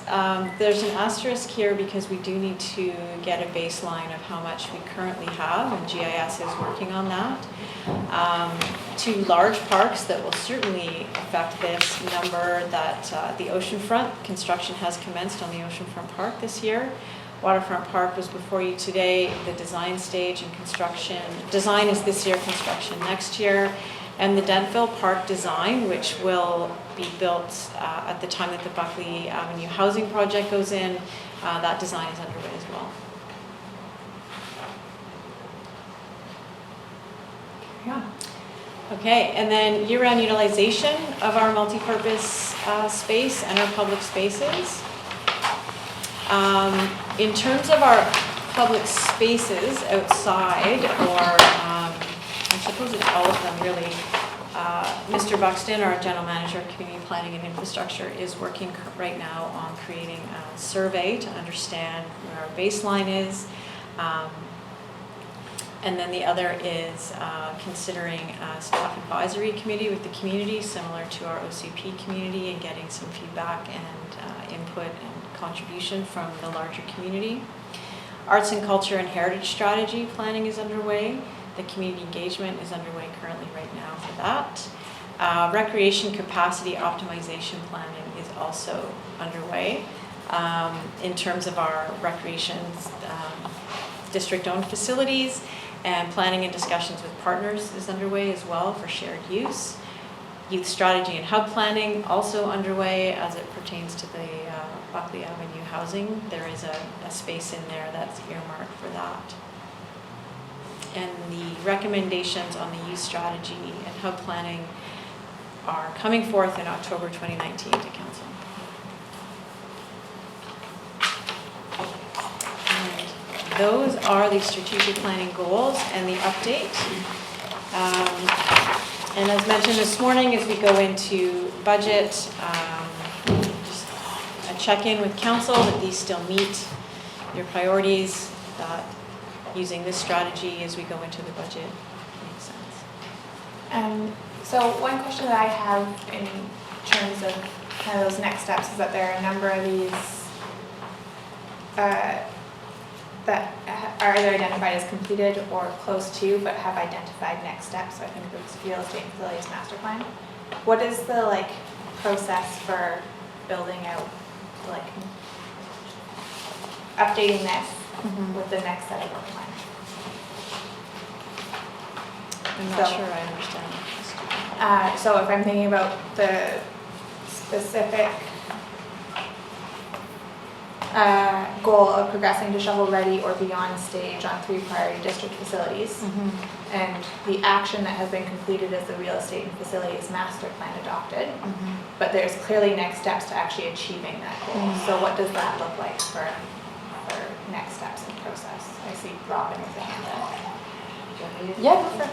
Sorry, Robin Arthur, General Manager, Corporate Services. So Council will remember that within the master plan, there was a matrix and it identified 4 actually first facilities that are up for discussion during financial planning, and as well it had what all the steps that need to be done. So the work itself is already done and would be somewhat easy to plump into this matrix, once council has agreed to formally through budget or financial planning to move projects forward. So there was probably about, I think, 8 or 10 columns on each project, and some of them are already underway. Mr. Wickham's group has been doing the design work, preliminary on the fire hall, so that is progressing, and we can take that as if council wishes when having next steps on strategic planning. Yeah, so I think so that's helpful. So that was just one example that I pulled out, but I feel like that runs across the board of I guess a better reframing my question is what is the process for updating the work plan for achieving the strategic plan? Does that happen after the budget, before the budget? How does that work? Yeah, through the chair, I'm following now, and that under that particular goal, the work plan only refers to the adoption of the plan, and that there's much more to happen. That would happen now before we go into the budget to inform the work plan. So there are none on here that I see that are completely complete, that we don't tick them off, that there is more work to be done, and that for this particular one hasn't been updated. So I really appreciate the walkthrough. I mean, one of the things, and I didn't fully understand it, I think, when I read through it by myself, but, to my mind, and we've had some discussion around it earlier today, the stuff in the strategic plan is, the top level goals are necessary, but not sufficient in my mind. So I'm expecting to see, and I see actually you have outlined some of the additional things in those themes, and so actually I feel a little bit better seeing that. But I think in particular in terms of the climate emergency, I think there's some opportunity in some of these other items to see how these cross over and how they relate. And the one that I had thought of, and I actually want to propose this, partly because I think it's important and I think there's a real sort of opportunity, but also to give a sense of, I think we're trying to feel each other out in terms of what we mean when we say the things we're saying. And so, for example, with the bylaw, and in the context of a climate emergency, with the zoning bylaw, I think there's an opportunity to look at making sort of shorter term adjustments to think about where fossil fuel processing, bulk storage, and sale is permitted. And so those are things that, would generally be consistent with the climate emergency, with our planet, the environment.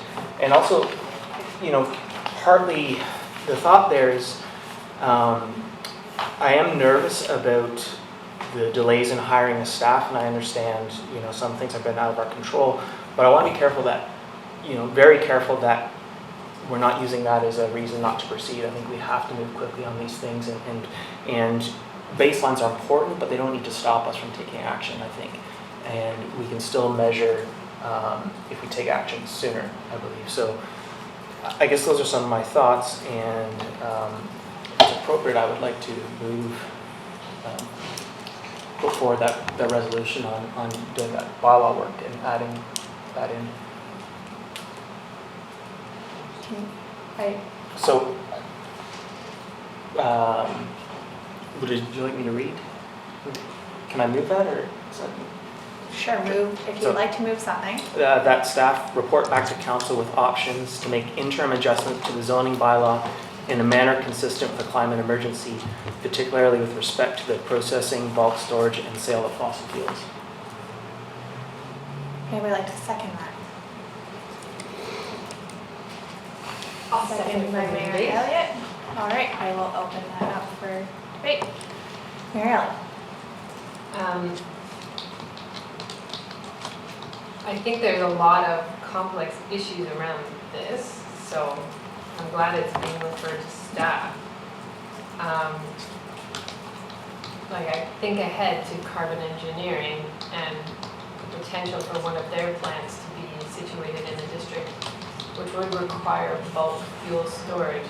Now granted, it's a fossil fuel from the air, but it's still fossil fuel. So, yeah, and I appreciate that, and that's one of the reasons why I use the term fossil fuel, and there could be better language, but the idea is in terms of extractive, non-renewable. So I think we do. Were those wordings in your motion? Sorry. I guess for me that's implied in fossil, but if there's a clear way to say that, I'm happy to use different language. Because I don't think of pulling carbon from the air as producing a fossil fuel. It is a combustible fuel, but not a fossil fuel from my perspective. But, happy to change the Nuance. It's nuanced, okay, language. that's fine. Sorry, I didn't mean to jump in. But, I want to be able to protect clean tech developments that we haven't contemplated yet, while I understand moving away from, last century's technology. So I'm supportive if we're going that direction, but I also want to make sure that we handle this carefully so we're not cutting off our knees at the same time, because we don't know where energy is going necessarily in the future and how it will be produced. So I think the wording's important. Councilor Herbert? Sorry, did you say, just to clarify the motion, you said in terms is like to be considered during the zoning process, which we were talking about earlier, that had the about a year time frame on it, that we'd like to tighten up. I agree with that. To be considered in that process, or are you thinking, or are you asking for something similar to where we went on the work that was done in the industrial park or business park or whatever that I acknowledge probably delayed the overall picture and was kind of its own project to get going. So which piece of which are we talking about?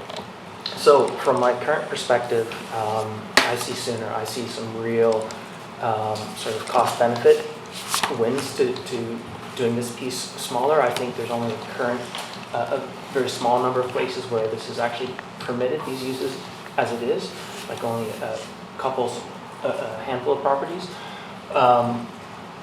But I part of the reason to refer it to staff is to get some of that feedback back. But it is a climate emergency. I'm looking to move aggressively and deal with this, while we have opportunities in front of us. But I'm happy to hear back from staff. Councilor Herford, Mayor Elliott, and then Councilor Harrison. I haven't looked specifically at the zoning where those uses are permitted now. So if I could ask staff, is there a specific zoning for gas stations, bulk fuel storage, processing, like where does that sort of fall? Is it does it fall in one of our collective industrial zones, or is it a very, very specific use currently? Through the chair. So it's in a couple of places. Gas stations are currently zoned as their own thing. I think it's a C3 zone, commercial vehicle fueling station. And bulk storage and shipment of fuels is only permitted on certain properties. And it does, that definition has some exclusions, like the forestry activity, some uses that require fuel storage on site. But it is essentially identified in some of the heavy industrial sites as a use. Thanks for the clarification. Mayor Elliott. Can you read the motion again that I seconded? And if I can have a chance to clarify, to be honest, as well.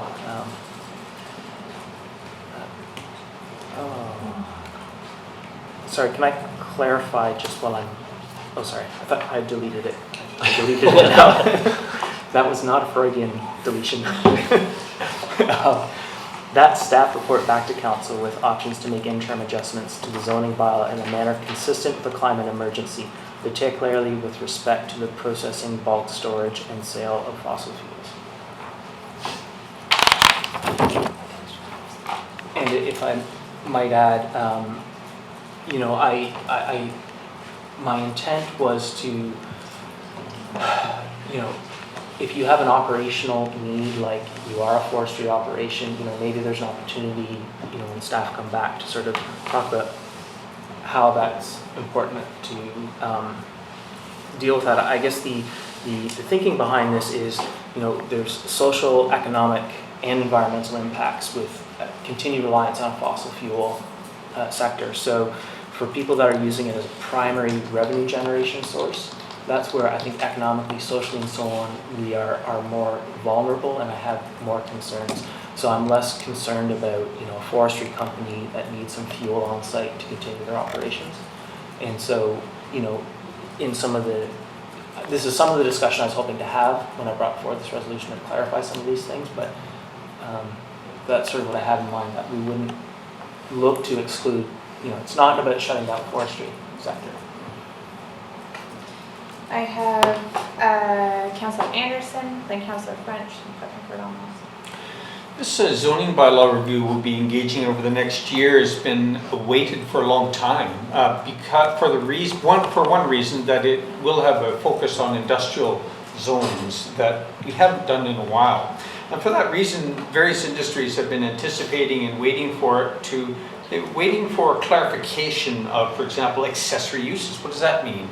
And so there's so many miscellaneous land uses that are difficult for we as laypersons to even perceive or recognize. It seems to me that we should let the zoning bylaw engagement process and our own role in it offer opportunities for us to review these things as they come up. And they'll be miscellaneous, the issues that come up. And I would also suggest that from a climate action or from our climate emergency perspective, there may be other issues in addition to or aside from bulk storage of fuel or fossil fuels even, that may come up for us that we might want to consider through a climate action lens. So I'm confident that the process that will come before us in the zoning bylaw review will give us that opportunity to review things as we need to, including through a climate action lens.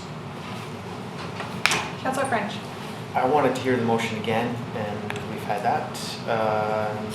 I see this, I align with Eric in that thought of let's let processes we already have underway address this. Councillor Harper. Thank you. Are there this might be one for Jonas. Are there C3 properties right now that are vacant? This, or are we?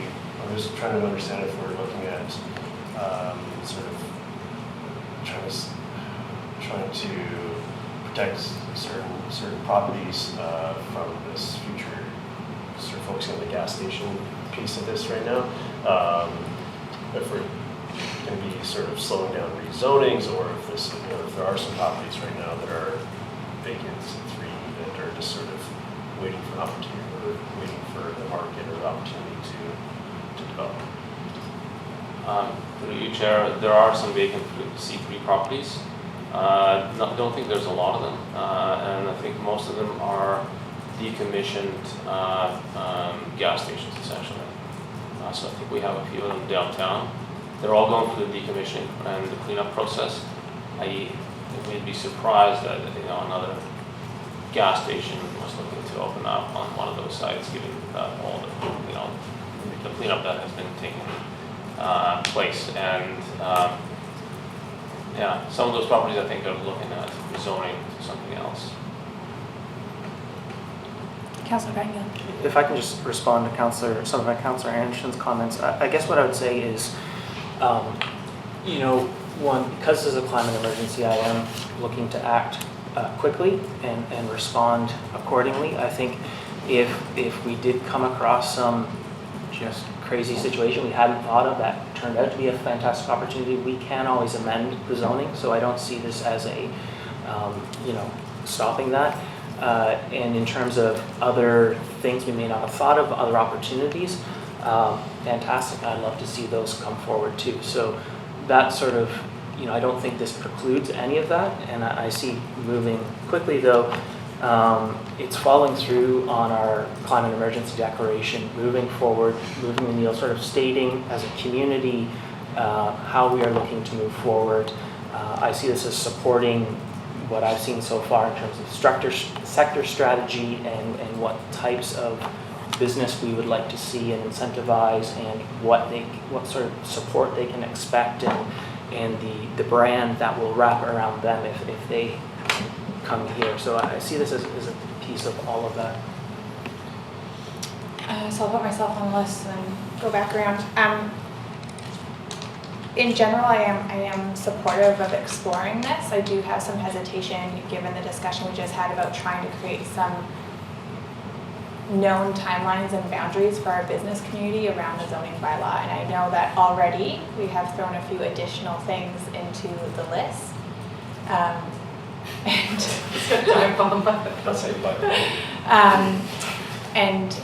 So I'm really cognizant of what that timeline is, especially for the folks that are operating in the business park and those temporary measures that we've taken.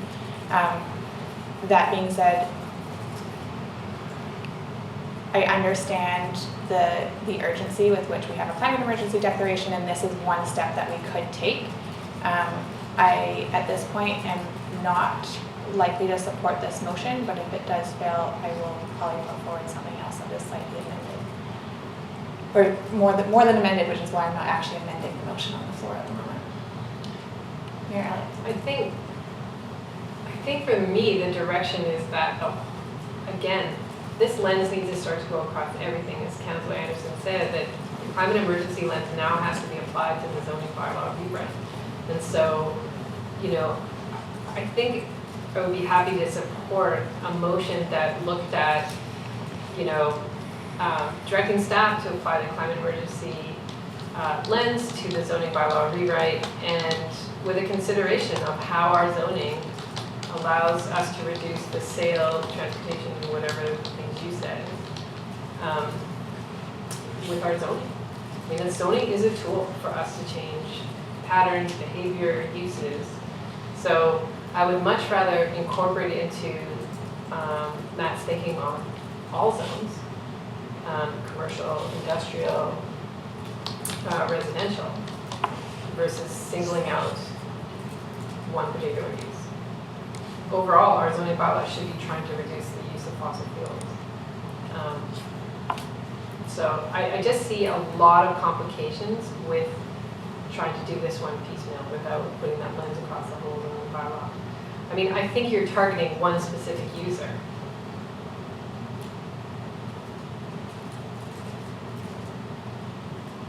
So anyway, through the chair, that is my belief, is that this is to go after one particular use. And if that's the truth, then I think that should be put on the table. But for me, I think what I want to see is just a thorough climate emergency lens put on the zoning bylaw review at this point. My understanding is that businesses would be grandfathered, most likely anyway. Councilor Herford. Thank you. Yeah, I'm not, in regards to the gas stations or C3 zoning, I think through our communities seen them, and how they've been behaving and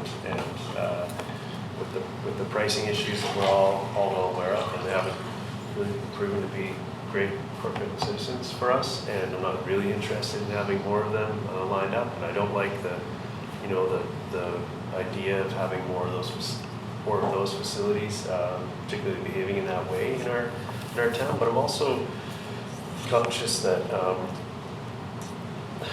sort of the tortoise and the hare. If we rush these smaller pieces through, I'm worried the overall process is going to be slower, and we're going to have some duplication of work and push out work plans. So I acknowledge the urgency, and I think we need to apply that lens to the overall and be more efficient, which is still really quick as we can move these things. But I think that sort of pushing that workload, like we were speaking about earlier on some of our other issues, is I don't think is the most efficient way to actually get the end result.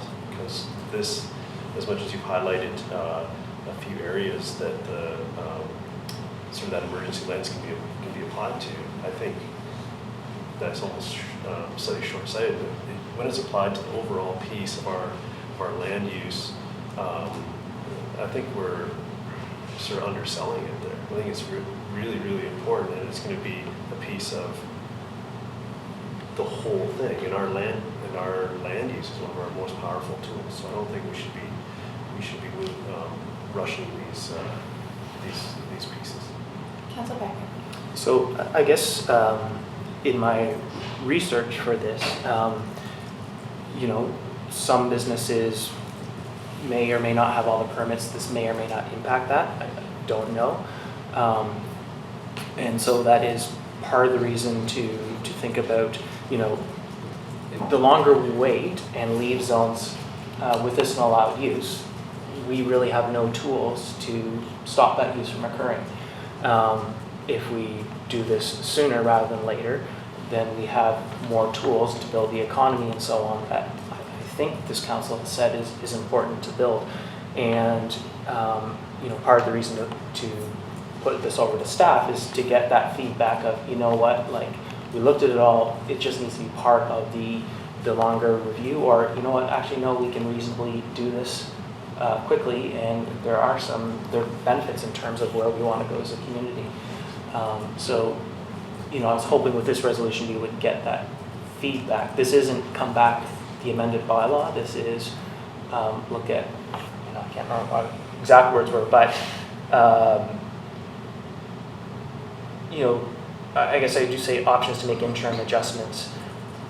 Happy to adjust the language, but I think I don't want to miss key opportunities we have to really be consistent with our climate emergency declaration and to shift where our community is going forward.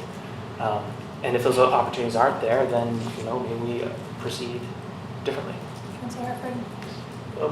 Given that it's a smaller number of properties than which would, in my mind, which I could be wrong, in my mind does make it simpler and a smaller scope than the business park patch. Do we have can anybody hazard the scope me just from the hip? What are we talking about here?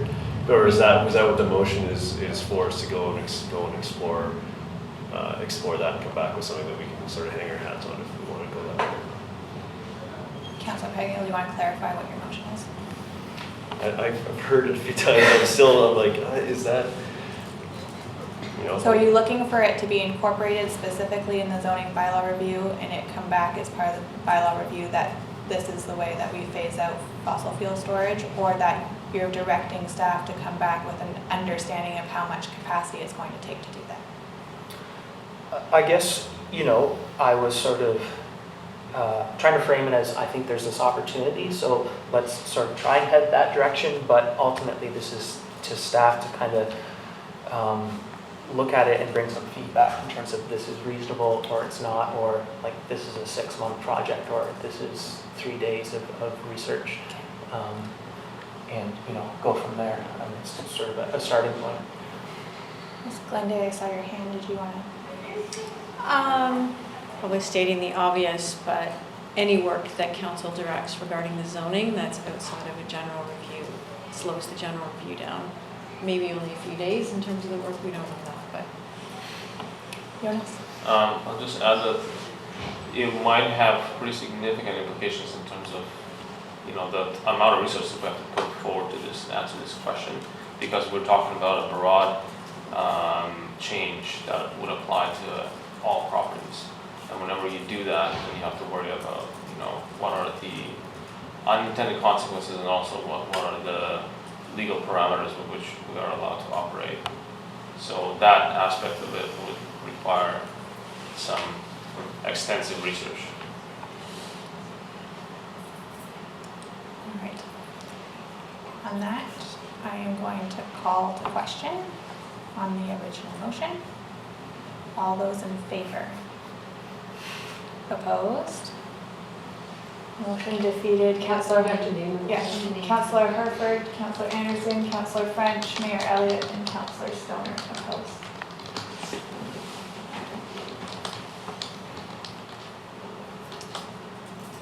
Okay. Mayor Elliott? No, I was going to say you're the chair. Go. I was going to perhaps put something else forward, but I have it well formed enough in my brain at the moment, and so I'm just going to withhold my potential follow-up. Ms. Glenday? Thank you. I did want to point out to council that as much as we're reticent to take on when council creates new motions, is that with the recent climate emergency motion, that is very loud and clear, and staff are prioritizing that, and the overall view of the zoning bylaw rewrite will definitely have that at its forefront, recognizing that maybe that doesn't address the specific motion, but nonetheless, we understand council's intent.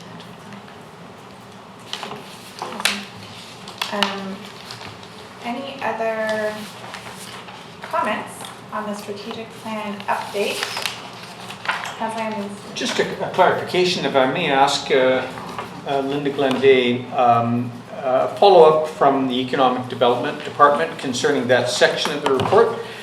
It may be that Kate Mulligan may be able to answer the questions that have come out of this meeting readily by email, but I see that we're already looking at September before there would be a reasonable opportunity to schedule a presentation.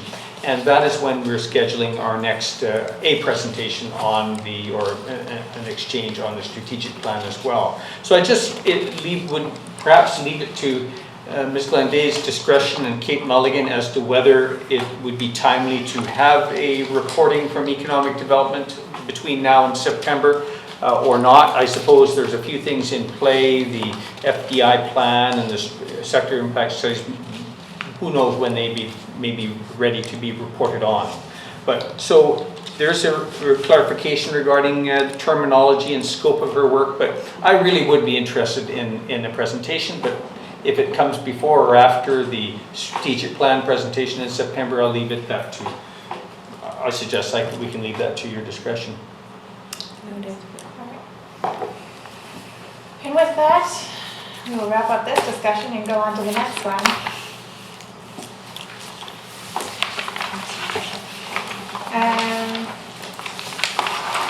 All right, so looking forward to September and the Union of BC Municipalities conference that is happening the last week of September. We have the opportunity to request meetings with ministers on topics that might be of importance to our community that we want to advocate for.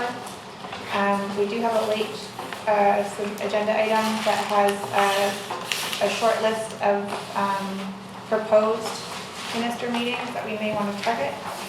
This is an opportunity for council to have a discussion. If there's others that we want to add to the list, specific topics that haven't been identified here, I'll just open it up for discussion.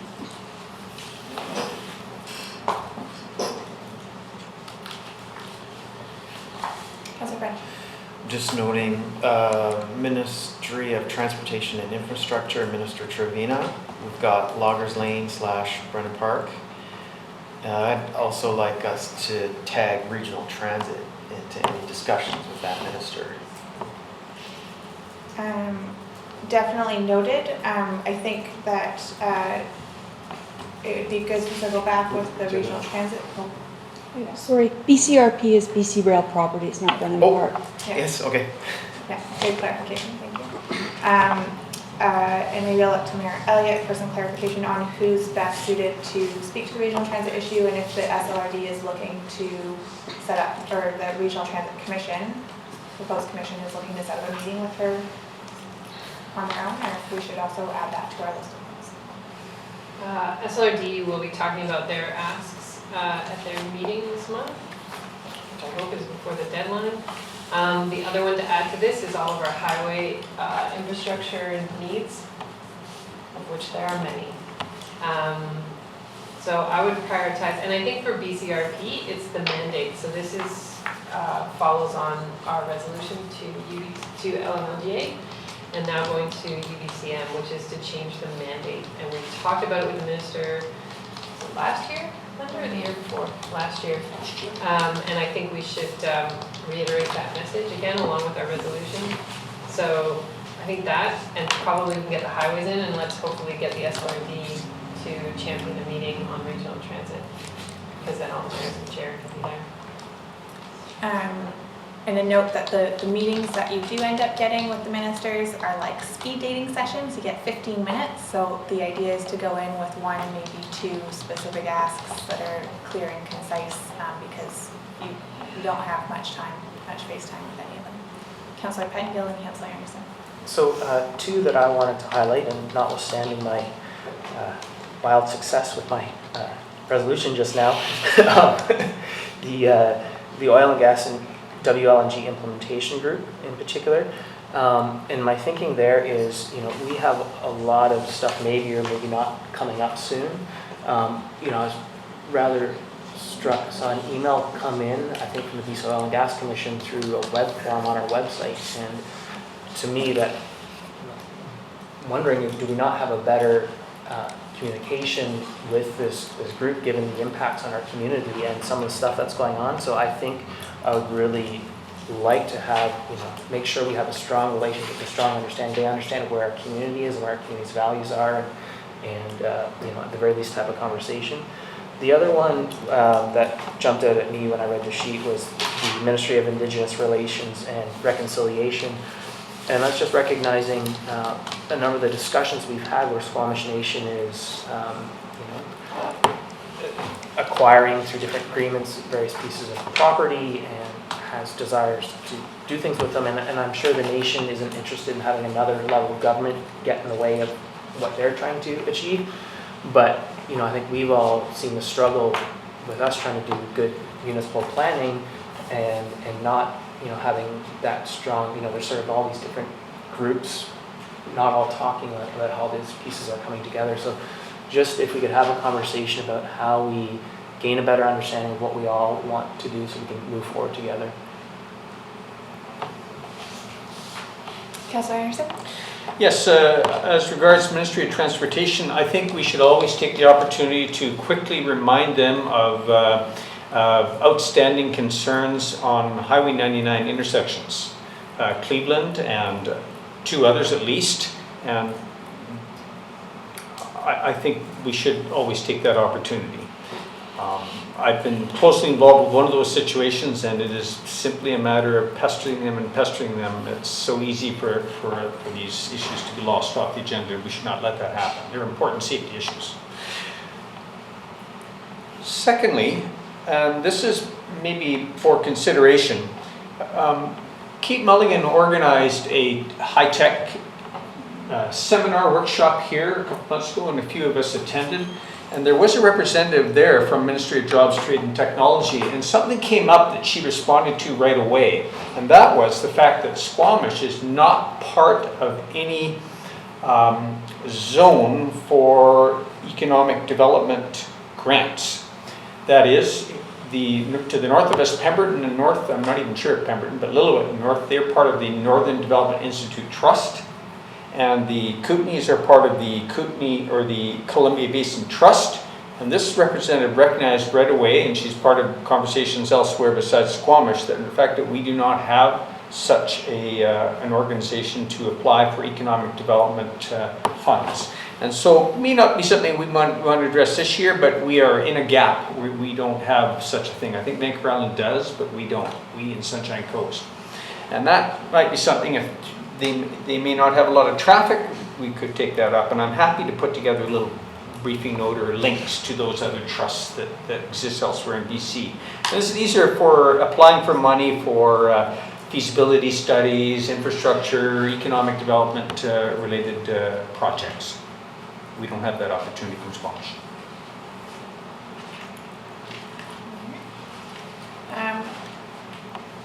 One that I would like to add to the scope of the meeting with the Minister of Environment of Climate Change Strategy, Environment and Climate Change Strategy, is a discussion on the Climate Emergency Declaration, and asked the province that they pass something similar.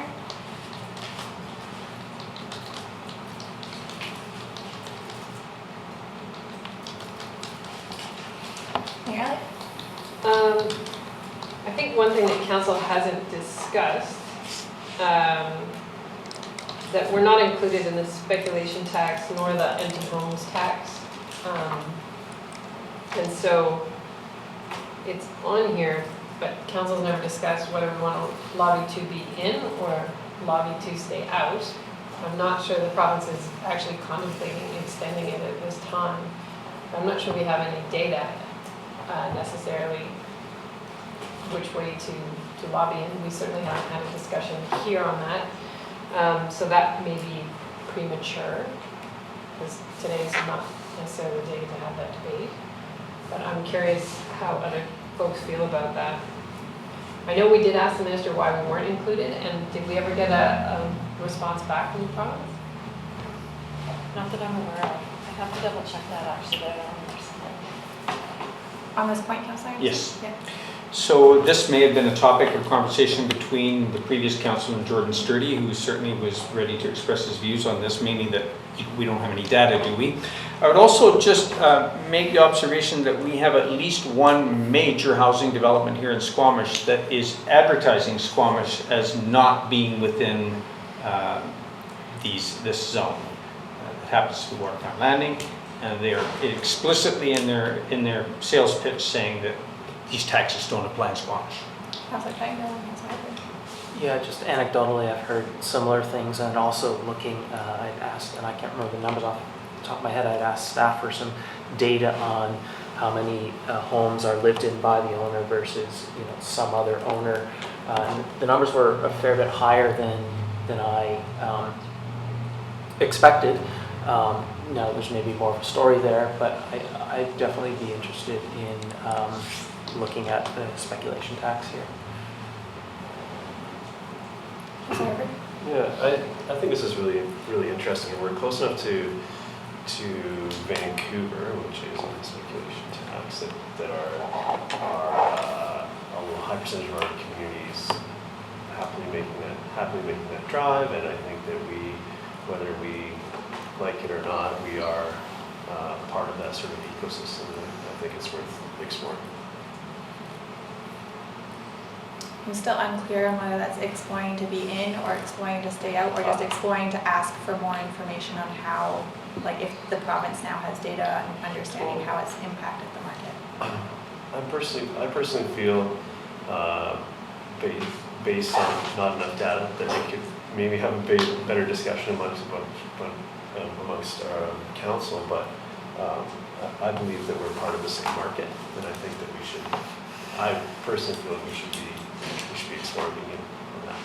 But more fulsome debate in future, although we don't have a lot of time to schedule it. To the CAO, I'd be interested to know if we actually sent that letter to Minister James, and I'd be curious to get some information from her ministry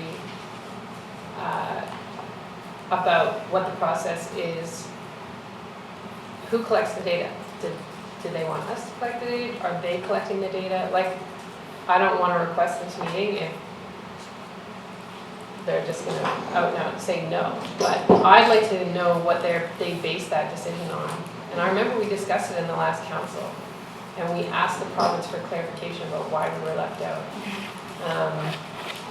Obviously, they collected data to be able to implement the zones that they put it in, and there were lots of people who asked to be taken out of it. But we weren't even in the discussion. So it might be good to put us on the list, and if we get the meeting, do a little more legwork, but I think we could make a call to the ministry and just ask that question. That's a question. So anecdotally, I think having a discussion about empty homes in Squamish is vital. We only need to go over to Loggers Lane, a brand new apartment complex that's ready to be moved in. And as far as I know, there's nobody living in it. I don't think there will be anybody for months living in it. So a prime example of why we need to have that conversation on the ground, right here, right now. Okay. Any other topics, ministries, ministers, folks want to put on the list? I was wondering myself if it's worth exploring something with the Ministry of Energy, Mines and Petroleum. They have a division on electricity and alternative energy in terms of pitching part of Squamish's economic development strategy and how we're trying to position ourselves there. But not sure if that's something to do that.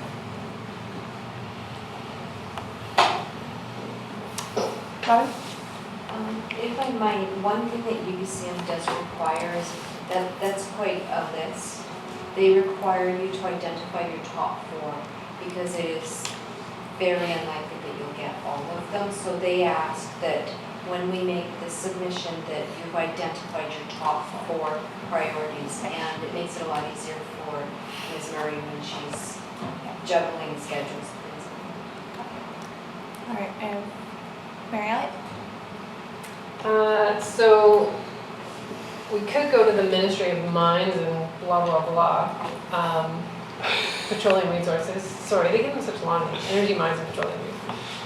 But I was thinking that our whole active strategy is better placed with Minister Ralston, Jobs, Trade, and Technology. And also that piece that Councillor Anderson brought up about being in this gap for economic development would also fall under Minister Ralston. So there's sort of double whammy there. So I think if I look at our strategic plan,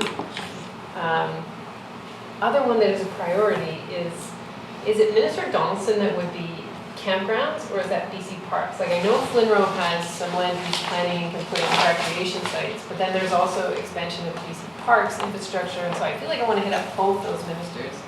And that feels like a priority in terms of how they fund the development of campgrounds, because it's by region and not by population, nor by visitor numbers necessarily. And so there's like a million really nice rec sites up north that no one can get to on a regular basis. And then there's 3 million people just down the road from us who are coming up here on a regular basis. So maybe both those ministers, but anyway, that would be one for me. And then the one on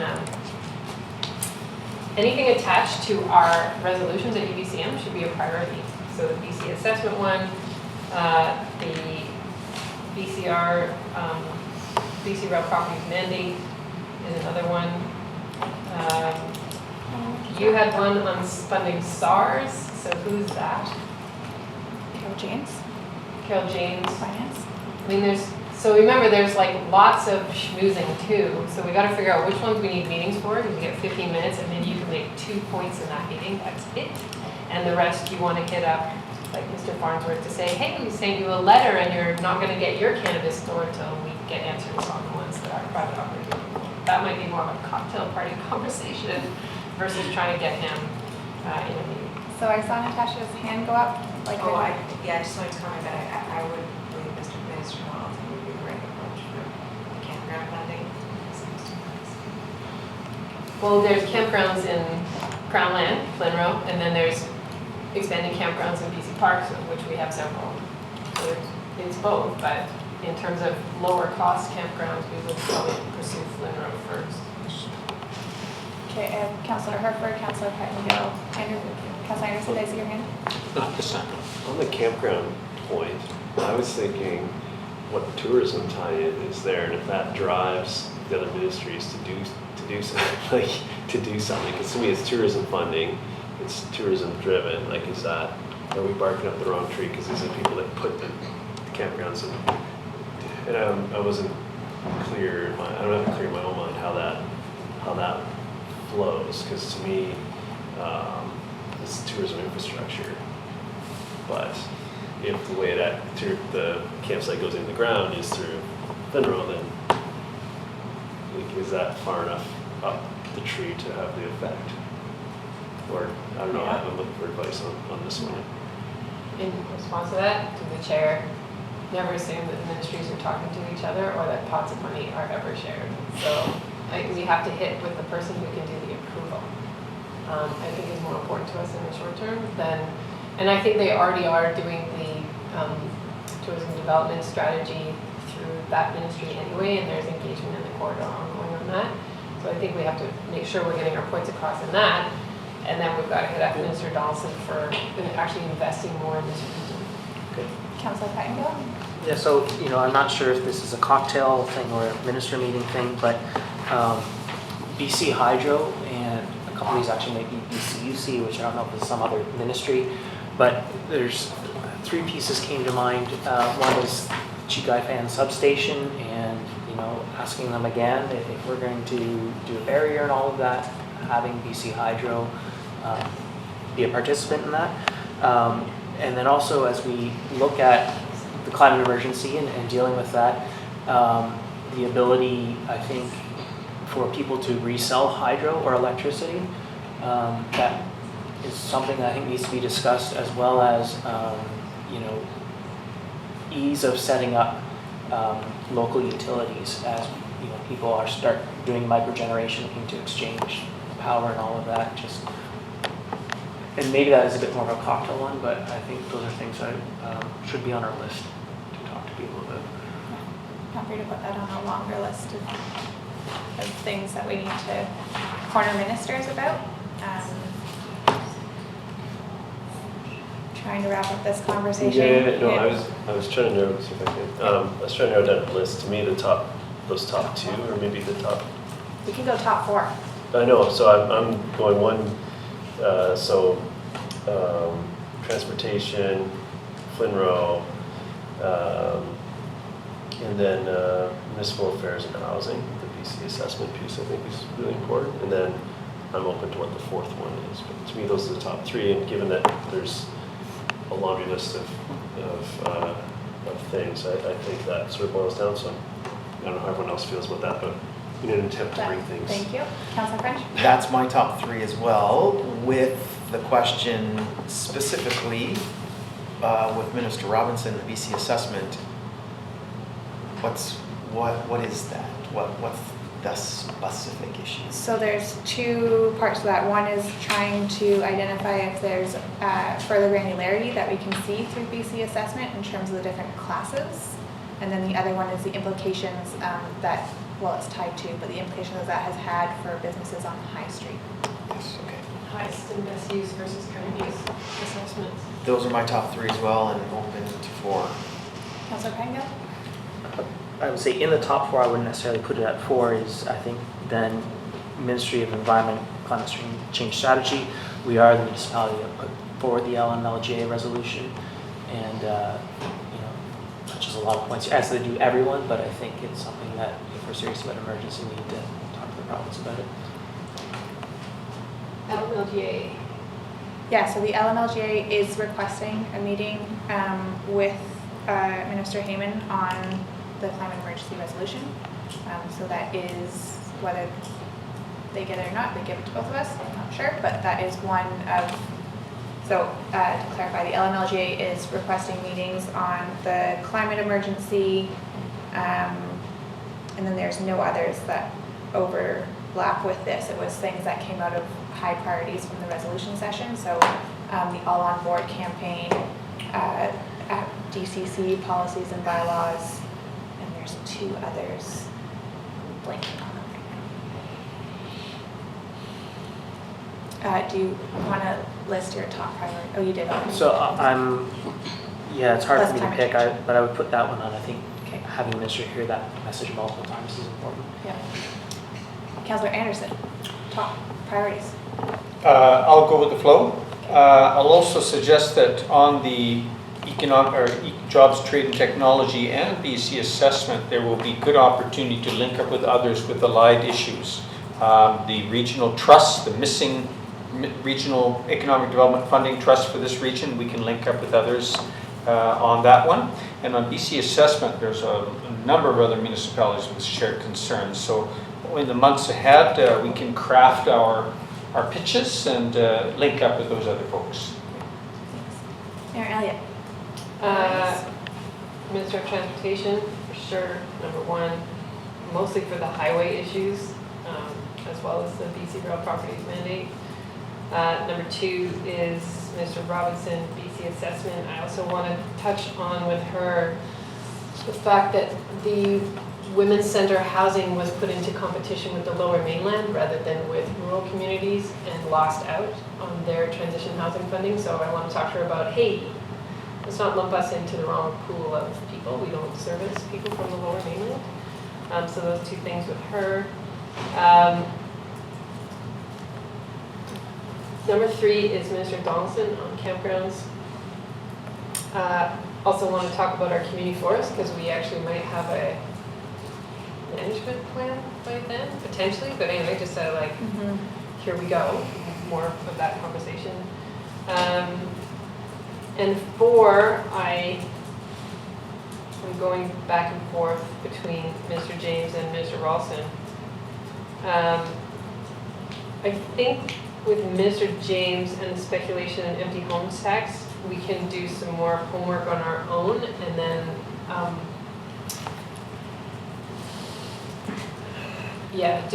do a bigger ask.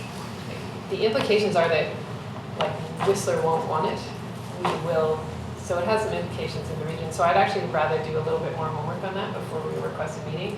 I think it's a critical thing. So I'd rather focus on our FDEV strategy, sector strategy, and getting some time with Mr. Wilson. There's 8 more in here.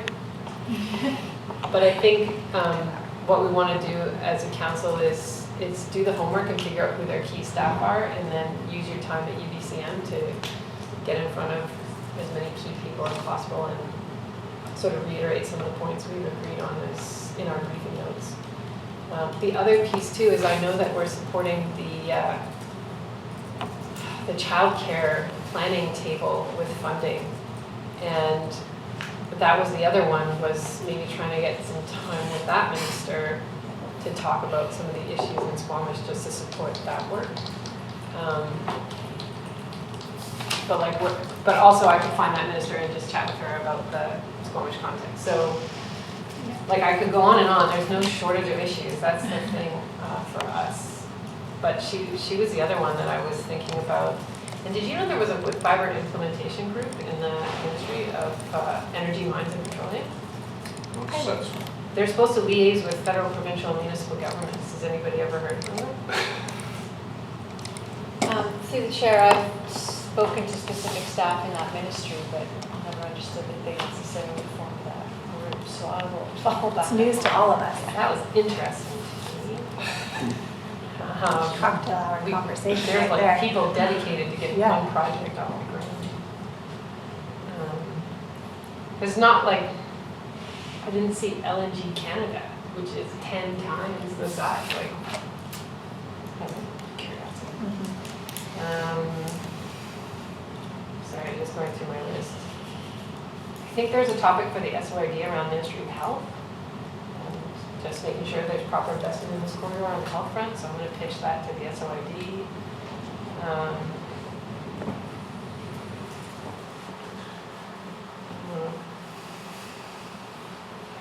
think that's all. So the only one was the other piece was the daycare one. All right. It's not that we can't request them, we just have to identify our top 4.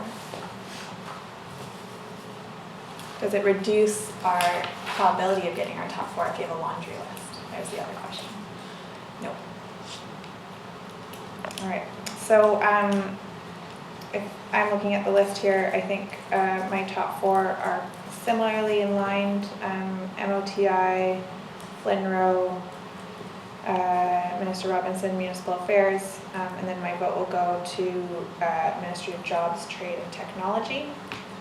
I think that there's lots that we could sit down and chat with Minister Heyman with as well. I think the climate emergency is really critical, but hoping that I think there's some additional weight with LMLGA bringing that one forward, and we can reiterate the importance of it in cocktail hour. But I think a request to all of those, all 5 of those, and see what we get back with those top 4.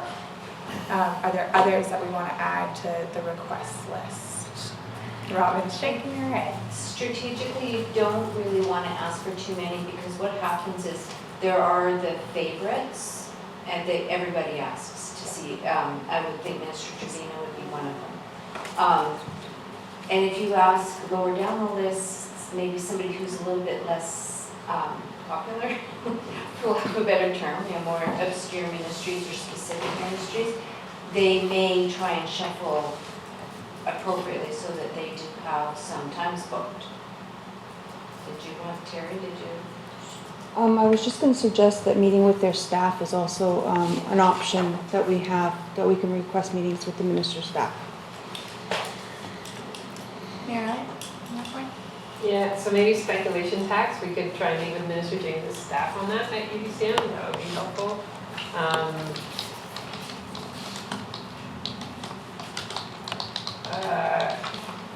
Linda, it'd be great to check with our planning staff on the daycare piece and see if they have any asks that in the short term that they would want us to take to the minister or her staff at UBCM. I think that would be interesting to know. They also give priority at UBCM to rural communities that are it's difficult for them to travel to Victoria or to Vancouver to meet with ministers. So folks from coastal communities and North will get a lot of priority in these meeting selections. So Robin's right, we should less is more. So anything we think we can advocate on our own outside of UBCM, we should hold on to. So I don't think we have a specific demand for Minister Heyman that he's not going to hear from LMLGA or isn't hearing already in the news, but so he's not high on my priority list at this point. He's going to tell us about BC, green BC, or clean BC. All right. Anything else, Councilor Pettingill? Just a process question. I believe I've heard in previous years there's been, different councillors appointed or that have the conversation with the ministers.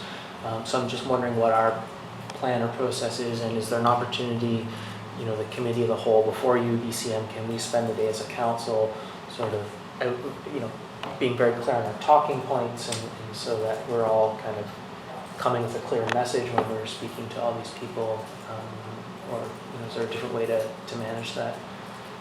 So For that, the mayor. yeah. So from this, staff develop briefing notes that go to the ministers. Is that before or after we get the meeting? We have to do a short blurb to get the meeting, and then a full briefing note goes to council and the minister. In the past, we've just asked which councillors are interested in which meetings that we get. It's a little bit weird if all 7 of us go into the meeting. Some of the rooms are kind of small. Generally, the mayor is the spokesperson, so speaks on behalf of council. But that's not to say that other councillors haven't jumped in. Linda's always at all of these meetings to represent staff.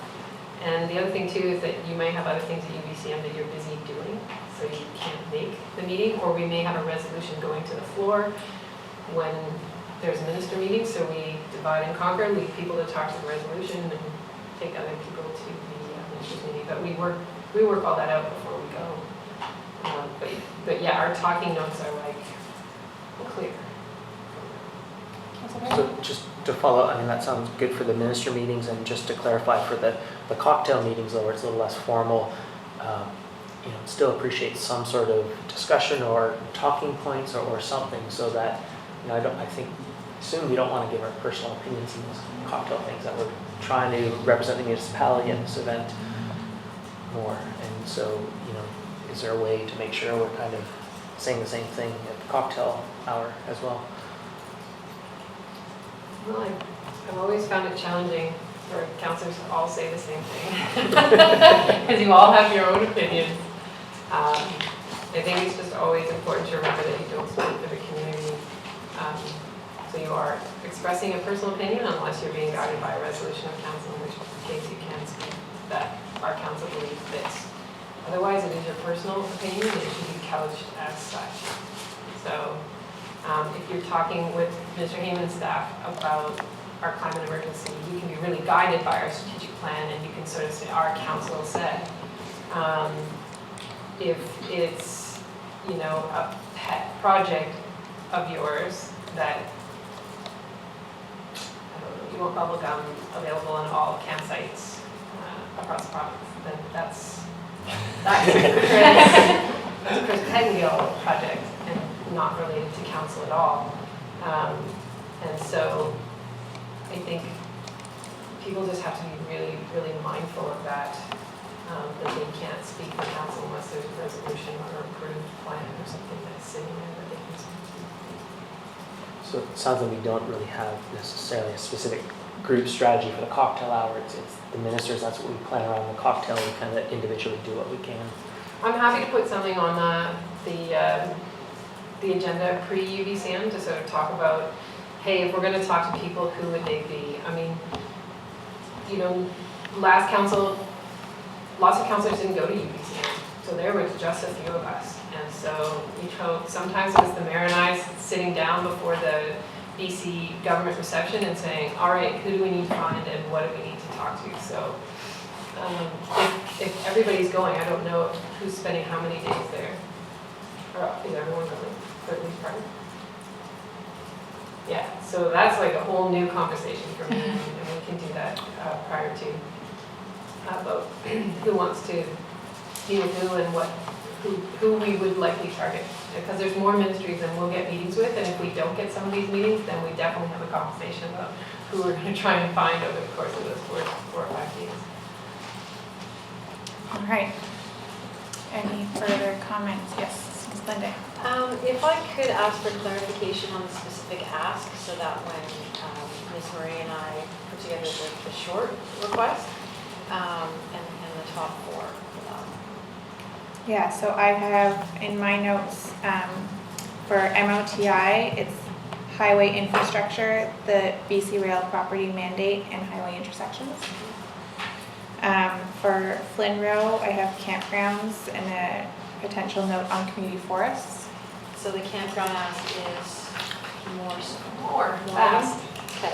And the funding model for establishing more investment in the Sea to Sky corridor. May I ask what is before us on the community forest that you would, is there something specific with where you're at right now, or was there going to be an ask relating to the specific ask? Not at this point. I think it's, we might have a management plan at that point, so it'd be more just touching on the fact that we're underway with the community forest, but not a specific ask. Councilor Herbert? Yeah, and I would expect that there's a chance that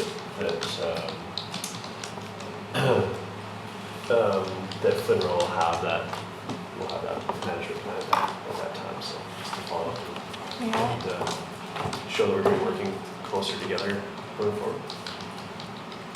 For myself, it doesn't need to be part of the ask to the minister. That we should focus on. I was going to say in the meeting, it would be great to just thank the minister. Absolutely. Great to have the opportunity for community forests and where we're at in terms of moving forward. For ministry, jobs, trade and technology, there's the ECDEV hub, and then also Councillor Anderson's point around the economic development trusts. So, Ms. thanks. What's the ask around the ECDEV hub? Yeah, what is that? Was my question too. I don't actually know, so I'm going to pass it over to them.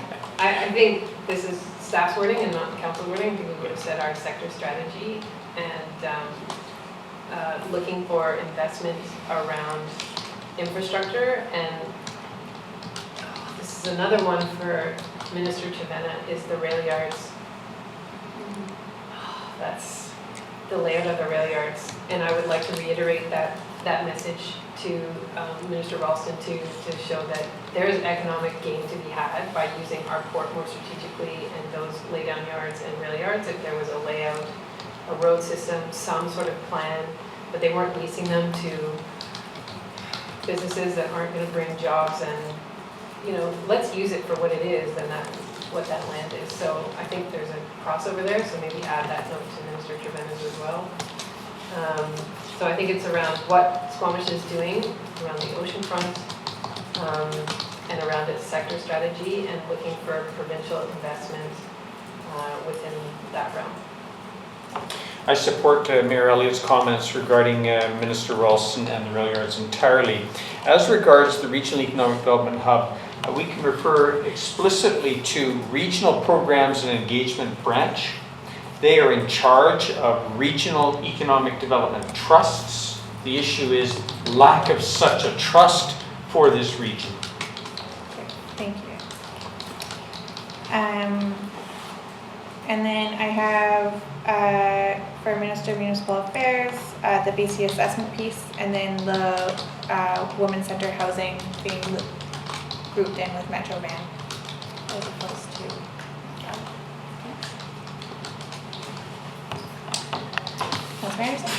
This is perhaps just a point of interest, but with respect to Minister of Forests, a very topical thing right now for that ministry is log export policy.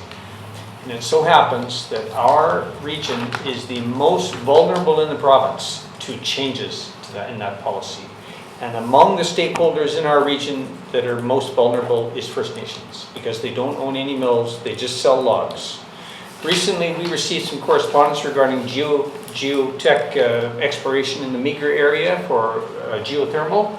That was entirely facilitated by a log export order in council, folks, and we supported it, this council, about 3 years ago, that led to that road being built. Log exports are critical for this corridor because we lack mills on this coast to process the timber that we produce. And that is going to be a topical thing at this UBCM convention, and perhaps it'll be deserving conversation ongoing in future. I'm not going to suggest a specific issue for them, that minister, but he will be busy with that issue at that time. Mayor Elliott. Through the chair to Councillor Anderson, does that policy impact our community forests? Yes, it does. For example, so there's the connection. There is, yes. And what it does is log export, because some of the timber grades, not so much from community forests, because it's a commodity grade. It's second growth timber. There's a ready market for it, and it's cheap to grab because it's close by. But for your partners, our partners, the Squamish Nation, it's a terrifically big issue because they have a lot of poor grade timber, and it affects everything. What shall we see in summary? Powell River Community Forest does log export. They also grant $800,000 in community grants each year to their community. That would not be possible if they didn't have a thriving business that was dependent on log export. That's how it is on our coast today. Thank you. All right. And with that, yes. There is a page in here, BC Hydro, we should meet with BC Hydro. Doesn't count as a minute. It's not, they'll have lots of meeting times, don't worry. That one's a shoe-in. All right, and with that, I will, 1 hour and 15 minutes after the fact, have a motion to terminate the meeting. Moved by Councillor French, seconded by Councillor Herford. All those in favor? Opposed? Motion carries.